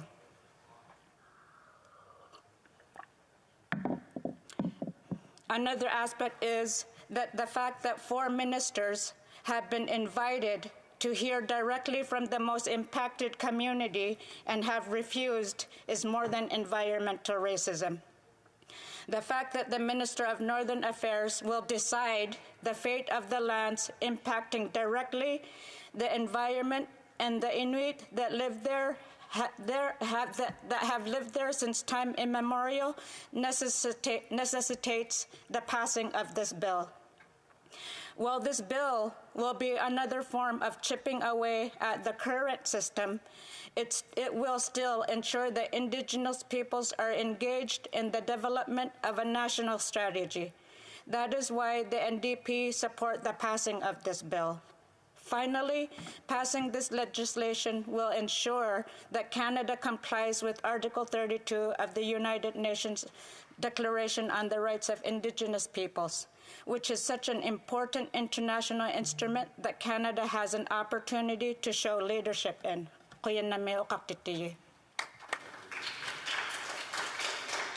Resuming debate, the Honourable Parliamentary Secretary to the Minister of Natural Resources and the Minister of Environment and Climate Change. Thank you, Madam Speaker, and I'm pleased to have the opportunity to speak today about the bill brought forward by the member for Saanich Gulf Islands, sorry, I had trouble saying that, Bill C-226, an act respecting the development of a national strategy to assess, prevent, and address environmental racism and to advance environmental justice. Before I speak about the bill, Madam Speaker, I would like to take the opportunity to recognize Lenore Zan, the former member of Fort Cumberland Colchester. And thank you, because it's her important work on this bill in the previous Parliament that really kick-started this process, and I'm really happy that we get to stand today and to continue the work that she started on it. I'd also like to thank the member for Saanich Gulf Islands for carrying forward that important work in reintroducing this bill.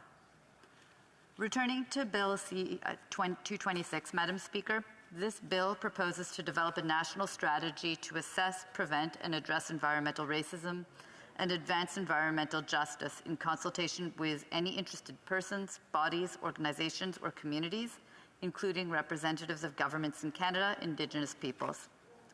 The Minister would be required to develop the strategy within 2 years of the bill receiving royal assent and to report on its effectiveness every 5 years. Madam Speaker, the Minister of Environment and Climate Change is mandated to develop an environmental justice strategy and examine the link between race, socioeconomic status, and exposure to environmental risk. Given the important objectives of this bill, and its clear alignment with the government's commitment as declared by the Prime Minister, we support this bill. Madam Speaker, it is important to also recognize that while the development of our environmental justice strategy reflects a new approach, it is well aligned with a broader range of Government of Canada policies and initiatives. In fact, there are a number of complementary efforts underway that will support environmental justice for all Canadians and informs the strategy developed under Bill C-226. For example, the government has introduced Bill S-5, the Strengthening Environmental Protection for a Healthier Canada Act in the Senate on February 9th. S-5 aims to strengthen the Canadian Environmental Protection Act, commonly referred to as CEPA, with a particular focus on recognizing a right to a healthy environment as provided under that act and strengthening Canada's chemical management regime. If passed, the Minister of Environment and Climate Change and the Minister of Health will be required to develop an implementation framework to set out how a right to a healthy environment will be considered in the administration of CEPA.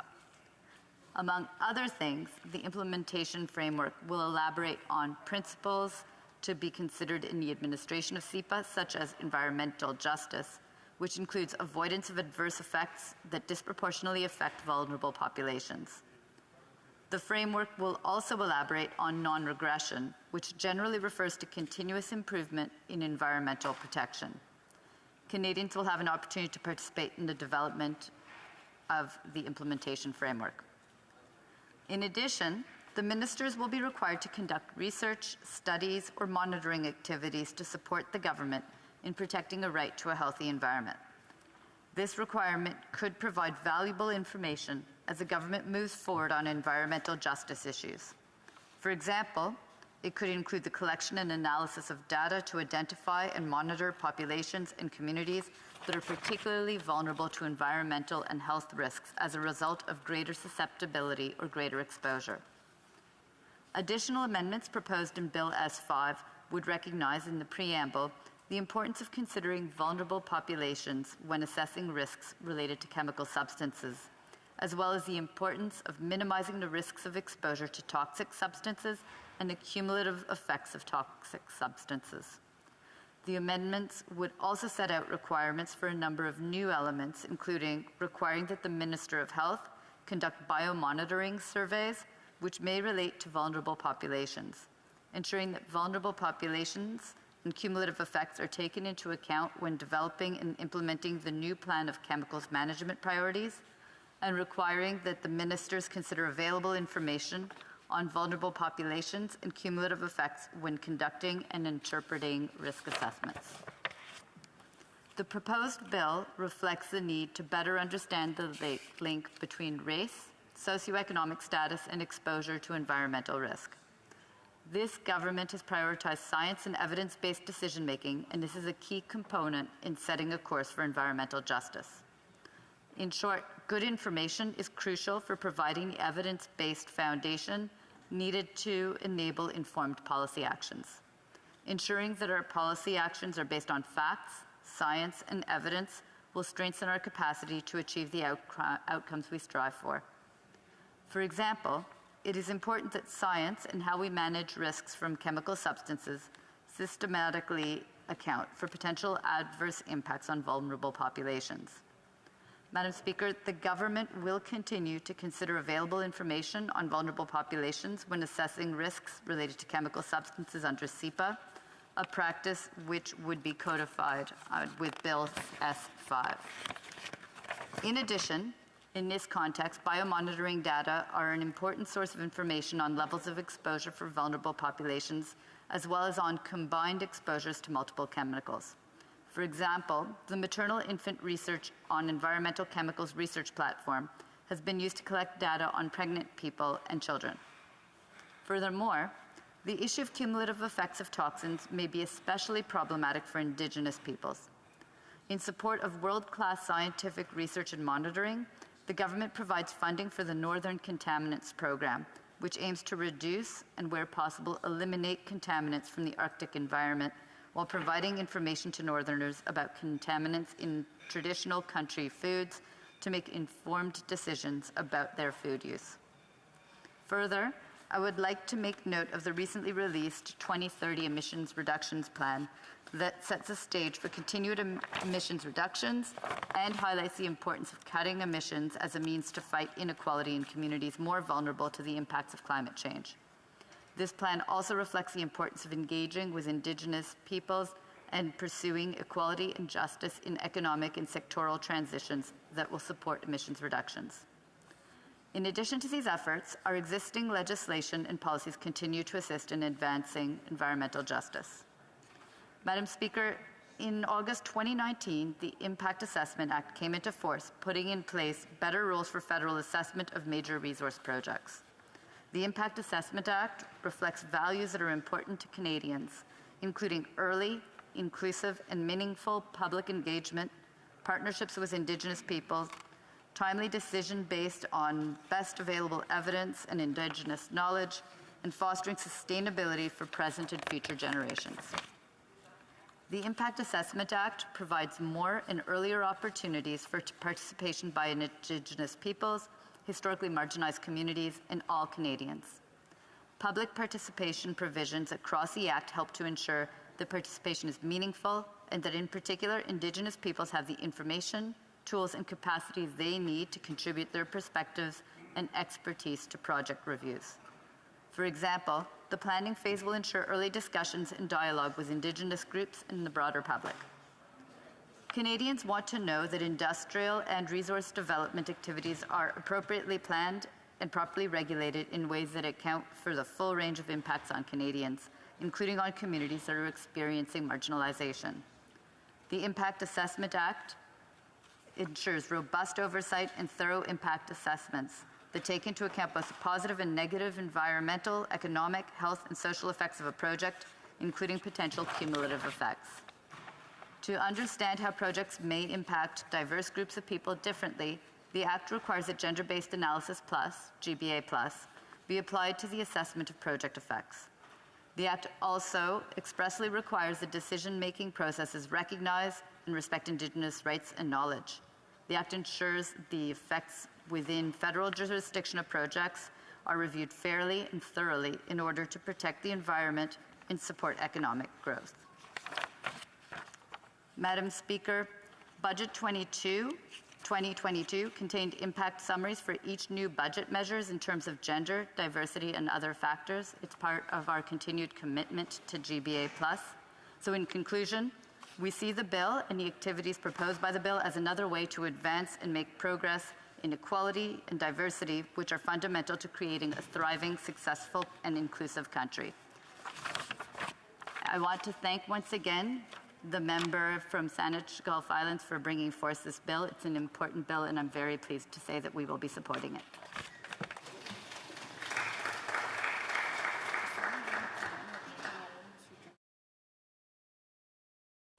Resuming debate, reprise de débat.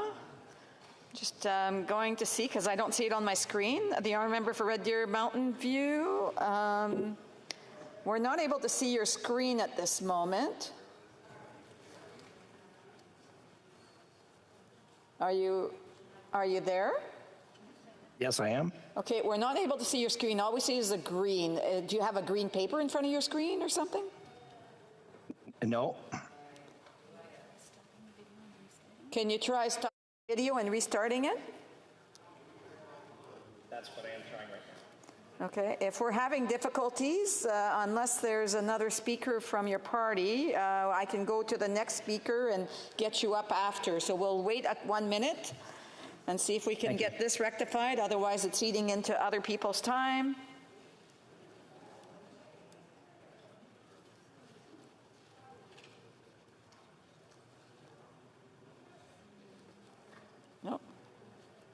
So I would, if the honourable member, I'm just going to have to go to the next speaker, and the honourable member can log off and log back in, and if that doesn't work, maybe he can contact IT. The honourable member Vancouver East, resuming debate. Thank you very much, Madam Speaker. Environmental racism runs deep in Canada and is a direct result of Canada's historic and ongoing colonization. Environmental racism causes severe harm to people's health, threatens culture, and destroys the natural environment. Discrimination and systemic racism in Canada's laws and policies, in addition to uneven enforcement of regulations and laws, have created patterns where marginalized communities are bearing the brunt of the worst environmental impacts from Canada's economic activities while receiving little of the benefits. Indigenous, racialized, and low-income communities are also the most heavily impacted by the effects of climate change.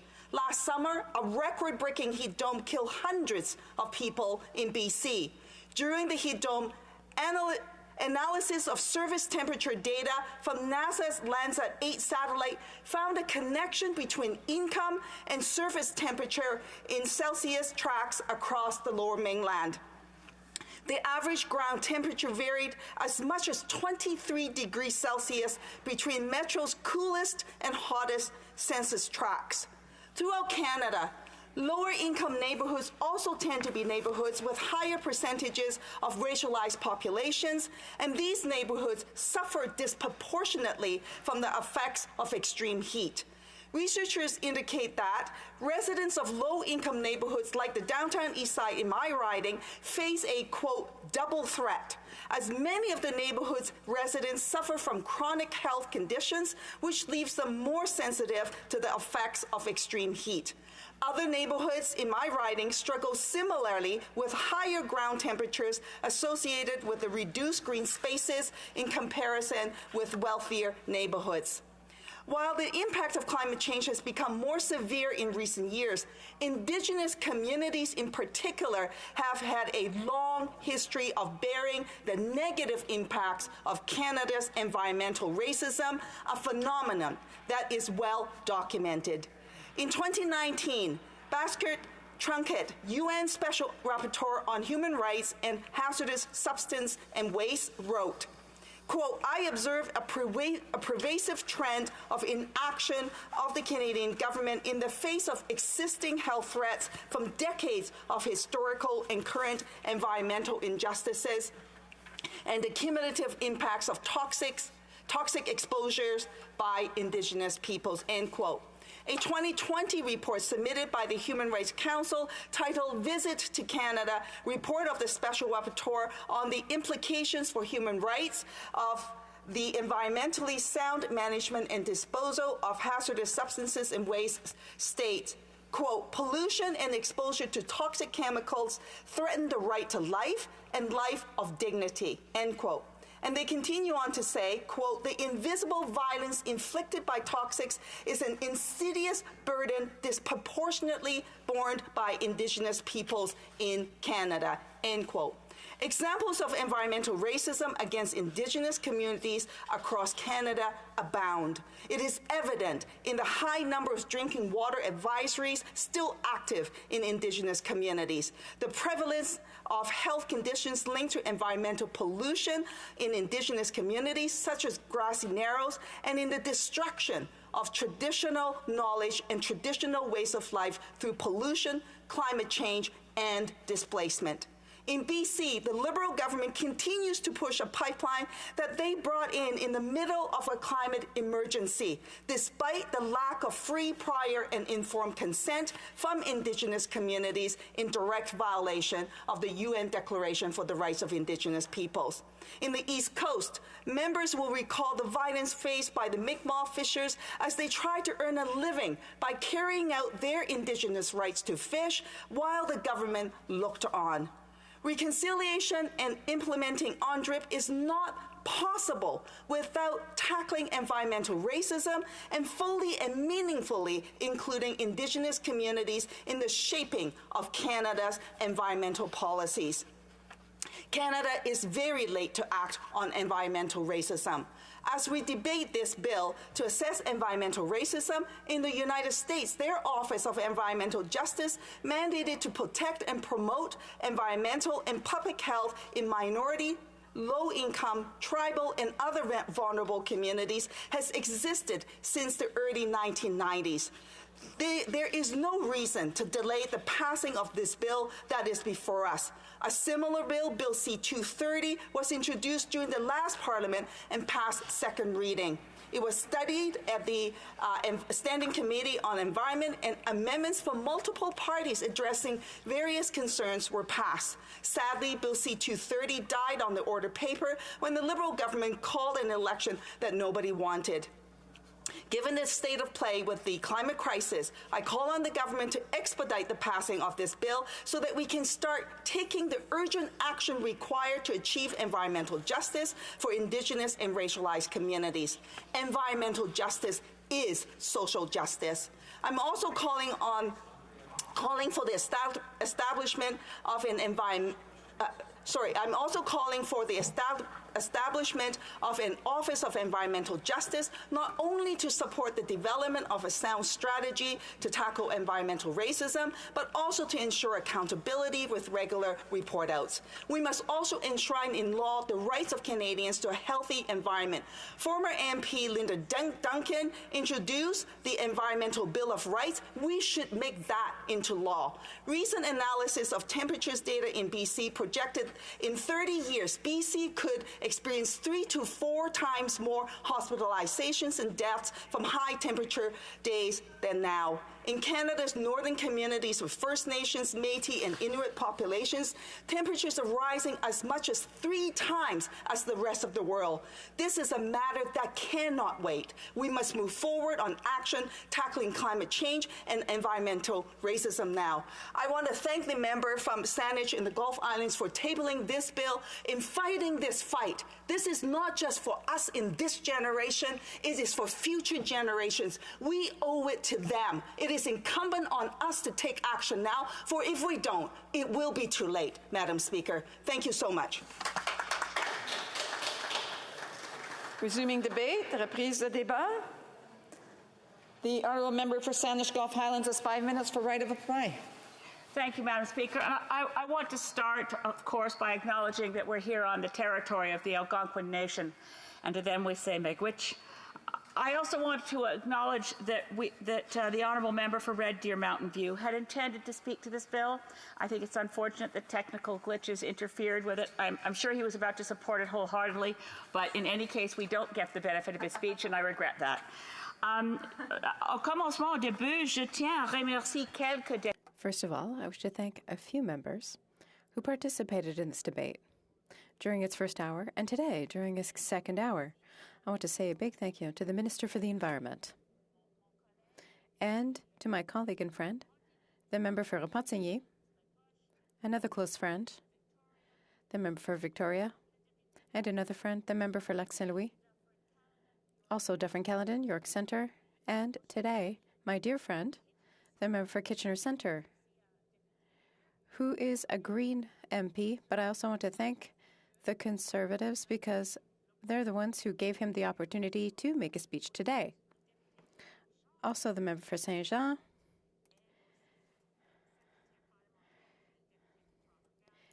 the member for Toronto Danforth, and Vancouver East. These gave us a lot. Particularly, I want to thank my friend, the Member of Parliament for Nunavut, for reflections on the bravery of Inuit hunters who were forced through the lack of environmental rights to actually go out and we can hardly imagine what it must have been like in February in Nunavut, it's not warm, to take their places in civil disobedience on a runway to blockade a mine site because their rights were being violated. I certainly, with only 5 minutes, can't get into the full details on that effort, but I stand in solidarity with my friend, the Member of Parliament for Nunavut, and the communities that have succeeded in persuading the Nunavut Impact Review Board to say no to a doubling of the iron ore mine on Baffin Island. I hope the Minister of Northern Affairs will act as he should and accept that advice. There's so much to say about the bill and why we are here where we are. C'est un projet de loi pour prévenir le racisme environnemental, mais c'est aussi. Please note that interpretation service has been interrupted due to the feedback generated by the member's earpiece, which is too close to her microphone. Environnemental. So, as a feminist commentating, I just went back to make sure I had that right in French, and I hadn't realized before that le racisme is masculin, mais justice, ça c'est féminin. Alors, I shouldn't digress from my digressions when I have a 5-minute speech. This is a critically important issue that we make progress. Fortunately, I'm just going to stop the member for a second. Apparently, there's no interpretation, so. Oh, you have a device next to your microphone, maybe, and is your phone maybe on your desk or something? Is it vibrating? No? Or is your earpiece too close to the microphone? Okay, there we go, and we'll allow the member to continue. Do I need to start over? Désolé. Okay, where was I? The importance of this bill and what I wanted to underscore is that it is operative. I was earlier today, of all coincidences, speaking at a conference marking the 40th anniversary of the Canadian Charter of Rights and Freedoms at University of Ottawa Law School with many brilliant people. I was not one of the brilliant people, but I was invited anyway. And we were reflecting on 40 years of the Charter of Rights and Freedoms and what's missing. What do we need going forward? And there were perspectives on the need for socioeconomic rights, that we address the enormous income inequality that's growing in Canada and globally, that we address the needs that we express in terms of human rights, but also the rights that were missing from the Charter. And so we spoke of the importance of addressing this gap through environmental rights. But Bill C-226, while being complementary to this right that we should have but do not yet have, and I parenthetically will note we will not have it if S5 passes and the Canadian Environmental Protection Act amendments don't create environmental rights as they should, but perhaps we can fix that through amendments. What are rights without tools to enforce them? The Environmental Justice Program at the U.S. Environmental Protection Agency has, since 1994, created tools that can be used by communities, Indigenous communities, people of color communities, Black communities, low-income communities, that have been historically and are to this day deprived of a healthy environment because they don't have the clout of white, wealthy neighbors. The tools to hire a toxicologist, to hire an epidemiologist. These are what is so abbreviated, it's so well known in the U.S., the EJ program of the U.S. EPA, environmental justice. That's what we're here for.